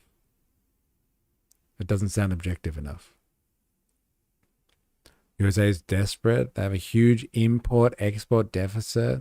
Cannot compete, so they twist arms and bully Latin Americans. Kudos to China. It's not wrong. It's not wrong. Feel? What is this concept? Calm down. Calm down. Oh, savage. What does that mean? Hey, feelings? Oh, did you guys hear about this? I can't find much information on this either. Apparently there was an attack on a US embassy in Oslo. And they are putting it down to like terrorism, I guess. I think they're trying to connect it to Iran somehow. Let's have a look. And we are continuing to follow the breaking news tonight. Norwegian police now confirming. And we are continuing to follow the breaking news tonight. Norwegian police now confirming the U.S. Embassy in Oslo was hit by an explosion. Right now, it is not clear what caused the blast, who was involved. An investigation is underway as we speak. At this time, no reports of any injuries. A loud blast heard around 1 a.m. there, happening near the building's consular section. We are tracking this closely. We will bring you the latest. Thank you for watching. Subscribe below and download our news. Has anyone heard about this? I wonder why this would happen. Why in Oslo, of all places? I guess people are just pissed off with American aggression. Or maybe it is Iranian. It's the IRGC over there in Oslo taking out American targets. I wonder what's going on there.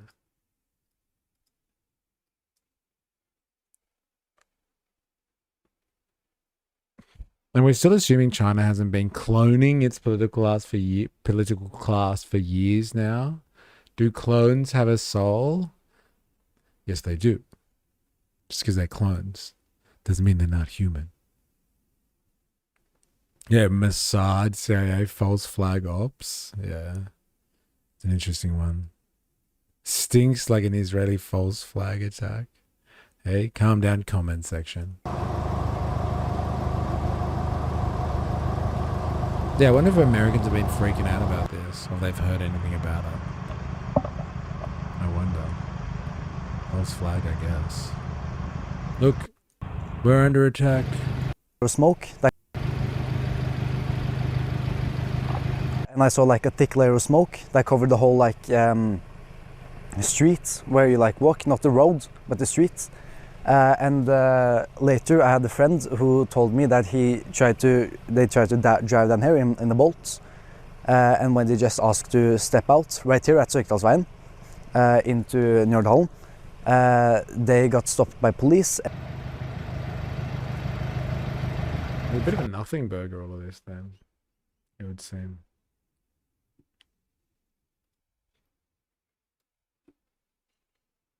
Strikes in Norway? I don't know. Yeah, like apparently there was a US embassy that got hit, like yesterday. But like you didn't hear much about it. Police in Norway say an explosion at the United States Embassy in the capital Oslo. Actually, can you guys see that? Oh yeah, you can see that. Oslo overnight, they caused no injuries and minor material damage may have been an act of terror, but the motives are being investigated. It's natural to see this in the context of the security situation and that this could be an attack deliberately targeting the US Embassy. Frode Larsen, head of the Oslo Police Investigation Unit, told a news conference on Sunday. One of our hypotheses is that this is terrorism, but we're also exploring other options. Larsen later told public broadcaster NRK. But we are not completely stuck on that. We have to be open to the possibility that there may be other causes behind what has happened. Like what? Like who attacks an embassy with a bomb and it not be fucking some form of terrorism, right? The fog of war is so thick, it's hard to disseminate info at the moment. Yeah, and like there's so much information going around, like stuff like this goes through and gets past the keeper and no one cares. People on the scene said that the street was blanketed in thick smoke following the blast. The blast at the embassy compound in Western Oslo occurred at 1 a.m. local time, sending thick smoke into the street by the entrance of the consular section, witnesses said. No suspects have been identified, but police are searching for one or several perpetrators. 1, 10, 400, we're not sure yet, and are cooperating closely with the embassy. Norway's government was in contact with officials at the embassy to convey that it was an unacceptable act that we take very seriously. Foreign Minister Espen Barth Ed said in a statement, "The security of diplomatic missions is very important to us." Look, they got a cracked front door. I'm surprised you didn't hear about this, but then I do watch legacy media anymore. But then I don't watch. I'm surprised you didn't hear about this, but then I don't watch legacy media anymore. So no. Well, like I'm trying to figure out what's going on with this situation. Because like there's no information on it. PST, the Norwegian Police Security Service, called in additional personnel following the incident, but was not charged. But has not changed the country's terror threat level, according to communications advisor. Isn't that interesting? Like people were saying, like in the comment section in the other video, like this is definitely a false flag operation by Israel. And like you have the Europeans here, they're just like, it's definitely terrorism. It looks like terrorism, but we're not going to change the level. We just let someone blow something up with superficial damage. So like people can be put on notice about the US being under attack. According to communications advisor Martin Burson. Just like the embassy Marines racking up 30 plus kills in Pakistan, was it? Or India, but no one really cares. Yeah. Oh, was it Marines? I thought there was just like some type of security forces around their embassy that were like popping protesters. I don't know what they report anymore. I heard about it just after it happened. We had a chatter on TT in Oslo go and try to figure out if it was legit and got pulled up by cops. Yeah, right. What's TT? Freaking out when they went silent until they came back to the chat. They are Iraqi. Embassy forces are always Marines. Oh, okay. This is an unacceptable incident that is being treated with the utmost seriousness. Oh, you're on TikTok. We had a chat on TikTok in Oslo. Interesting. This is an unacceptable incident that is being treated with the utmost seriousness. The police have stated that they are investigating the case with significant resources. Police added that they are working to protect the Jewish community in the country following the incident, which came as the US and Israeli forces strike Iran, a conflict that has engulfed several other nations in the Middle East. Why the fuck would they say that? It's the US embassy. Oh my God, this is looking more and more like a Bondi situation, isn't it? Wow. Okay. Thank you, police. I guess we know what's fucking behind this situation now. Why would you even go there unless you fucking had to? This is weird. What's that got to do with Jewish people in Norway? Why do we have to square that circle? What's going on there? What's going on there? All right, I got to do this. I want some of my folks' business for the day. Sorry to have to do this to you if you're not interested in this stuff. I'm sure there's some gold here. And there it is. And they wonder why anti-Semitism is on the rise. When do the adults take over? I don't know. Have the adults ever been in charge?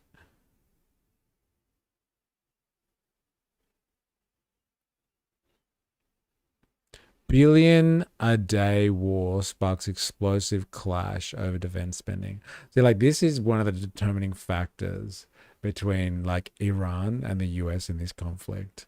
Like Iran is fighting an existential threat, like something that is looking to wipe out their culture, whether you agree with their governmental structure or not. A political force has risen within their state boundaries and is in control, in government, and they're fighting for their right to self-determination. Again, whether you agree with it or the politics of it or not, whatever. And then the US is doing stuff like this. But can we afford $1 billion a day in this war? And for what? Even Fox Business is asking the hard questions. Let's see what they have to say. Operation Epic Fury. So good. Waiting on the Pentagon to ask Congress for a $50 billion supplemental defense spending package, something I've been reporting in the last week or so, to boost U.S. stockpiles following the strikes on Iran. House Minority Leader Hakeem Jeffries did not say if Democrats would block any new funding for the Department of War, but says President Trump must offer, quote, compelling rationale in order to push it through. The president met with the country's largest defense manufacturers on Friday at the White House, posting this on Truth Social afterwards. They have agreed to quadruple production of the exquisite class weaponry in that we want to reach as rapidly as possible the highest levels of quantity. Joining me now is Florida Senator Rick Scott, a member of the Senate Homeland Security Committee. Senator, good to see you. Thank you so much for being here. President Trump is also calling for a $1.5 trillion defense budget for 2027. Do you support these items? Well, number one, I want to thank our defense contractors for stepping. Go, Trump, go. All right. Yeah. And there's 1676 in that number. There's four numbers at the back there. What do we reckon, chat? What's going on here with the 4 numbers at the end of that name? Up that we have got to make sure we have all the weapons we need. Number two, every day we need to be praying for. So did he say he supports a $1.5 trillion budget? Putting their lives on the. President Trump is also calling for a $1.5 trillion defense budget for 2027. Do you support these items? Well, number one, I want to thank our defense contractors for stepping up. That we have got to make sure we have all the weapons we need. Number two, every day we need to be praying for our military members. They're putting their lives on the line for our freedom and to defend this country. We've got to do everything we can. The number one thing we should do with the federal government is fund defense. The number one thing is defend this country.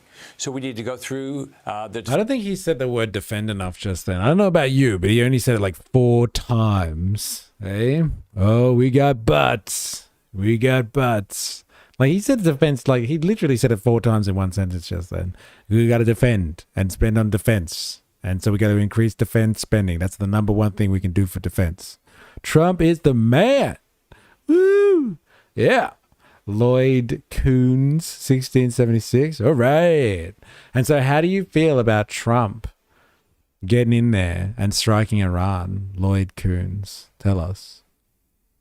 How do you feel about Trump striking Iran and saying that he is the president of no more wars? Tell us. How do you reconcile these two things? Asking for a friend. Donald Trump will propose and see what we can get done. But I believe in defense. It's the number one thing we need to be doing. It's more important than anything else we do is protect. That's why we need to defend ourselves on the other side of the world. That's how we defend ourselves, by going to other people's countries and defending ourselves by killing them in their countries. That's, really what we should be doing is actually just wiping out the entire human race outside of the United States. That's the ultimate form of defense, wiping out potentially any threat from a human adversary. That is how you do defense. Oh, yeah. We're putting their lives on the line for our freedom. I wish they'd actually define what "our" is. They're not talking about everyone in that "our." No, they're not. Also, hey, it's not a war. It's a military operation. Yeah, fake news. Yeah, oh, sorry. America used the word freedom like Aussies use fuck. You can slide it in everywhere. Definitely not a human. Yeah, I don't know. It's not showing signs of life, is it?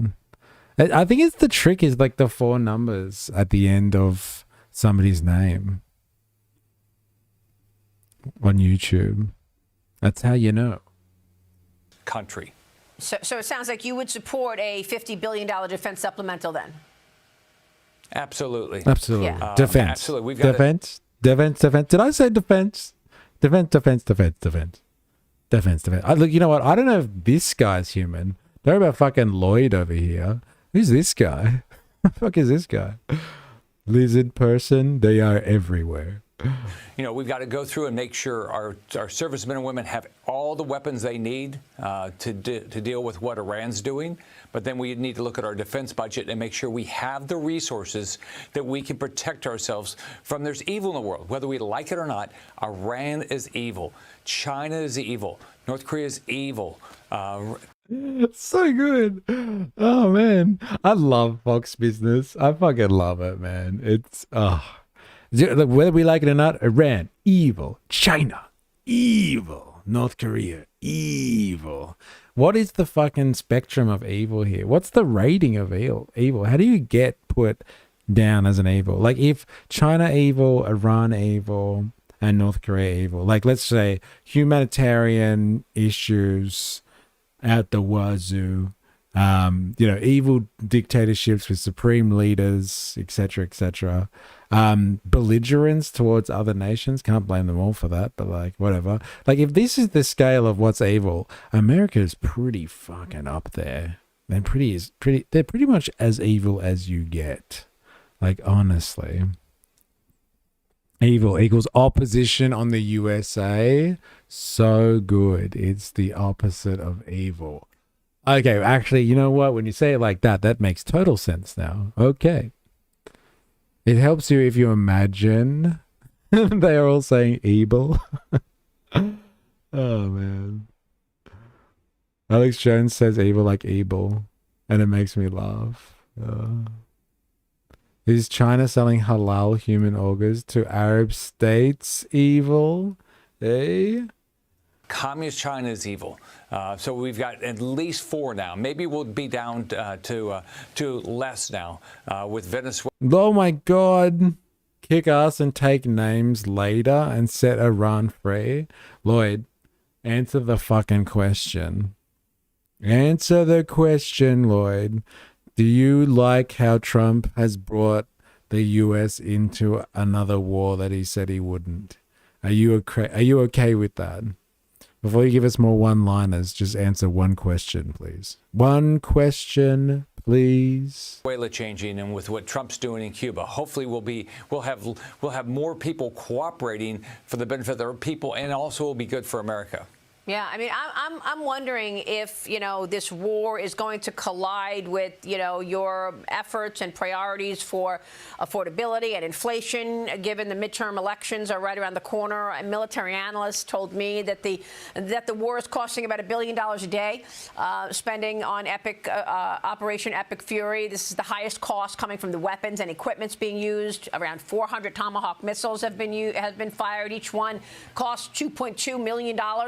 I spoke with South Carolina Senator Lindsey Graham on Sunday, and when I asked him about the financial cost of this, he said, look, it's not time to talk about money right now. Here's what he said. Watch.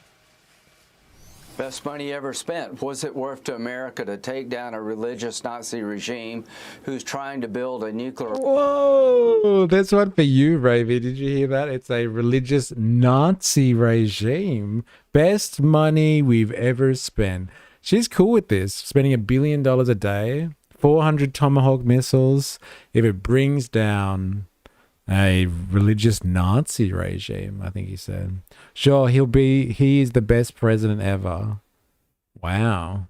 Interesting. So he can lie to you like so boldly, and you're happy with $2 million rockets to kill off a $6,000 drone.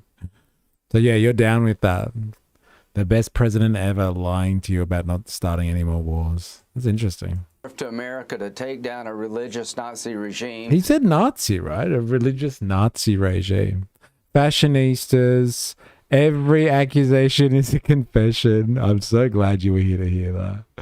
I want to hear it one more time. He said Nazi, I'm sure. Best money ever spent. Was it worth to America to take down a religious Nazi regime who's trying to build a nuclear weapon to deliver to America? That's a really good investment. They're going to fall. It's not if the regime falls, it's a matter of when. Like the Democrats. Yeah, they lie too. That's great. So like you're comfortable with Trump being a Democrat. So you're comfortable with that. Eh? He can not see the regime anymore. That's pretty good. I'll take that.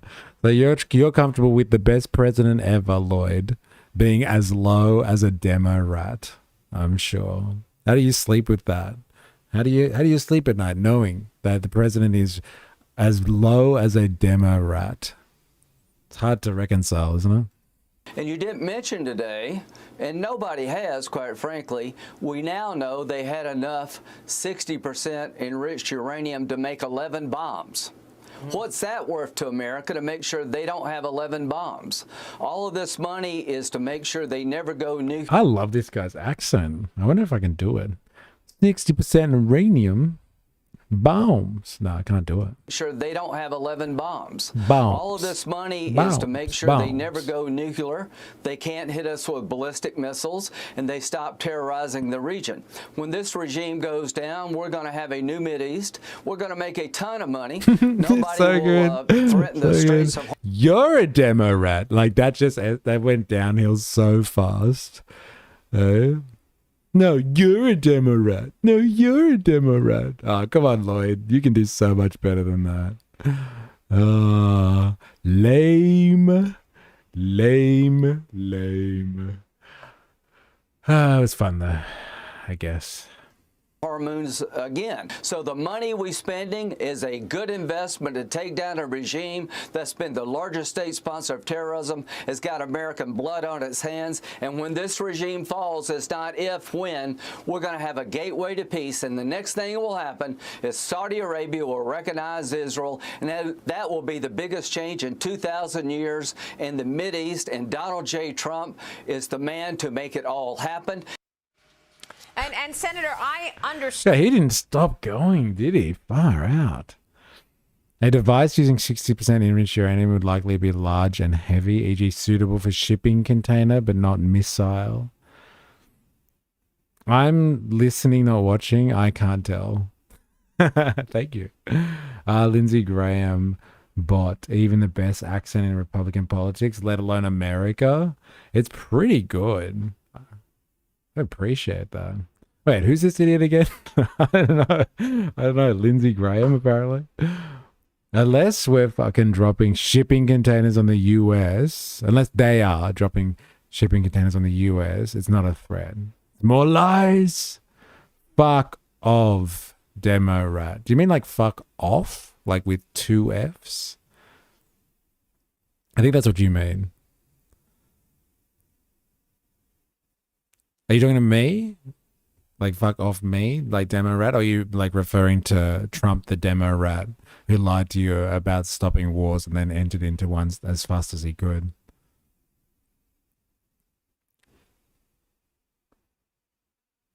Captain Bucket, you're talking about the American regime, right? Tell me, right?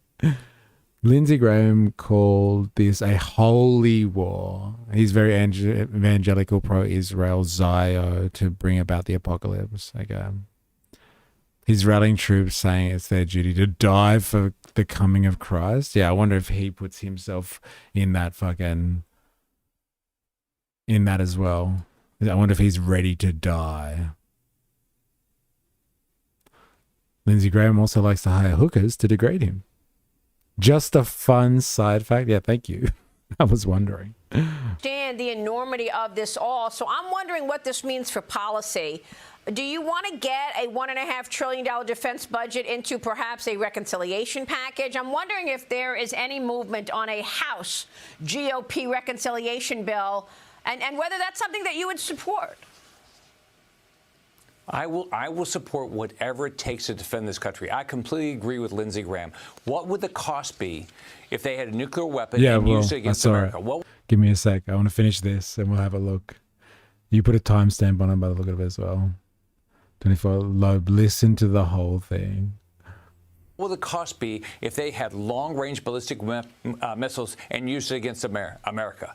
So this is a good long-term investment for peace and prosperity, stability in the United States and worldwide. So yeah. I will support a defense budget, increased defense budget, and and additional money supplemental for our military.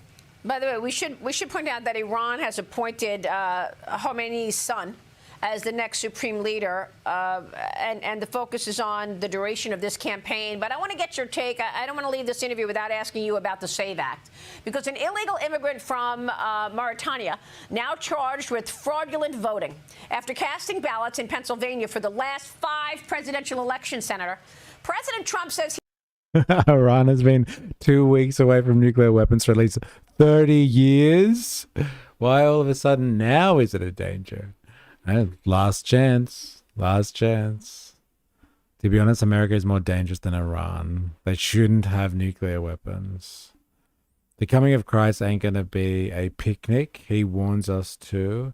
And Israel don't believe in Christ or his family existence. CJ, what's going on here? Skip to 30 seconds in if you want the good bit. Starts there. Yeah, thank you. All right. CJ. I'm going to have to keep going and explaining yourself a little bit better so we understand what you're talking about there. He will not sign any new bills into law until the Save America Act is on his desk and passes the Senate. Is this bill going to see the light of day? What is your take on the Save America Act, Senator? We have to get this passed, Maria. We've secured what Trump has secured our border. Now we have to secure elections. If you have to show an ID for almost everything in this country. Show an ID to vote. You have to make sure you're a U.S. citizen to register to vote. So I'm going to do everything I can. What's holding it up? Because I agree with you, and most. Savage. The coming of Christ is coming all over Israel. Oh, help me, Jesus. Americans do. 85. To vote. You have to make sure you're a U.S. citizen to register to vote. So I'm going to do everything I can. What's holding it up? Because I agree with you, and most Americans do. 85% of Americans believe, yeah, we should have proof of citizenship before we vote. So what's holding it up then in the Senate? One of 3 things. You either got to get to 60 votes. We don't have them yet. We only have 50. Number 2, you got to add it to a must-pass bill. And number 3, we got to do the talking filibuster. So we've got to do one of those 3 things to get this passed. The public wants this done. On top of Donald Trump wanting this done, the public wants this done. Every Republican, Democrat, and Independent needs to make sure they go vote for this. I ask everybody, call your senator, all of them, even if the people. If you're watching for this for the first time, make sure you subscribe for more. If you're watching this on Twitch, make sure you hit the follow. And if you're watching this on YouTube, make sure you've hit the like button. I'll be very disappointed if you haven't done that already. Very upset. And if you want to come and join our little community, here is an invitation to L'Accord. It's where we share our propaganda. Come and join us. These crazy Christian heads of states trying to usher Armageddon. Dipshits. People have been on board. Say, you have got to get this done. And call every Democrat senator, say, if you believe in this country and you want safe elections, you have got to get this bill passed.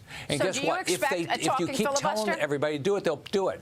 Do you expect a all talking for it. filibuster? Well, you can't have a talking filibuster until the Department of Homeland Security is open, I'm told. Well, I mean, right now, it's very important that we get Homeland Security. I mean, you can look at the airports, you look at the risk of this country. What the Democrats are doing, they don't care about American citizens. They don't care about the risk of a drone attack in this country or somebody doing an IED like they did in New York City. They don't care, but we do. We've got to figure out how to get this done. I think what's going to put the pressure on is when these airports are just packed with people that can't fly. It's the reason we got the government opened in the fall. The same thing will happen this time. I don't get what the Democrats are doing. Yeah, it's amazing that we're in a war and we don't have the Department of Homeland Security open. People are worried about the potential for terrorism in the United States, Senator. Are you worried? You're on Homeland Security, Absolutely. Right? Absolutely. Wait, this is the fucking vibe. This is what like Jag was warning us about the other day when he shared that article. I think it was yesterday. They're talking about, like, all of a sudden the conversation is big on terrorism happening in the US. All of a sudden. Like, they need another false flag or something. Like, and it's going to be Iran behind it or someone associated with Iran somehow. And it's going to justify the war for them. It's coming. They're normalizing the conversation. CJ, the Bible says no man knows the time. Come on, y'all. Study your Bibles. Come on, y'all. We've got to get the Homeland Security reopened. All right, Senator. Thanks very much. Senator Rick Scott this morning in Florida. Stay with us. We'll be right back. Get on you, Senator. Get on you. All right, what was the thing that we were watching? I think Induction Nathan had something for us from this guy. This guy that has the best accent ever. Antichrist probably coming from Israel? No, the Antichrist comes from Sweden, apparently. It is Greta Thunberg, according to Peter Thiel.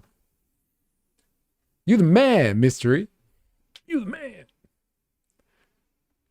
I keep my Bible in a pool of blood so that none of its lies can affect me. Jesus. Jesus.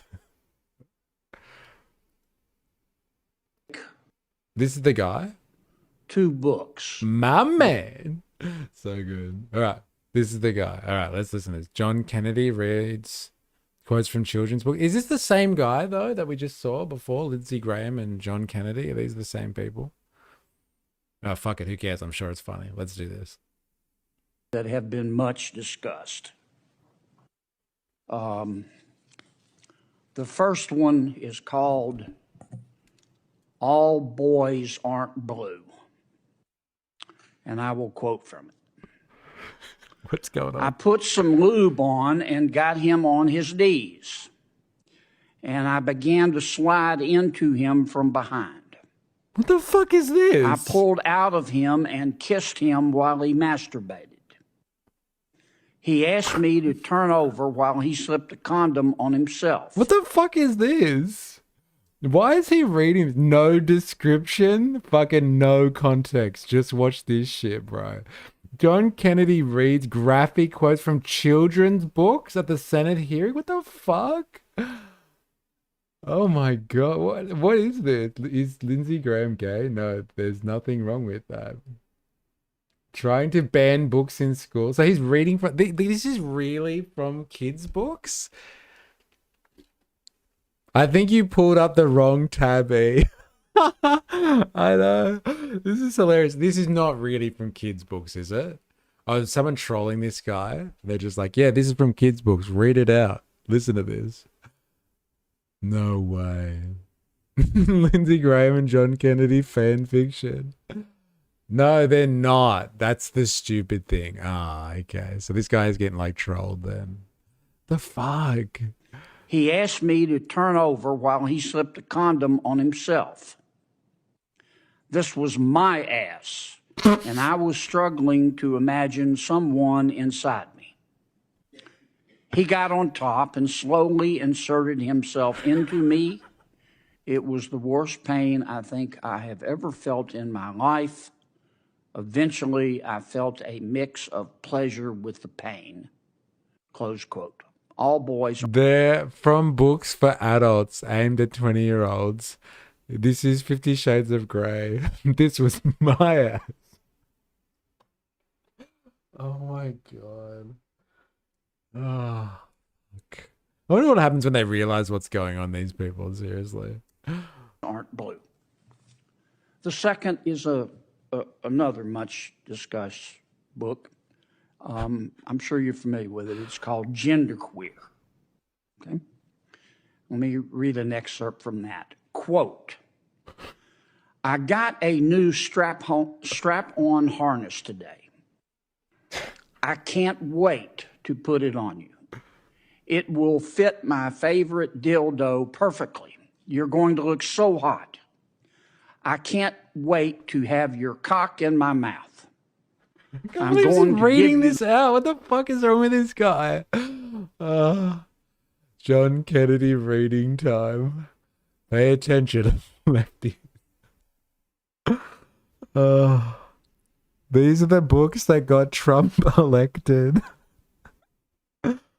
This is something else, man. Seriously. The blowjob of your life, then I want you inside of me. End quote. Now, Mr. Secretary, what are you asking us to do? Woozle takes notes. Good to know. Oh man, and I thought our chat got spicy. Yeah, no, he's reading from his diary. These books are what push soccer mums to vote for Trump. For real? But they're not real, though, dilemmas. Like, this is supposedly bullshit. They're not actually kids' books, right? Ask Newsom about them books. Waits for the Hunter picks. Oh, man. Now, Mr. Secretary, American politics, man. What are you asking us to do? Are you suggesting that only librarians should decide whether the two books that I just referenced should be available to kids? Is he getting hot under that collar? Or is it just me? He's like, ooh. God damn, these kids' books. These are young adults' books around accepting sexuality, okay? But the Tao, who cares if they're kids' books? The Tao. Is that what you're saying? No. Okay. Tell me what you're saying.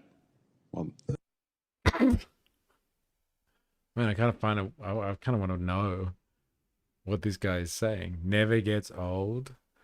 Who else here from Zingle? 2 years ago. It's so good hearing him read that shit out. Oh my god. Hands above the table, Senator. So good. The ease this man talks about this shows he more than at ease with it. If I had to read that aloud, I would be a wreck. I know, right? I don't know if I could do it with such a serious face like he does. He really does it justice, like, honestly. Oh man, between Peterson's smut and today's smut, I think we need a daily smut reading. Yes, that was weird shit. You put that in yesterday, didn't you?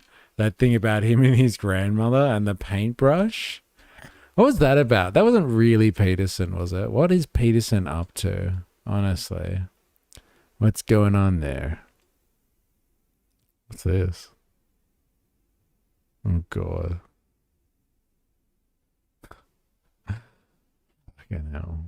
Peterson. Same. Wait, you said erect, right? Peterson. That was some gross shit that we read from Peterson the other day. I don't know about this new segment that's forming. I'm not sure if I'm ready to accept this new segment from happening. except this happening. Yeah, that was an excerpt from his book and 100% real. I think he recently nearly died and was possessed by ghosts or something. Can't forget those Zut. Okay.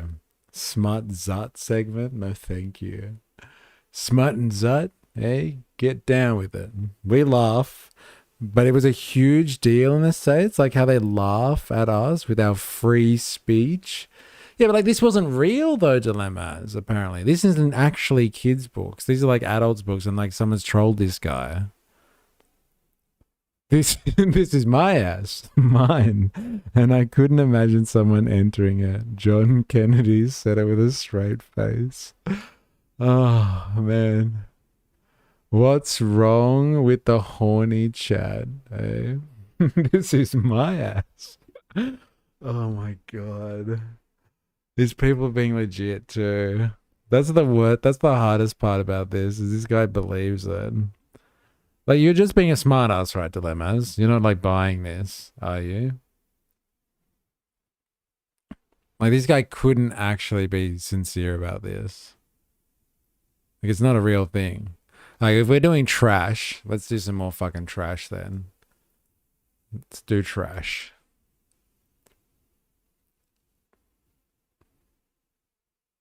Let's do fucking neoliberal trash. Oh, it's not available. I can't watch the Argentine president Javier Milei take stage for a rock concert. I wonder why. I wonder why we can't find it. I was going to get down to Milei. I got some trash for you. Oh, I'm a bit scared now. Yeah, damn. What's going on there? Malay?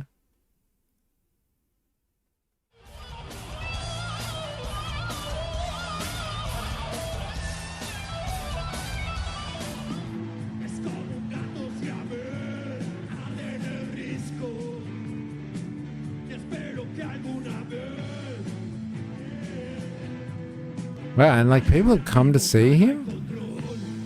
Or they just jumped on stage. He just jumped on stage. It's crazy. Yeah, young adult at Dilemmas. I read a hell of a lot of Stephen King as a 12-year-old. That was much worse.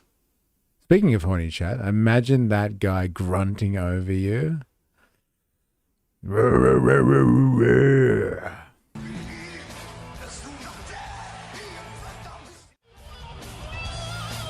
Yeah, I don't want to fucking imagine that. this is my ass. Oh my god. I'm just saying it was a real book, but no, it wasn't though. But it wasn't a kid's book. Oh, so the chat says. I can't verify this. They banned the corn for one day and suddenly it's all Trump's ass and pew brushes. We're animals. Yes, I'm down with that. Me and you, Spendog. There's fucking animals everywhere in the chat today. They're fucking everywhere. Goddamn animals. Javier Milei. It's psycho. So this is the guy, right? Dilemmas that was doing the Marine thing before. This guy here. This YouTuber, he's also a Marine. Kagan Dunlap.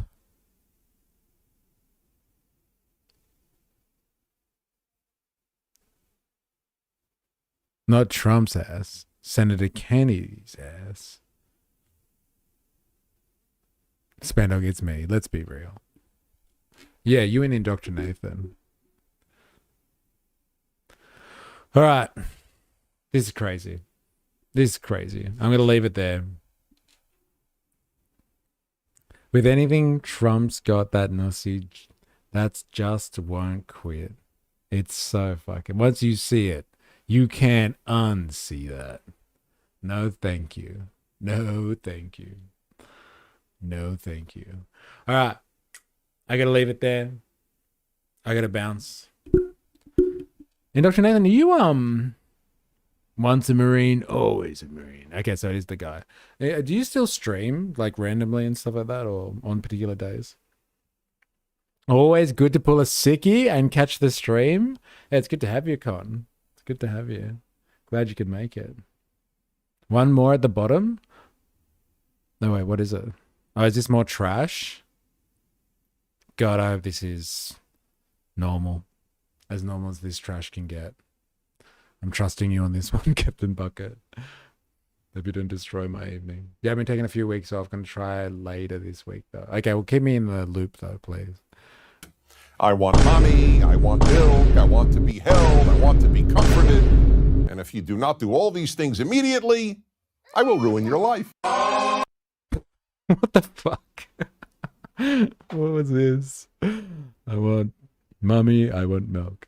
6 million views. What the fuck, man? Oh. Trump double jerk off move. All right, I gotta bounce. Thank you, everyone who's been hanging out today. You know who you fucking are. If you've been lurking, thank you. If you're watching this after the fact, thank you as well. I do appreciate it. I think there's new people we had today. So if you're new here, thanks for joining the crew. And if you haven't already, hit the like button. Toyman Returns hanging out. Spandonk, Integer, Captain Bucket, Voltateur, Ravy Baby, Woozle, Dilemmas, 4IS, Jag hanging out earlier. Who else we got here? Who have I missed? Inductor Nathan, Lloyd, coming in, bombing the chat for a little bit. CJ, good to have you. Con, who did I miss? I'm sorry if I've missed anyone.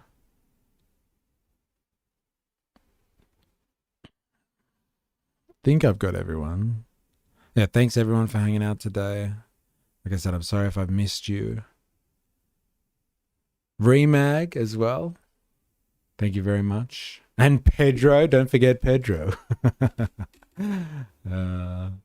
Yes, have a good afternoon, evening, whatever stage of the day you are at.